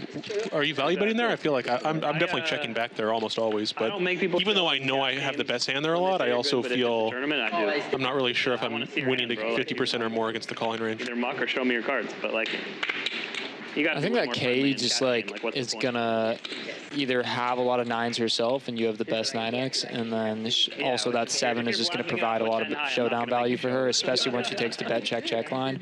So I think you just have the best hand like very, very, very often, and you probably gain a little bit of EV out of value betting and then inducing some bluff raises, and maybe you can find some heroes. But I mean, completely valid to check back. But I think what you're saying makes a lot of sense. If Kay on the river's playing a lot of blocks with 9x, then I think the value bet becomes worse. But if Kay is checking one of the 9s, then I think I'd like the value bet.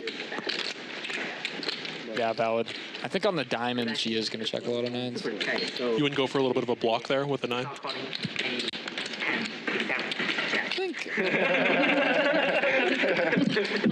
I think all options are on the table. Well, then it was a good bluff, right? I'm blocking all day. Making fold any hand except Jack. I'm addicted to blocking out of position on the river. I love it. Jacks. It's not kind of unlucky. Sand in their eyes. It's a 4-bet pot, so. Guerrilla warfare.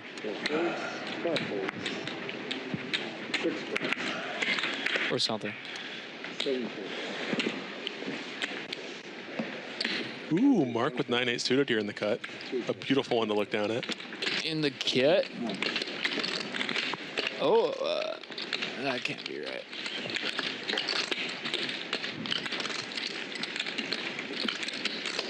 Just vacuum up the blinds. You want to break a 5? I'm good. Thanks. Okay.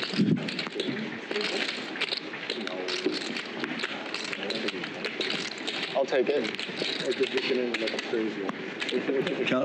Count it again. Just in the 95%. Pleasure doing business with you, Ken.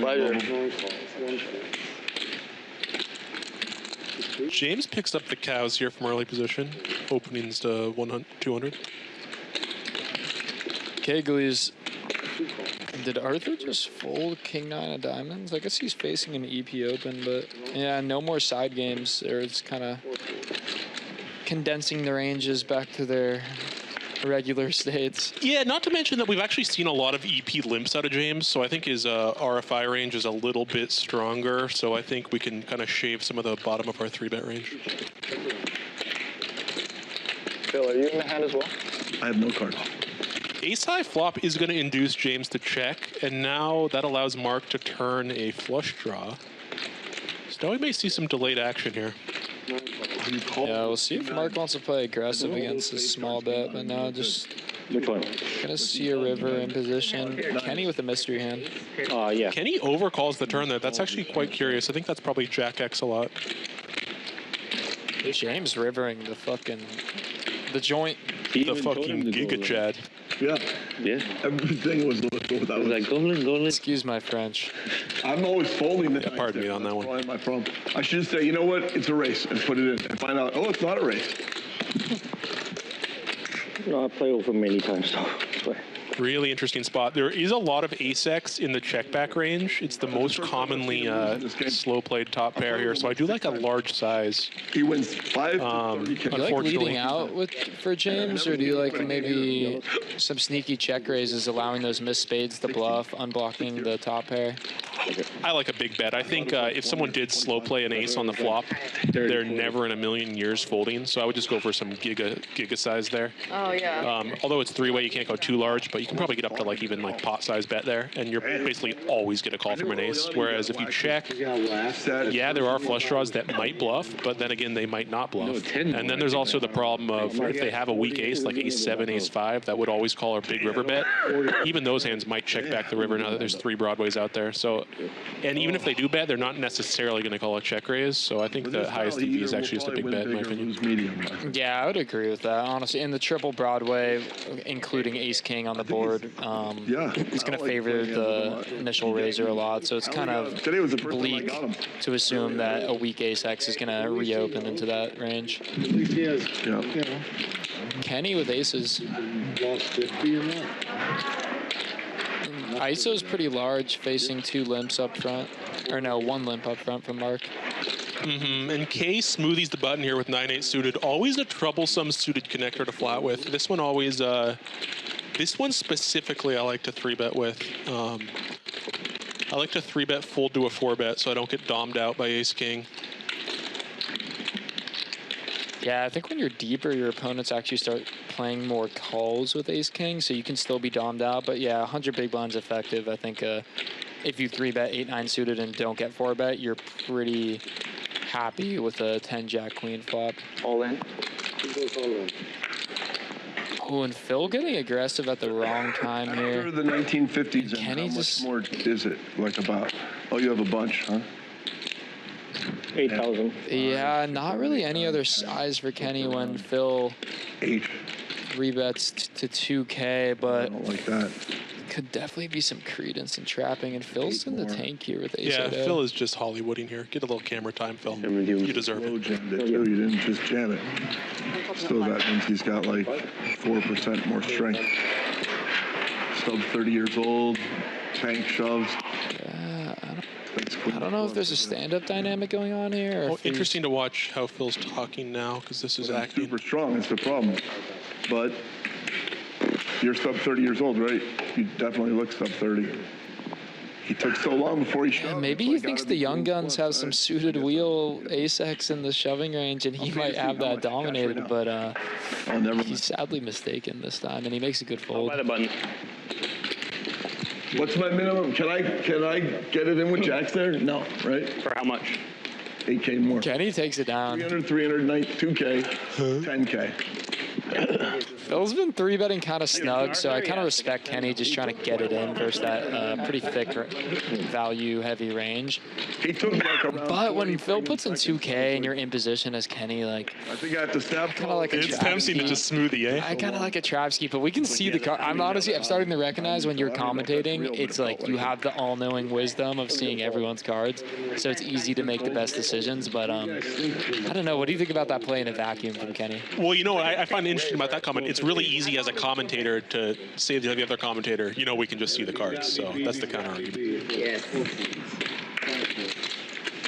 Oh, what am I supposed to say to that? No, I can't. I think two jacks, about three. No, I didn't have jack. No, I do like a smoothie there, though. You know, getting because you're going to go to a 2 SPR in position with aces. You know, that's kind of the golden threshold. That's what I'm saying. Like, if Phil 3-bet to a more regular size of like 1,100, 1,200, sure, I can see, you know, clicking it up, trying to get that SPR lower, play for stacks with aces. But when, you know, the pot's going to be 4K, you have 8K in your stack, it's pretty easy to just get it in position. But, you know.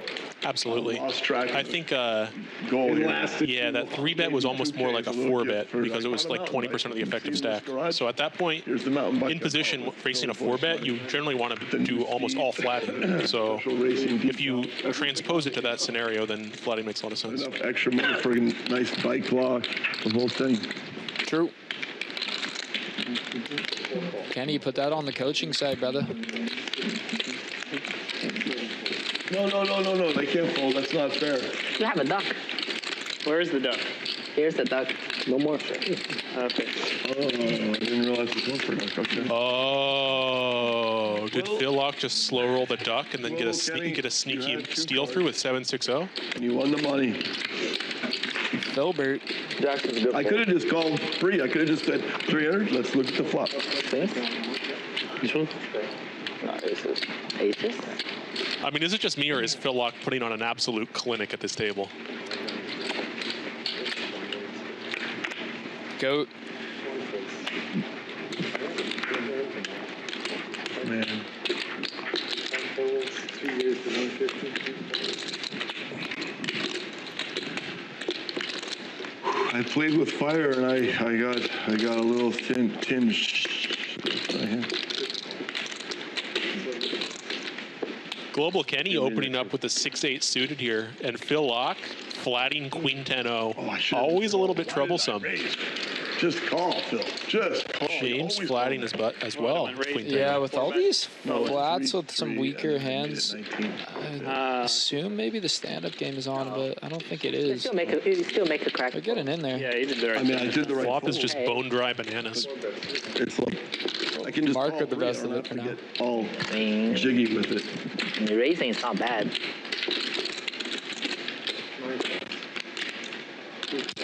And Phil just trying to get it through with some aggression. Marc calling with the 3, no backdoor. And now there's a 1-liner to a straight. Phil Laak with nothing. But does the river give some potential steal opportunities here for Laak? Because, I mean, how do you select your bluffs here? I don't know. If I'm in Phil's spot, I think I have a lot of give-ups on this. Once you get called multi-way on this texture, it's looking pretty bleak to try and get any kind of fold. I got to bet 3K on the river, Phil. Come on.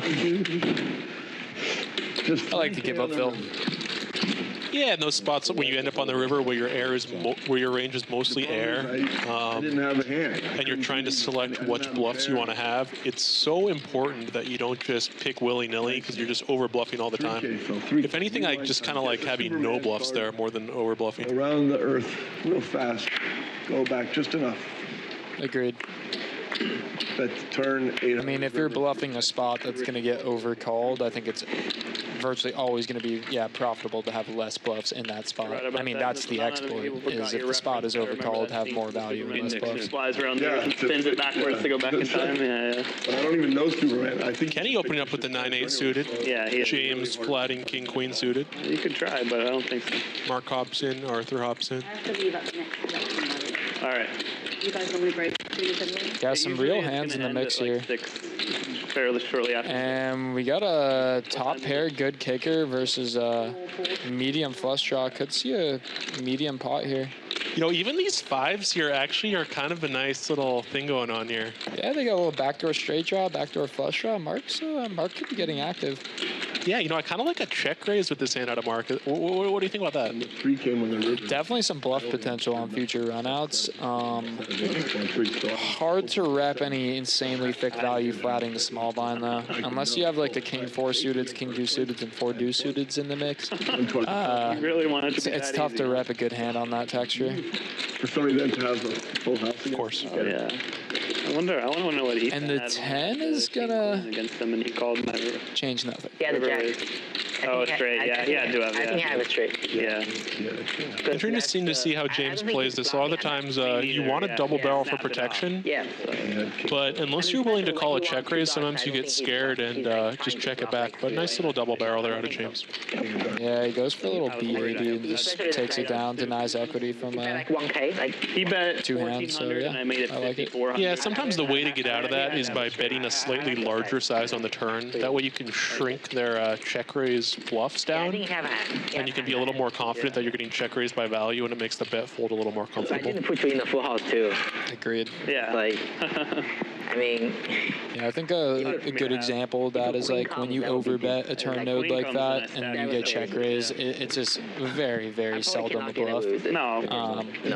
So yeah, on the inverse, if you think most people are thinking along that line of thought, maybe it's good to get in the mix against some overbets. But then again, people just don't like bluffing in the polarized ranges, which is pretty valid. You over-limp. You're a beast. I probably lose to Queen Jack. Marc picking up a real hand. Yeah, you could lose to, Likely not going to get much action from Jared's Jack 10-0 though. Yeah, Jared just opens bottom of range here. Probably snap fold into a 3-bet. Very huge pot. Yeah, you'll lose a lot. Yes. At least maybe not all. Duck going the Marc. But Arthur, has the feeling of that 6, is it still with you or did it fade away yet? The 6? Yeah, Nathan, you tell him, man. Tell him. No, but the feeling of getting. No, I didn't. Get some white knights in the chat. I want to be back. You had 4 out. Hey, get that suited armor and that sword, buddy. Go to war. We're here for it. I almost called chips, but I think it's bad luck, so I just wait for the game. Correct. That is bad luck. You wait until. Yeah, I just wait. It's also I'll rude wait. in case you hit it. Yeah. I mean, I'm gonna reload anyway, so. You just hit the 6. That's disgusting. Whatever. That's very disgusting. Steal them and kill the hand. Unless they miss, yeah. Just Unless they're in the blind. Yep, that's how they do it. In colors, you get the hand if you pay for it. That's very lucky. Phil Laak opening ace-queen suited under the gun. Z hustles back to the table just in time to pick up ace-6 suited here.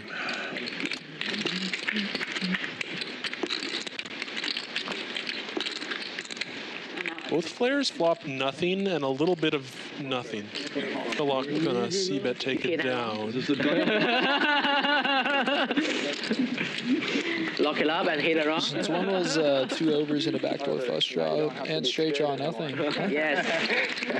Yeah, you know, it's an interesting hand here to c-bet. I don't. With Marc. It's almost, you almost get reverse equity cleanup when you bet this hand, when you fold out all the aces that you were dominating. I always feel a bit sick c-betting a hand like that. Good mixy. I think that's a good bluff. The queen 9. The good bluff. That was a stick call. That was a stick call. I'm not mad with the play at all. I think I'm gonna fold the queen for you. I should have probably just made it about maybe 3,800. maybe just make it bigger, but it's still making me like almost fold the queen. It's Z opening queen 10 suited here. Good enough. If he wasn't, Marc flatting the queen dewey. 5K as well, yeah. he would have folded in a minute. Yes. Yep. I know him too well. Yes. Yep. Because he had a set of 6s. Phil Laak speculates out of the big with king 6-0 and does flop trips. Queen. He doubled up twice through Efan. I hope to God he slow plays this time. I like the c-bet out of Z. No, I didn't play with a huge bluff. He almost. And yeah, just if I'm betting giving Z some rope here. I like the smoothie. One of his worst king X, so definitely good to mix it into the traps. He's got more than 20. Double flush draw goes check. No. And I was bluffing in the first hand like. Phil's gonna take it down with the B60. He's a small pot. 2 duck alert. Yep. Hey, there's 2 go. They missed it anyway. The gosh, he's 7. Yeah, it's only going to be. Yeah, no. Well played, Phil. Is this one good? You like that B60 on the river? He's on 2, so maybe you want to wait. I'll wait. I think when I'm trying to construct my sizings there, This is where I want to have some blocks and I want to have some more polar big bets built around my king X. So yeah, B60 is kind of in the middle there. But if Phil has a read that he's gonna, you know, he's gonna call off a lot of these more medium bets with his middling pocket pairs and 5X, but he's gonna fold to the over bets, then it's just a more effective value bet to go smaller. You know, I couldn't agree more. I like a block and an overbet, and I think when you go for that 75p in middle size, that tends to be more value in my experience. And you mean any two cards is qualified? It's really tempting to put your value in that because you feel like an idiot when you overbet and then they hero fold. And so you're like, I'm going to bet a size that's a little bit more callable. If it works in practice, you know, the power to you. But, you know, if you're playing against someone who's really thinking and really breaking down your range, I do prefer the block and the overbet. GTO, GT Schmo. Come on. A wise man once told me, if it works, it works.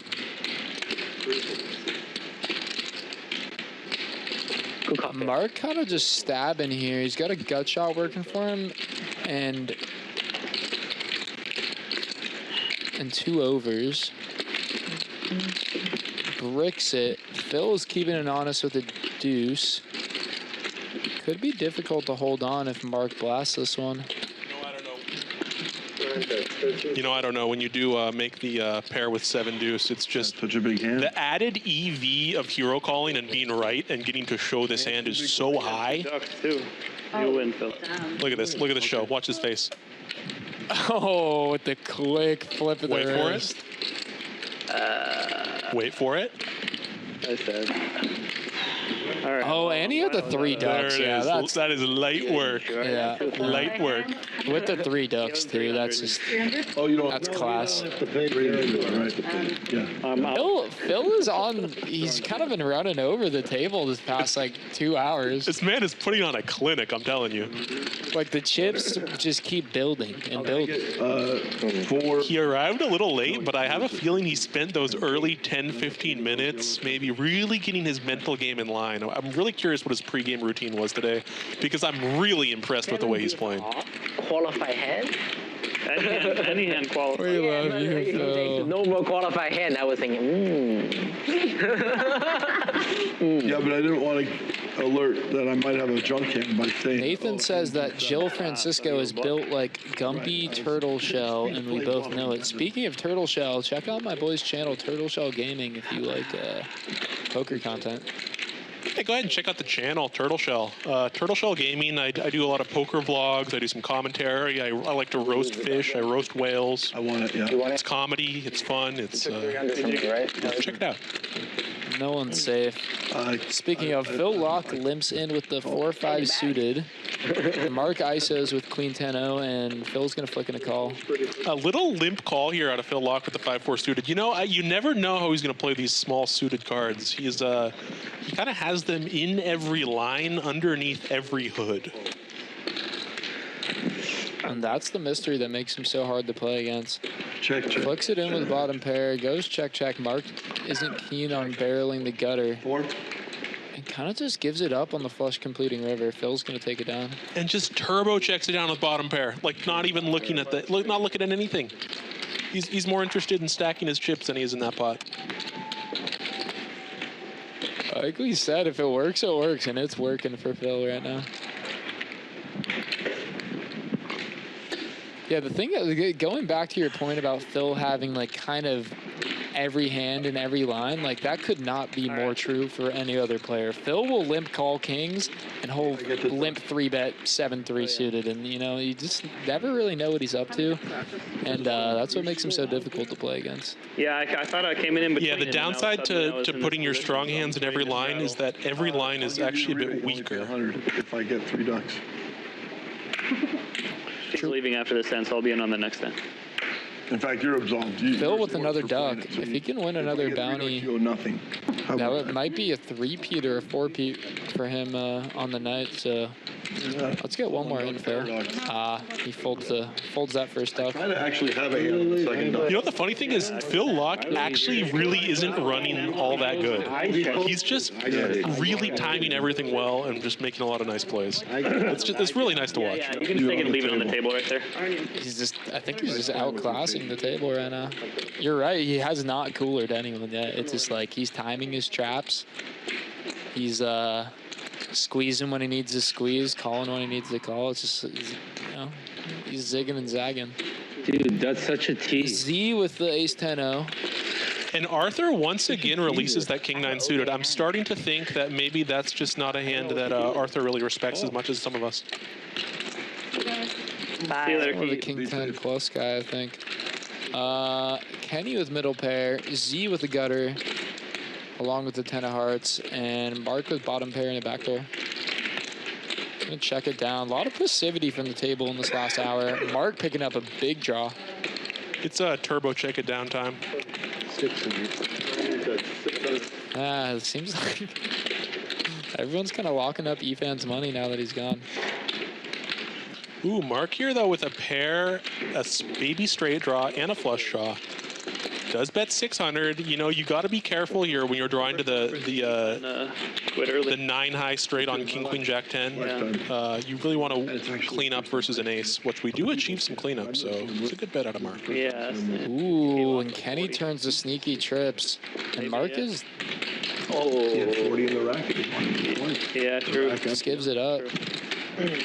Yeah, you know, it's kind of tempting to check back there with a pair. You say, oh, I have showdown value. I don't hit that every time.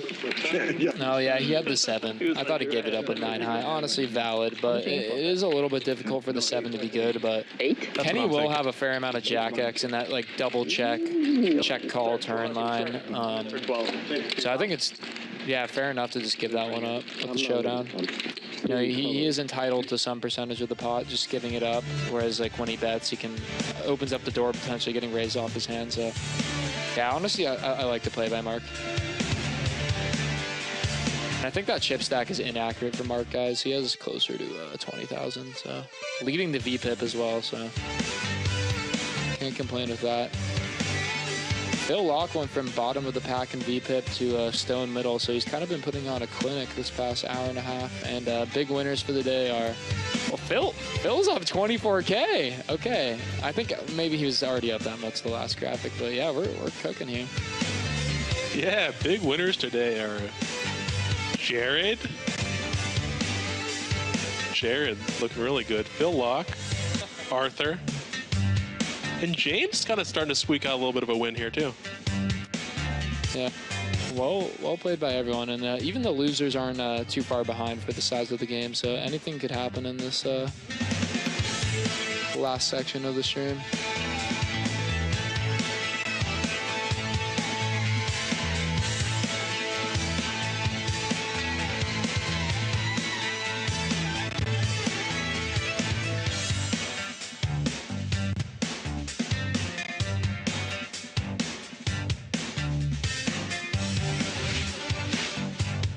Oh, 112? Yeah, because there were two people left. 5 checks. 1 bet 500. 112 for the house and the tip, and then 5 extra bonus for you. I shouldn't even call them. Yeah, it's 152. Sorry, sir. 152? How much have I given you so far? Just everything I've given back. Okay, so I owe 152? Yeah, 152. Same thing with the 5. Oh. Okay. Thank you. 5 Wait, so am I cashing part? Phil Laak rabbit hunting. Oh.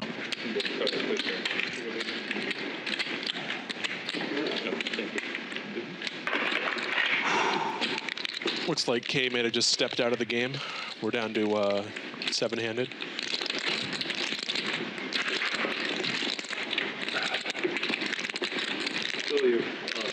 I'll put in 25. Got the 1 duck on King Arthur. Let's go. I want 2. Aces. Aces. Okay.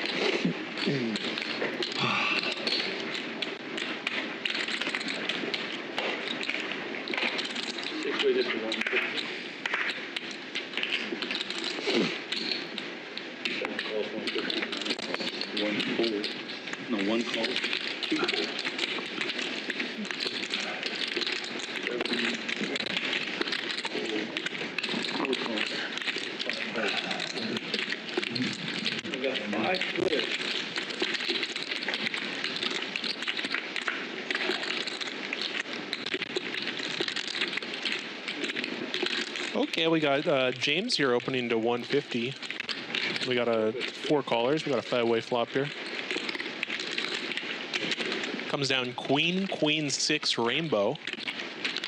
And James flops trip queens. Phil Laak out of the small blind here is going to donk bet with air.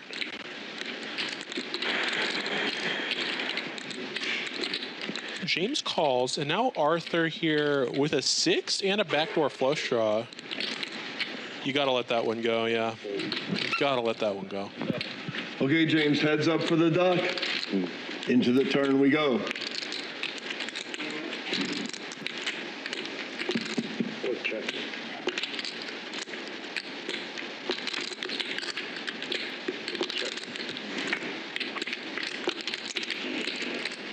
Ooh, James giving Phil Laak just enough rope there now. Phil Laak with an absolute snowball on a line where he probably has a lot of showdown value. So, and he still gives up though somehow. Very nice give up. I would find it quite difficult to give up there personally.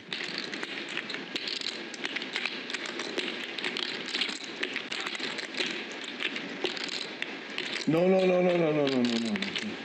No, you don't want to bet. James, no, you don't want to do that. Too late now. Can James take the bet back? You probably want the money too. You probably want it. Take the money there. I can't give you the next 800. I don't really have a good enough hand to pay the 800. Nice hand. I might have been outsmarted there. I don't know. I actually didn't have much thinking about it. Okay, brush it off. Whatever, you know? Now it's 5-handed. Wait, 3, 4, 5, 6-handed. Oh, 7-handed. 7-handed. 5, 6, 7. Oh, Efan just left. I've never seen that move. Okay. I'm in next hand. Spend all his money. Yeah, but he has infinite money. 9 bets, 150. Sometimes you just know it's not your day, you know? Yep, I've been there. Marc with a suited wheel ace here. Opens up from +1. And Phil Laak feeling himself a little bit. Flats the button with 6-8-0. And James hops in out of the big blind. And flop is just dust. Phil Laak takes a stab at the dusty world. New duck man. With 8 high, no draw. You want to take the big ones? Yeah, he does. You know, I think Phil Laak might be sensing that the energy level at the table is a little bit low, and a lot of players are up big and sort of on lockdown, and he's sort of just playing a lot of no matter what speculative hands and bluffing versus weakness and disinterest. And I think I really like Phil Laak's spot right now. I like that read because I would agree with you. It seemed like earlier in the stream, Phil was kind of like, you know, taking more passive lines with some stronger hands. Like we saw that big ace-queen fold during the stand-up as opposed to going for the cold 4-bet. But I think, yeah, he's recognizing the disinterest. I mean, Jared's practically falling asleep on his chair. Yeah. And he's just attacking that, so I like it, and it seems like it's working for him. Like his chip count just keeps going up and up. Yeah, but I think just about anyone would be interested when they look down at aces here for Kenny. Good fold. True.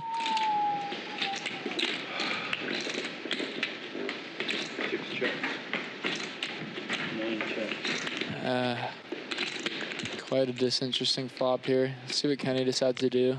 Ace of hearts in his hand. I mean, would it be crazy to just go out there and just pull the plug on this game? I'm in next hand. Yeah. 9 calls, 250. Marc's gonna float with the deuces. Pretty dry texture, not providing much value on the flop, so I don't blame Marc for peeling one off. Kenny probably gonna go for a double barrel here. Interesting suit combos out of Marc here, not having a heart or a spade not blocking either flush, and he can river a boat when either flush arrives. Kind of an interesting combo here to call with. Let's it go. Yeah, you do have to be careful with those under pairs because you get, even if you are ahead, you still somehow lose to a jack or a 9 when you get counterfeit. It's just quite gross. He's in. Yeah, he's in. Just be on that.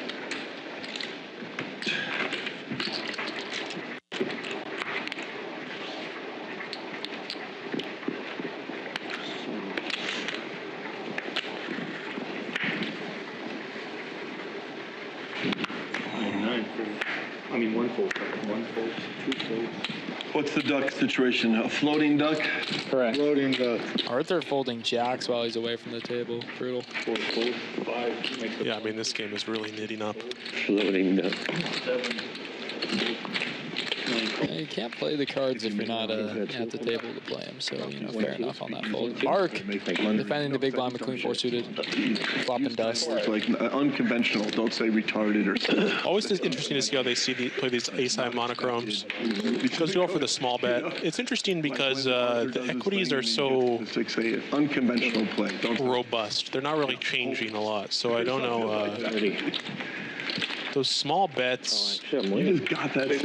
I don't know. How do you play those? Because sometimes I feel like the small bets they don't really make a ton of sense. And then you had top set of aces like 2 hands later. I didn't watch the hand, honestly. Oh, okay. At the most, like 20. 14. I mean, sometimes you think you're such a big favorite, you can just bet small with range and just take it down. Ace 9, no hearts versus. No, it was ace 9. Yeah, it was just on a monotone ace high board, all hearts. And Marc had dust, queen 4. So you're just saying, how do I feel about small bets on monotone boards? C-bet sizing, yeah.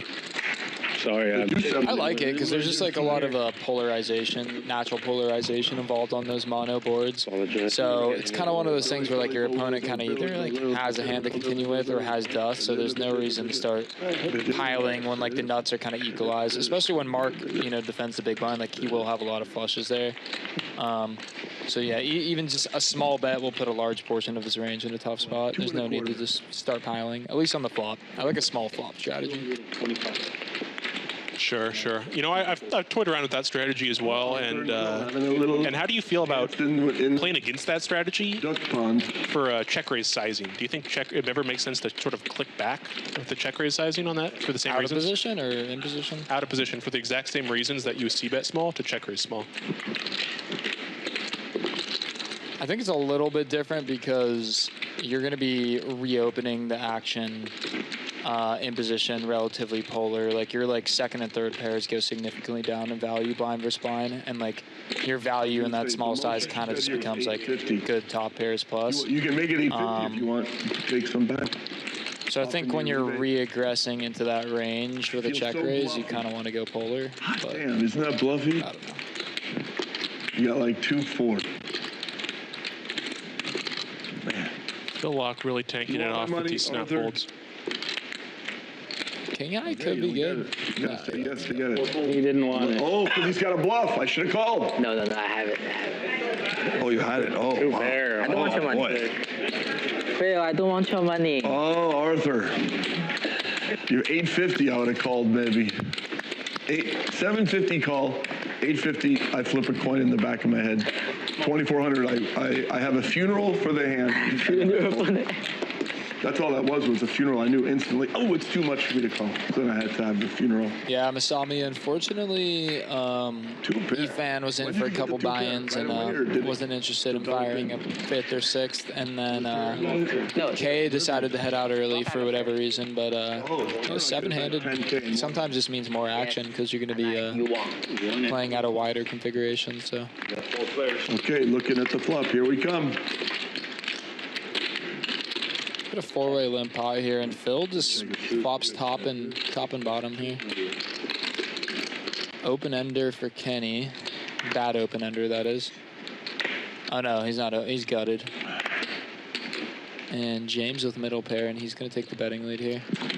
We'll see if Phil continues the theme of slow playing, or if he's going to go a little bit faster with this one. Oh, I thought you were gearing up for like one of those 2300. Oh. 200 for James. Just a call out of position. Phil must have. And the ducks in the middle, I think, as well. I check. Yeah, absolutely slow play machine. 2 check. Check. Ooh. Kind of a sick river. Phil gets counterfeit, though, so shouldn't lose too much. Also flush completing. Interesting to see if Phil could turn this double bow blocker into a bluff. I have a beautiful bluff catcher, and I lose to all the value. Yeah, spot on. He calls. That's value. Yeah. How do you feel about a bluff raise there? I feel like that's like that's like bread and butter, no? That is sort of bread and butter. The issue, so you're blocking 6s and 3s and 6-4 and 3-4. The problem is, do those hands actually exist in the bet check bet line? Right, yeah. It might be irrelevant blockers given that those never check back to turn. That's what I'm thinking. So yeah, it could be a bit of a misnomer. And I mean, obviously, a bluff was not getting through there against James's river trip fours. So Phil kind of just finds a way to skate by and lose the minimum again. I mean, I guess, how do you feel about the call on that river versus fold? See, that's the thing. I think you might actually get away from it on the river. He didn't know you were. I kind of like a fold, but you know. Definitely, there's some bluff. I mean, it's a limp pot. Like, if James is getting out of line with, like, any of his 7x or deuce x that were just gutted on the flop, then, like, it's pretty easy for him to be over bluffing that spot. And, I haven't looked at my hand. no, like Phil said, he had, I guess his blockers weren't too relevant given that it went check on the turn. I don't know. I definitly don't hate a call on the river. I just think, I think Phil kind of just flicked it in a little quicker than I would have liked. Either James. Right. Yeah, no, probably relatively indifferent. All the action is the same. All right, let me get some. Oh, is this 300? Yeah, I just made it 300. Oh, wow, okay. 2 rated to 300. I got chunked. So. Nathan says, who's better, Phil Laak or Phil Helmuth? I mean, come on. Good luck, Cliff. With this performance today, I think I got to give it to Locky boy. I'm going to go ahead and say Phil Helmuth is, in fact, the GOAT. 9-7 deuce. The knit goat. Yeah, I think Phil Helmuth is just, I mean, don't get me wrong. Phil Laak has been playing great today, and I think he's a great player, but Phil Helmuth, I think, is the greatest player of all time. Today I was playing like my A game, and now I feel like I'm playing my. He's got a lot of shiny bracelets. Looks like action's just turbo checking down again. Kenny gonna go for some delayed thin value on the river with the 7x. Goes for a really small stab. I like the sizing. Okay. What do you feel about that value bet targeting some like ace highs, 2x and 9x? He loses 9x. Worse 7x. 2, 3, 4, 5. You bet 150 into 150 into 7. Video on the duck game and then Stand-up game. Marc, I'm missing you. I'm missing you. It's probably fine. I mean, people playing in games that have that for some. it's just, you know, out of position. It's not even. It's just sort of fake news. You just bet. It's like you partly get value, partly get like prevent yourself from being in like an indifferent bluff catching spot. So like I'm kind of down. It's new stuff. I like my odds of figuring it out. Better than in real time too. Yeah. Turtle shell gaming approved.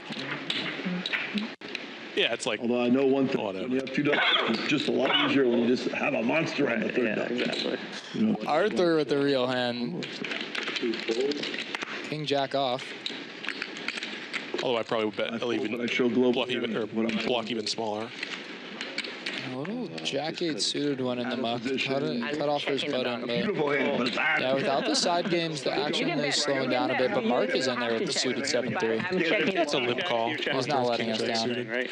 You check, I check. And not a whole lot going on for Marc. And Arthur begging for a check down. No, Arthur's giving him some rope. I don't know what you were talking about, but. Whoa, I would have had you. That's that what you think's going on? No. I mean, I always like getting a little sneaky check back in there, especially if you think Marc's. Did he limp call or he defended the straddle? Marc limp called.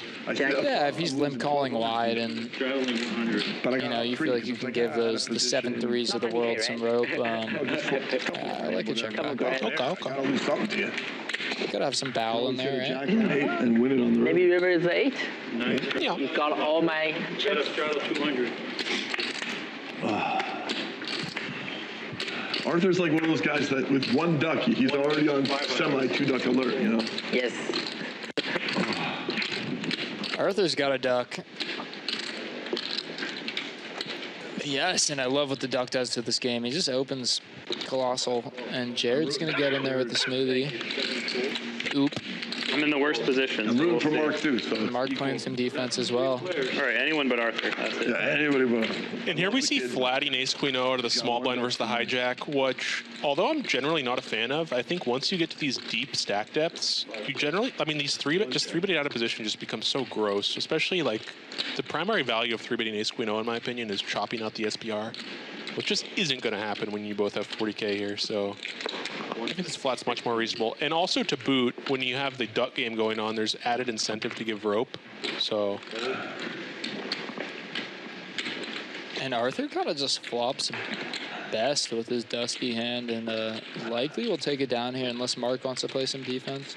I mean, look at that flop for Marc. It looks kind of beautiful. Even though it's kind of fake news, there's something about it looks quite appealing to the eye. There's some sneaky backdoor activity, and Marc is not one who's shy to play defense, but he just kind of lets this one go. It's completely understandable. Chill, please. Let's go. Thanks, Marc. Saved my life. Hey, good fold. Yeah, that's a good fold. That like looks better than it actually is if you run that out. Do 7. You have 2 unders to top pair and like a bunch of fake news. Yeah, he's still oop also, so it's like if you are gonna, play back on that texture, you gotta play it aggressively. Might take a week or 2, but. Yeah, also because Arthur has a duck already, he's gonna be incentivized to barrel, so you're gonna be facing aggression.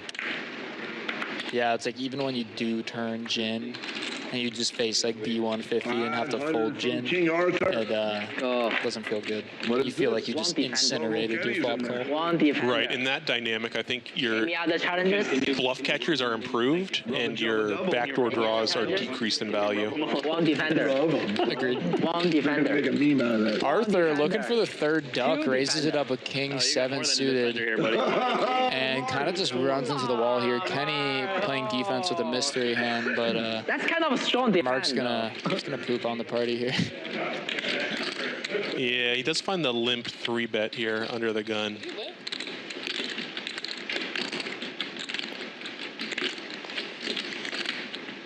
I think it was Marc may be in the strap, but we're not sure.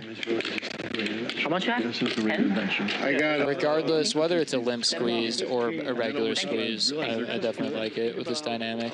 And we'll see with all this additional sometimes you get bit added dead money given the bounty game, if Arthur decides to get active with this hand. Yeah, I know. I mean, you literally can never talk this much and then put more chips in the pot. Yeah, and he announces fold. Kenny. Yeah, and contemplating a double flat. No. Maybe even a back jam. We'll see how interesting the.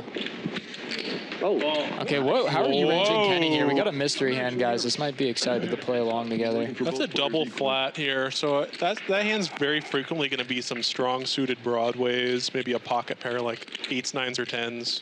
Yeah, I think this board. I could definitely see Kenny having some like king queen, king jack, king 10 suited, maybe even some of the ace queens and queen jacks of the world if he was trying to trap Arthur's wide open. And it's always a little bit questionable when they limp 3-bet and check a king high flop. Usually the range starts to peel apart at the seams. But he goes for the delayed bet. No diamond in his hand, but a gutter working for him and just takes it down. You win the duck. I have a king, Marc. I have a king. Yeah, we can only assume Kenny had one of those like middling pocket pairs in his range when he snap folds this turn. Like 8s? Yeah. Marc's 2K feels like I don't want your money, Arthur. Get out. Yeah. Yeah, I think Kenny did a good job of, recognizing the situation and how the bounty game affects the opening and squeezing ranges, but he kind of just runs into it there. And I think it's completely fine to play some double flats, especially if you're going to have some thick traps against the other guy.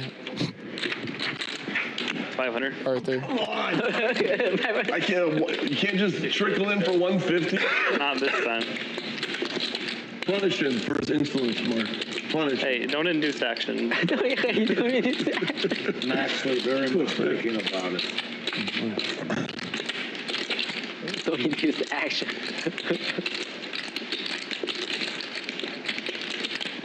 Deck's been hitting him in the face all day. That might be a call. Wow, and then Phil folds. Wow. Of course Phil folds. Well, I don't have a durable hand.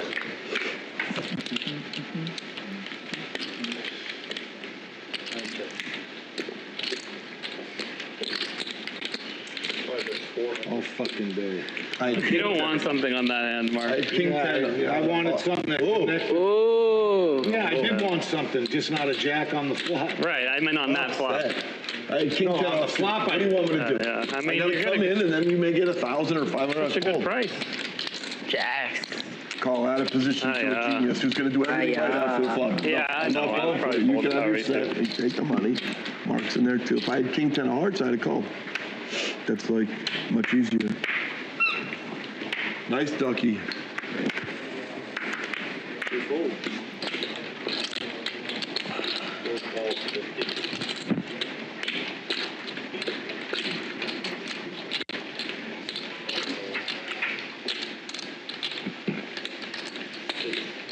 James makes it 300. I see what he did. We'll let Phil Laak do the commentary for this one.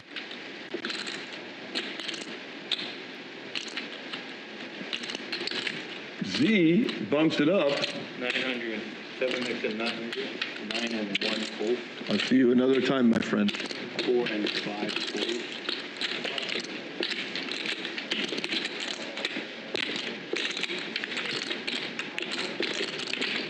Like in another universe, that would have been, pocket aces, limp for 50. And then I would have like 2,100 that bet, right? Some GTO number-ish. And Have you ever considered writing a novel? I think you're very good at it. I think I'll make a. I'm good at starting stuff, but not middle and ending and finishing.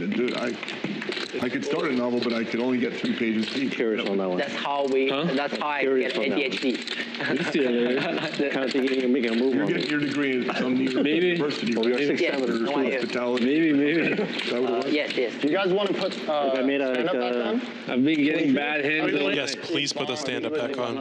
We should play one round of it before we're done. We're gonna be done soon. Yeah. Let's play stand-up because then it'll end when we're done. Yeah. Well, you have to do it right now, then. Yeah. Do what? One round of stand-up game before we're done. Okay. The mid game. Just when I win a duck. What time it done? It's ends. Usually like right after 6. So we probably have like 30, 40 minutes. Okay. And then we do have to finish Z's duck out. Then it will be over. Okay, fair enough. That's how they usually did it last time. You Appreciate it, Phil. You can't stop on. Starting the stand-up game right now. I only have one duck though. Oh, you can catch. But it's my I haven't won the duck all day. I've been getting Oh, you 94 can, G's you to can, all day. you can cash out your duck like a 100 per person. No, a duck is not worth 100 per Like person. a 10%. It's worth like 25 bucks. Yeah, 35. It's like a 10% one duck. Oh, Jared. Yeah, master guy. I'll get a T right Phil now. Laak limps in here with ace queen O. 6 reasons. Jared juices it with 6-7 suited. Now James in the hijack with ace king O. Put it on. Wouldn't have been. There's See how Phil has those sneaky limps though? Sometimes 7-3 suited, sometimes ace queen O. I know, and he's just gonna limp fold here too to get away from it. That's just so nice. How does he find the god folds every time? It's just nice. Oh, ace king. Thank God I didn't have ace queen or some kind of monster hand. He is actually just getting away from it when he needs to get away from it and getting after it when he needs to get after it. It's actually sick. El Clínico. Investigation. Arthur and Jared still at lead in the pack.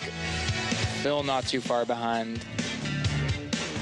Marc leading the VPIP. Everyone else kind of hanging around the high 20 to mid 30 mark. And I think those 3 big chip stacks are also going to be our 3 big winners. Go figure. Oh, Efan just throwing a feast today.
I paid 5 times once. You did 5? All right, looks like this will be the last segment of our show here, about ready to wrap things up. This is the final stand-up game they got going on right now. Final couple orbs here. It's just really fun doing commentary on the show. Everybody's just got my boy Justin here. I'm Henry, aka Turtle Shell Gaming. Go check it out on YouTube if you're interested. Those are those moments where you realize, oh, I'm glad I didn't get ace queen, because I would have been in there with the worst hand. Thank you for those of you who hung out and stuck with us. You can vote. I want 9. It's been fun. And a club. Cheers, guys. 3, 4, 5. Is that yours or his? It's yours. Z opens up here with 6-7 suited from EP. Oh yeah, you had ace king. Yeah.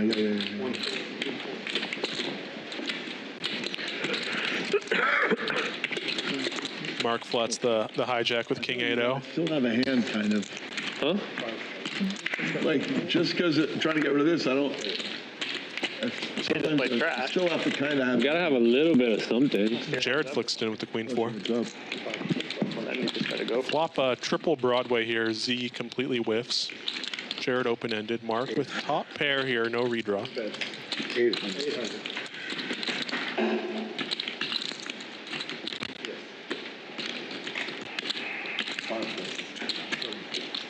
Makes a big bet.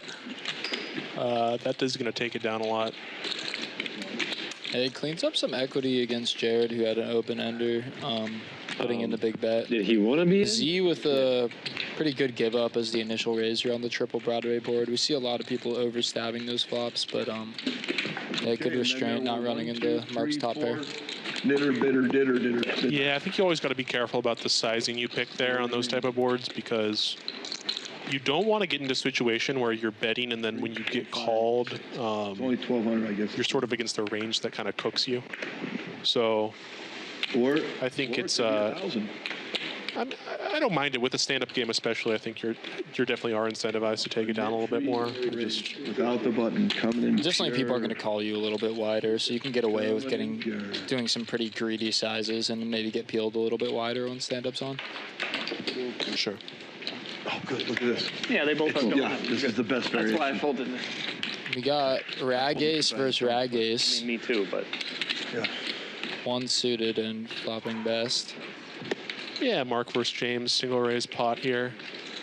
Jack 9-8. Check. Looks like they're in a turbo. Check it down shell.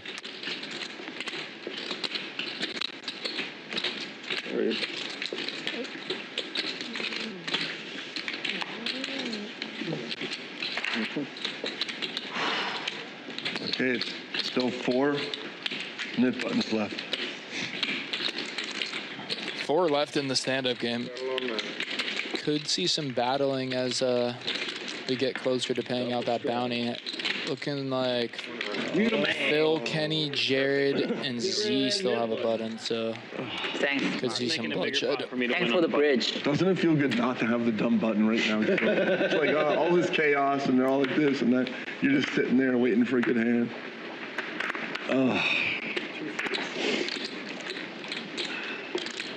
I feel like you deserve. I'm not kidding. You know what I'm saying? 5 raises, 600. 600. Jared on the button with ace queen O. Nit on nit. That was nit 600. On Yep. 600. Do we really want to drop this button right now?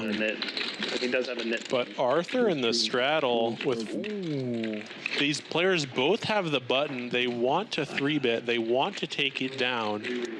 And they're deep, Henry. They're deep. 2,100. Got 2 40K stacks. That represents 400 straddles, I believe. This could get ugly, guys. There's just, I don't see Jared ever getting away from it with the stand-up game on. Kind of ugly having ace-queen, though, when you're this deep, given that it could be dominated by the ace-king, but there's just no way you can fold on this juncture. And you know the wrinkle is that Jared here opened to 6x on the button. So now ranges are extremely condensed, in my opinion. And now with this ace-high flop, in this 3-betting out of position, this is the exact note I was talking about a couple hours earlier. When you 3-bet and the board comes ace-high, it's always curious to see how they play these. Yeah, Arthur kind of starts out with a standard small C-bet. Third pot, you know, I see this is a very common strategy to just simplify to third potting an ace-high board in a 3-bet pot. A strategy I'm not personally a huge fan of. Very bricky turn. Kind of upgrading some of the suited wheel aces to a 10 kicker. And this is exactly what I'm talking about. On this turn node here, after it goes c-bet, call, check, in this spot, I find you can actually bluff the turn a lot in position with any 2 and print. And if you actually have the ace, it's much higher EV to check back here. So it seems like maybe this is a strategy Jared is implementing. Now Arthur here, though, river comes a diamond, and he may be contemplating turning his jacks with a diamond into a bluff. I personally like check raise bluffing this a lot more than just bluffing myself. What are your thoughts? Jared's defensive snap, yeah. Or is this a small enough size that maybe it's value? I don't know if it was a bluff. Too legitimate. I didn't see. Was that a 2K sizing? If it's a 2K, I'll call that value. It was like 28, I think. Yeah. Okay, that's just.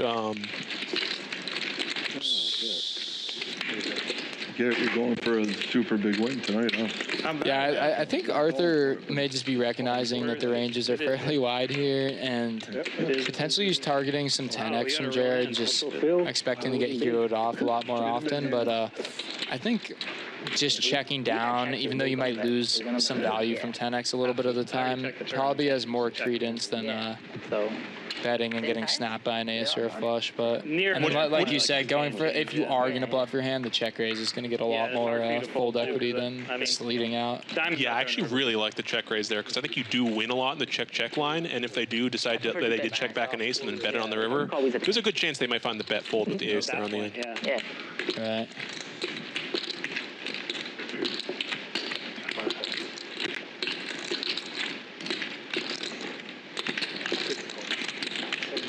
Is that 2 naturals? We got a little bit of a clash of titans again. 2 non-knit players. No, Jared's offsuit, but just a single raise pot. Could see some action here. Oh, this is the worst. You open ace king and you get 2 field flatters, and now you're out of position with ace king. This is my worst nightmare. And just flop bananas with a king. This is, you flop 2 overs with the king of hearts, so you're like, I should have some barrels here with ace king, and this might not be a bad one. Okay, we're gonna play a check call. Valid. And what do we do now? We just hold on and pray. Ooh, kind of an interesting turn, though. Extremely interesting here. James turns the queen high flush, and Phil Laak now, with his ace king high check call, does pick up the king high flush draw. Curious to see how he plays this. I kind of like some smaller sizes here, but... Do you ever check raise here as Phil Laak to try to get him off a 10? 100%, sometimes. Phil just goes for a quick call, though. I hate this, because now when the river goes check, check, oh my god, Phil Laak gets there. We've seen a lot of turbo checking out of this crew tonight, but I'd have to think the queen of hearts is got to be a small value bet. James is not one to thin value bet, actually, in my experience. Yeah, and he just gives it up, even with the straight flush blocker. Well, he has the queen high flush here. That is really very disciplined check back. I flopped so big I had to hold on.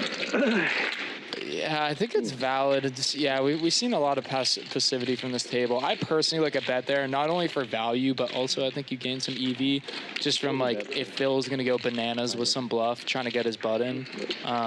Just, like, reopening the action and allowing some crazy bluff to, you know, bluff into you. You probably gain some EV from there as well, even though, yeah, you might run into it a bit of the time. But you know, I do like a value bet, but I actually don't think you're going to get check raise bluffed there almost ever in my experience on 4 flushes. I just find it so hard to ever construct any sort of check raise bluffing range there once on the 4 flushes. I mean, what yeah, hand? because you just run into it a lot.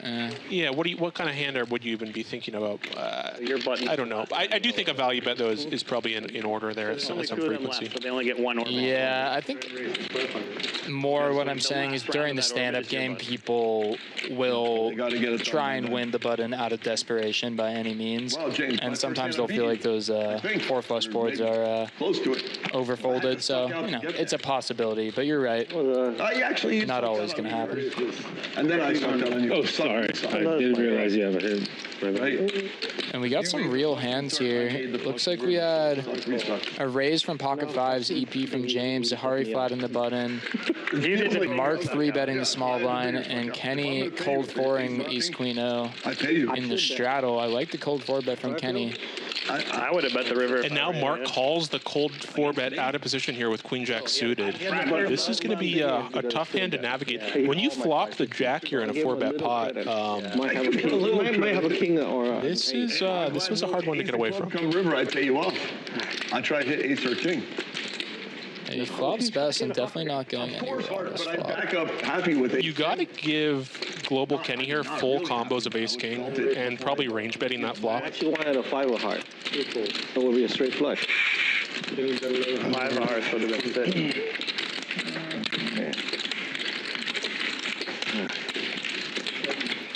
Yeah, Marc decides to fast play his queen jack. And Kenny just gives it up with the ace high. So yeah, Marc's going to take that decent sized pot down. But you had the ace 4 for 3 fours. I paid you there. That is equity denial. I should have maybe bet the turn. I don't know. Yeah, definitely some benefit in just avoiding seeing those ugly turns in rivers where the value of your hand goes down a bit. Like in Marc's shoes, you definitely don't want to see a heart. You don't want to see any overcards. So I can see some merit in just trying to, you know, figure out where you're at and put some money in while you know that you're most likely ahead. Yeah, you'd hate to see an ace or a king on the turn. The problem with figuring out where you're at is once you find out where you're at, now what? Guess you can make more of an informed decision after that. Anyways, we got James opening up EP with a rag ace. Z trying to get rid of a button with 6-2 suited. Marc's in there. Arthur finding the squeeze while he still has a button. Pretty good hand to do it with. So 825. We'll see if anyone plays some defense here. I think it might just be Arthur and Z left in the stand-up game, so that definitely gives Z some more validity in this tank here. If he knows that if he folds, he just has to snap pay the table $800. It's definitely reasonable. And Marc's gonna play some defense for him. Yeah, if he's bad, I probably check raise. Marc playing the double flat range here in position. So that's the other line. Arthur really sticking his neck out here with queen 9 suited, and just boom. That was like a little bit of a whiff for Arthur, but Marc flops bottom pair and a king high backdoor flush draw. Let's see how they play this squeegee pot on an ace high board. If I check the river and we do see a quarter pot c bet. I probably check raise. Yeah, you can't go anywhere in position. I would thought about that Marc's for a gonna minute float. on the river. Like if I value bet here and get raised, it's gonna be gross. But like maybe you just call because I had a diamond too. And Arthur turns a queen, which that does turn into a check. Now let's see if how Marc plays this. I don't see him turning any pair into a bluff at a frequency. Let's see. Okay, river's an ace. I'm seeing check here. Unconventional play, non-standard play. Don't say fish play. Burning money. Just stay away. We could maybe see some thin value out of Arthur, and yeah, he goes for a little B33. In there, say this is what. Yeah, actually, I like it. I like it. That ace reduces the ace combos, and there's still a lot of jack X in range. You have a jack. What happens? Yeah, I'm okay with You that. have an ace call. Yeah, the ace X is reduced. It's unlikely that Marc's going to be checking a lot of flushes in position. So yeah, I think it's actually a pretty cheeky value bet here. Yeah, I like it.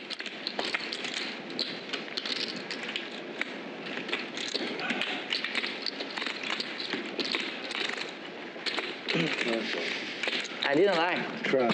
Yeah, Marc finds a good fold. All right, GG. No, Yeah, I believe that's going 200 to everyone. If you conclude the stand-up game. Z takes the L on this one. it would be a huge check raise for me. Well, who gets Or no, maybe Phil takes the L on this one. No, I believe that was Z who had to pay out on that one. Now it looks like we're getting back. We don't want to end the stream because Z still had one duck, and we don't want to cash out his equity. So we're going to play here for as long as Z gets to keep winning his ducks, I believe is what's going on. So where's the button? Oh, the mouse over.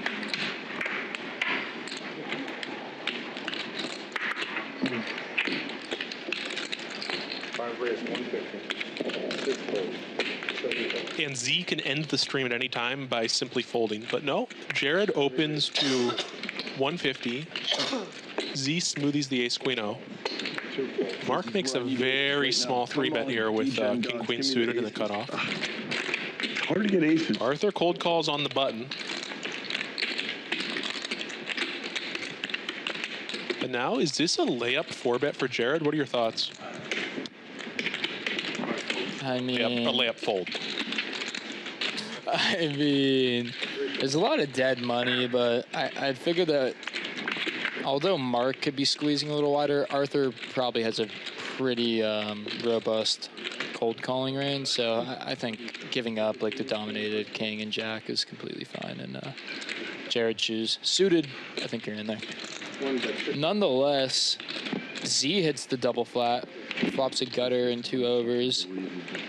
Marc gives up the low card flop, and Arthur's really happy to see that triple low flop with the pocket eights. And Z just gets there straight away. Really hard to get value here, though, when there's a double one-liner to an ace and 6. And now, like, even a Z, it's, I mean, what do you think you can get value from here? Some sort of, I don't know, you'd probably have to go for some sort of block sizing, though, because... Are you even yet? I just never really going to get... That's a little yet?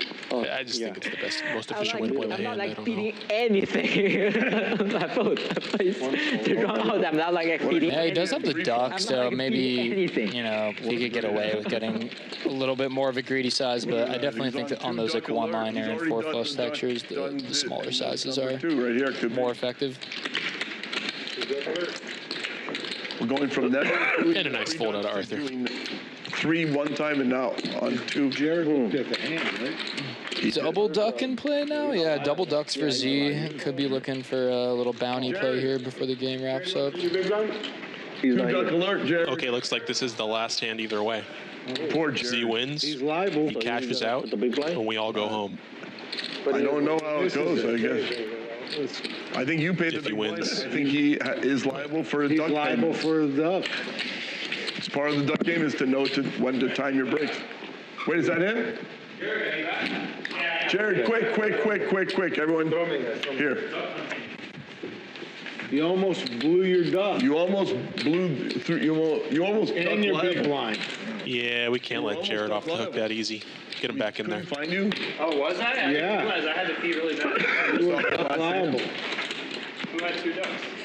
Z. Oh, now he has 2. Gotcha. You looked at the hand and left. Yeah. Right. Damn, very dangerous. Playing with fire there. So happy you came back because it's that extra player on duck defense helps. It's like 10%, extra 12%. Yep, Z here with double duck, limps in, 10-8 suited. 2,150. 2,000. 2 more limps here playing defense, and Phil Laak in the small blind makes it 2,150 with 7-8 suited. Defense. Probably shouldn't have bet so much, but I kind of didn't want to have That is a duck denial. Let's do that. Let's stick around and play until the traffic's done. If you guys want to stick around and play. Yeah, we'll play a little while. I have to go, but. Oh, you have to go? I hate playing short-handed, really. Oh, 6. It will be very interesting after the pressure. For some reason, for me, I'll play with you guys for a little bit after. easy. I hate short-handed. Phil won't play this. I would do 7-handed, but 6. 6? No, 6 is good. 6 is not that Look at my short. phone. If nothing's It will be very interesting if I put pressure on the river. Nah, probably. It will be very interesting. Probably call it. Jared's locking it up. I'm definitely not calling it. I can sit here and play and. Jared isn't a lockup I win player. more, but you know. Jared's in lockup mode. Me? The weird thing is I'm actually stream You're never in lockup. Okay, I guess the game continues. Marc opens 6-8 suited, Oh, that hurts. +1. I keep getting one duck, and then I have to. Arthur in the hijack flats. Maybe Arthur does respect the king 9 suited, just not in the way that we do. I want to have video. For me, that's more of a 3-better fold. My minimum duck calling range right there in that spot. Same. What is Do me a Nixon. I don't know what it is. I But jumped he there. flops top 2, and Mark flops open-ended with a backdoor flush draw. What is the window? I don't know. I need a duck expert. One raise is 1,300. Like, I'm so addicted to seeing what everyone had. That, like, I don't. Mark looks disgusted, but he's not going anywhere. No, you can't. You can't. Now you open 6-8 suited from up front, and you flop this. I mean, how are you ever folding to a raise? I once tried to. Brick. Yeah. He's probably going to get priced out on this turn, I'm assuming. Because I'm getting more out of seeing their hands. Yeah. Right, because you're trying to approximate what's right anyway. So it's such fucking bullshit. 3K in the pot. Arthur does bet full pot here, lining up a river jam for 1.2, and yeah. Let me aggravate the shit out of me. He does show. You like that full pot sizing? What was on the phone? 7-9. Yeah, I do. 7-9. Yeah, I guess if you're repping like a polarized range and you just want to get greedy against Mark's strongest King X, yeah, definitely fine. Yeah, I'm just potting the turn and I'm ripping the river. So if you bet smaller than that, then the river becomes a little bit more. I don't know. I just don't know why I wouldn't go Geo when I'm in that line. Such a river. I just like to see all the hands. Agreed. You know. You are a party killer. Well played, Arthur. You do what you got to do. I don't know. I like to see this stuff so much. Bad river bet. 4 folds, 5 folds. 6 folds, 7 folds. What is it? 27, 275.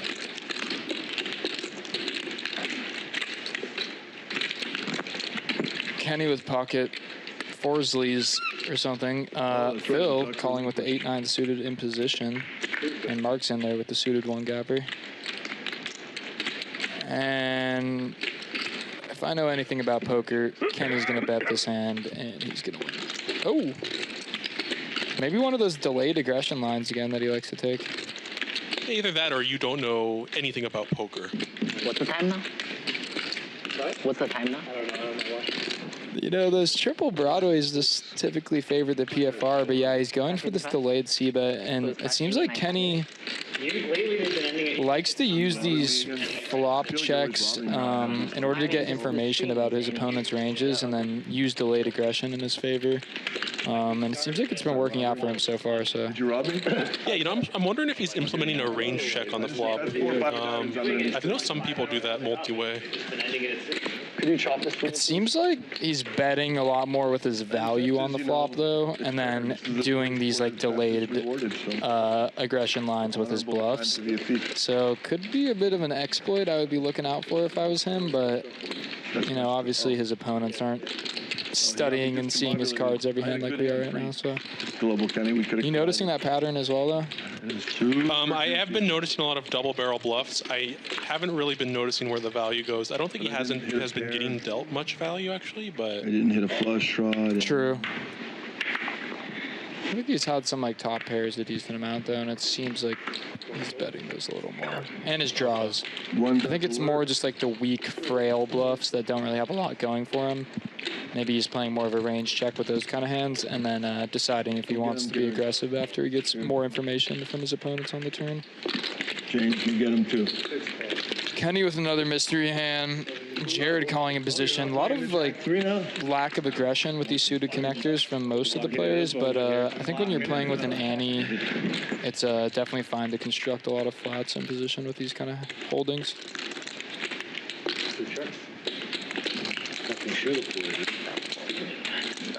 Yep. 5 bets, 225. Oh, here comes the 3 on the turn.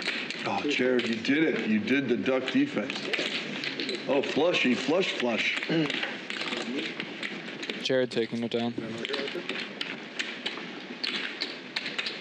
I should learn bet sizing. I should take some bet sizing class to learn what the bet sizing should be. Bet sizing is important. Very important. I know almost 80% of my bets are just duck. It's the sizing, you know. I think 2,000. Can confirm. I'm betting 2,000. It's To be like, honest with you, I don't we love you, Phil. need any cash game stuff at all, so I'm too cool. oh. tournament bet sizing, you can ask him. 4 raises, 150, 5 raises. Coach Yeah, me. because tournaments like what, If I wanna play 25 to 50 You're gonna play bigs. World Series. Hit me up. I can help you out. Okay. I probably just play the main event, you know. Yeah, but even if you want to do that, even just like 1 hour of like some stuff, will Okay. help you a lot. Let me know. Phil Laak opens the Doyle here. Gets 3 callers.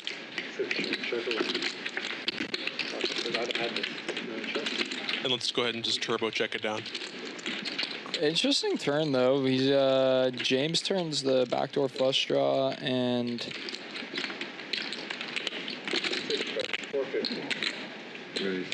yeah, he decides to take the aggressive route. And Marc is fighting back here. Now I get the reward. Yeah, you know, when I was first starting out in poker, I read this book called The Book of Bluffs. And what it said is that if the whole field checks the flop and then the whole field checks to you and you're in position, you should just bet any 2 cards. And so I think it's just a good bluff spot here for James. And I think Marc identifies that as well, and he's check raising. Delivering pain, receiving pleasure.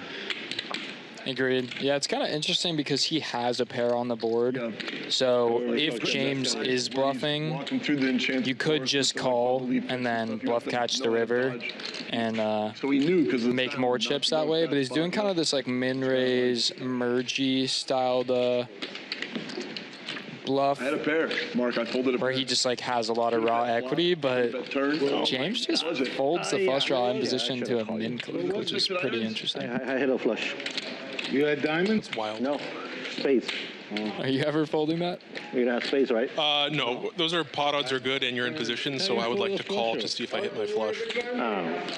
Yeah, he does. Locking Yeah, I think just like when Marc clicks it like that, it's hard. I mean, even if you think that your flush is dominated sometimes, even like your pair outs are decent. I mean, I know you would do it. I'm just what are we doing here? We know you would do it, Mr. Sickness. Yeah, 16, like 30K, 50K, they just make it for the ace. Yeah. 4 calls. The fact that I had the diamond makes me... Yeah, make me like more okay to call. Yeah. That is cool. 150. Arthur, King Arthur, he's in there for 1,000. He doesn't care. We could all have aces. He doesn't care. He's got his hand. That's 1,000. He enjoys betting 1,000. Okay, Kenny opens the King Queen O. Phil Laak flicks it in. James flicks it in. Maybe consider a squeeze there with 9s. I don't know. Marc here in the small blind calls. Arthur, Ace King 3-bets. This seems to be like a hand that people like to 3-bet. Ace King out of the big.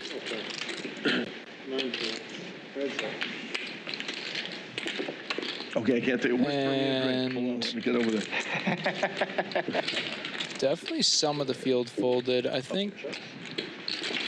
I'll take it. Yeah, James is in there double flatting with the 9s. We've seen a lot of double flats tonight. Interesting how players decide to play this range.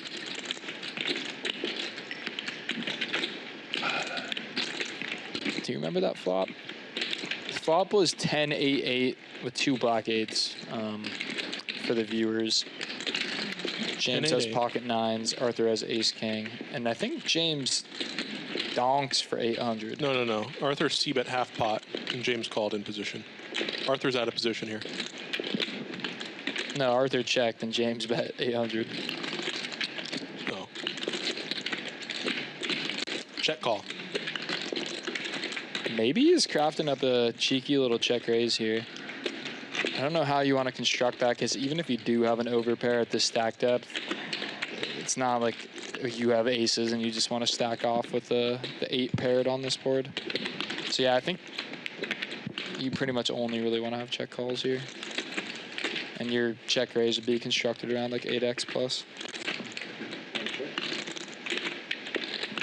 James still good. Gonna turn a gutter to go with his pocket 9s. Pretty good spot here for James to double barrel and check back the river, in my opinion. Yeah, I'd agree. I mean, at this point, when Arthur faces the double flat, he has to assume that James's range is mostly dense in just like pocket 5s through pocket 10s region, which is just all over this board. So James decides to check though. And on the 6th pairing, I would definitely like to, when check, to see a little value bet from James, because it's really looking like Arthur's very dense in like ace high holdings right now, assuming he checks. I agree, and the only thing you have to worry about is getting check raised by a hand like aces or kings, which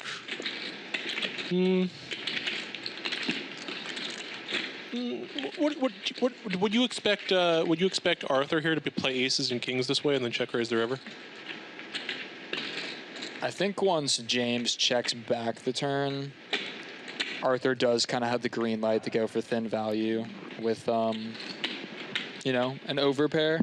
But then again, Arthur could be protected in the form of like 6x that stabs the flop, turns bottom pair, checks back to river, and now has a boat. So it's a little bit shiesty in Arthur's shoes with even with an overpair.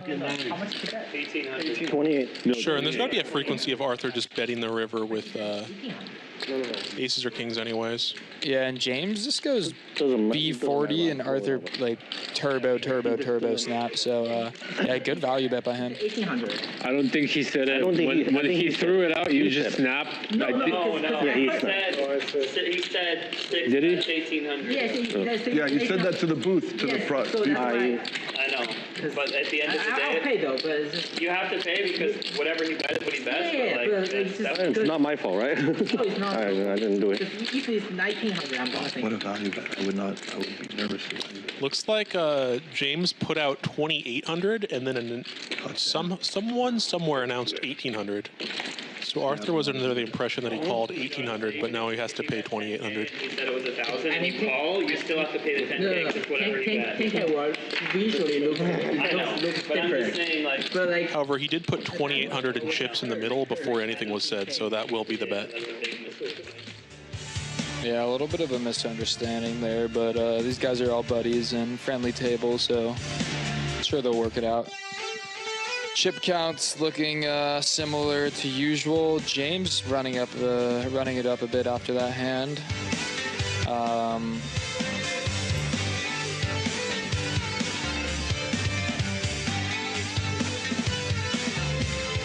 V-pips looking pretty similar as well. James also coming up on the V-pip leaderboard. Kenny and Jared hanging around the bottom, but still doing decent in the high 20s. You don't want to slip below that 30 mark. Very close. And cumulative winnings, assuming to see we'll see the same top 3 as we've had.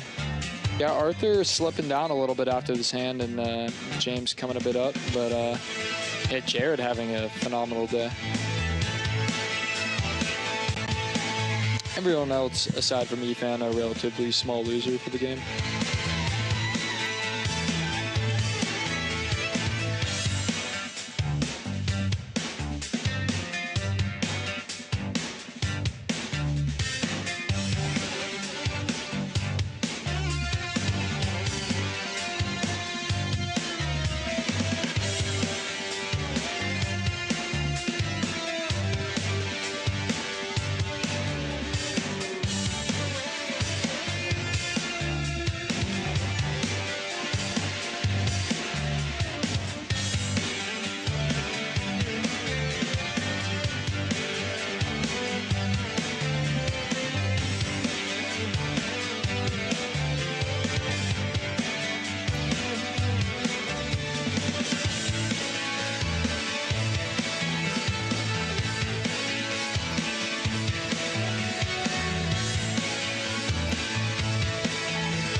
All right, folks, that's going to be it for us. We're ducking. We're starting on. He lost. So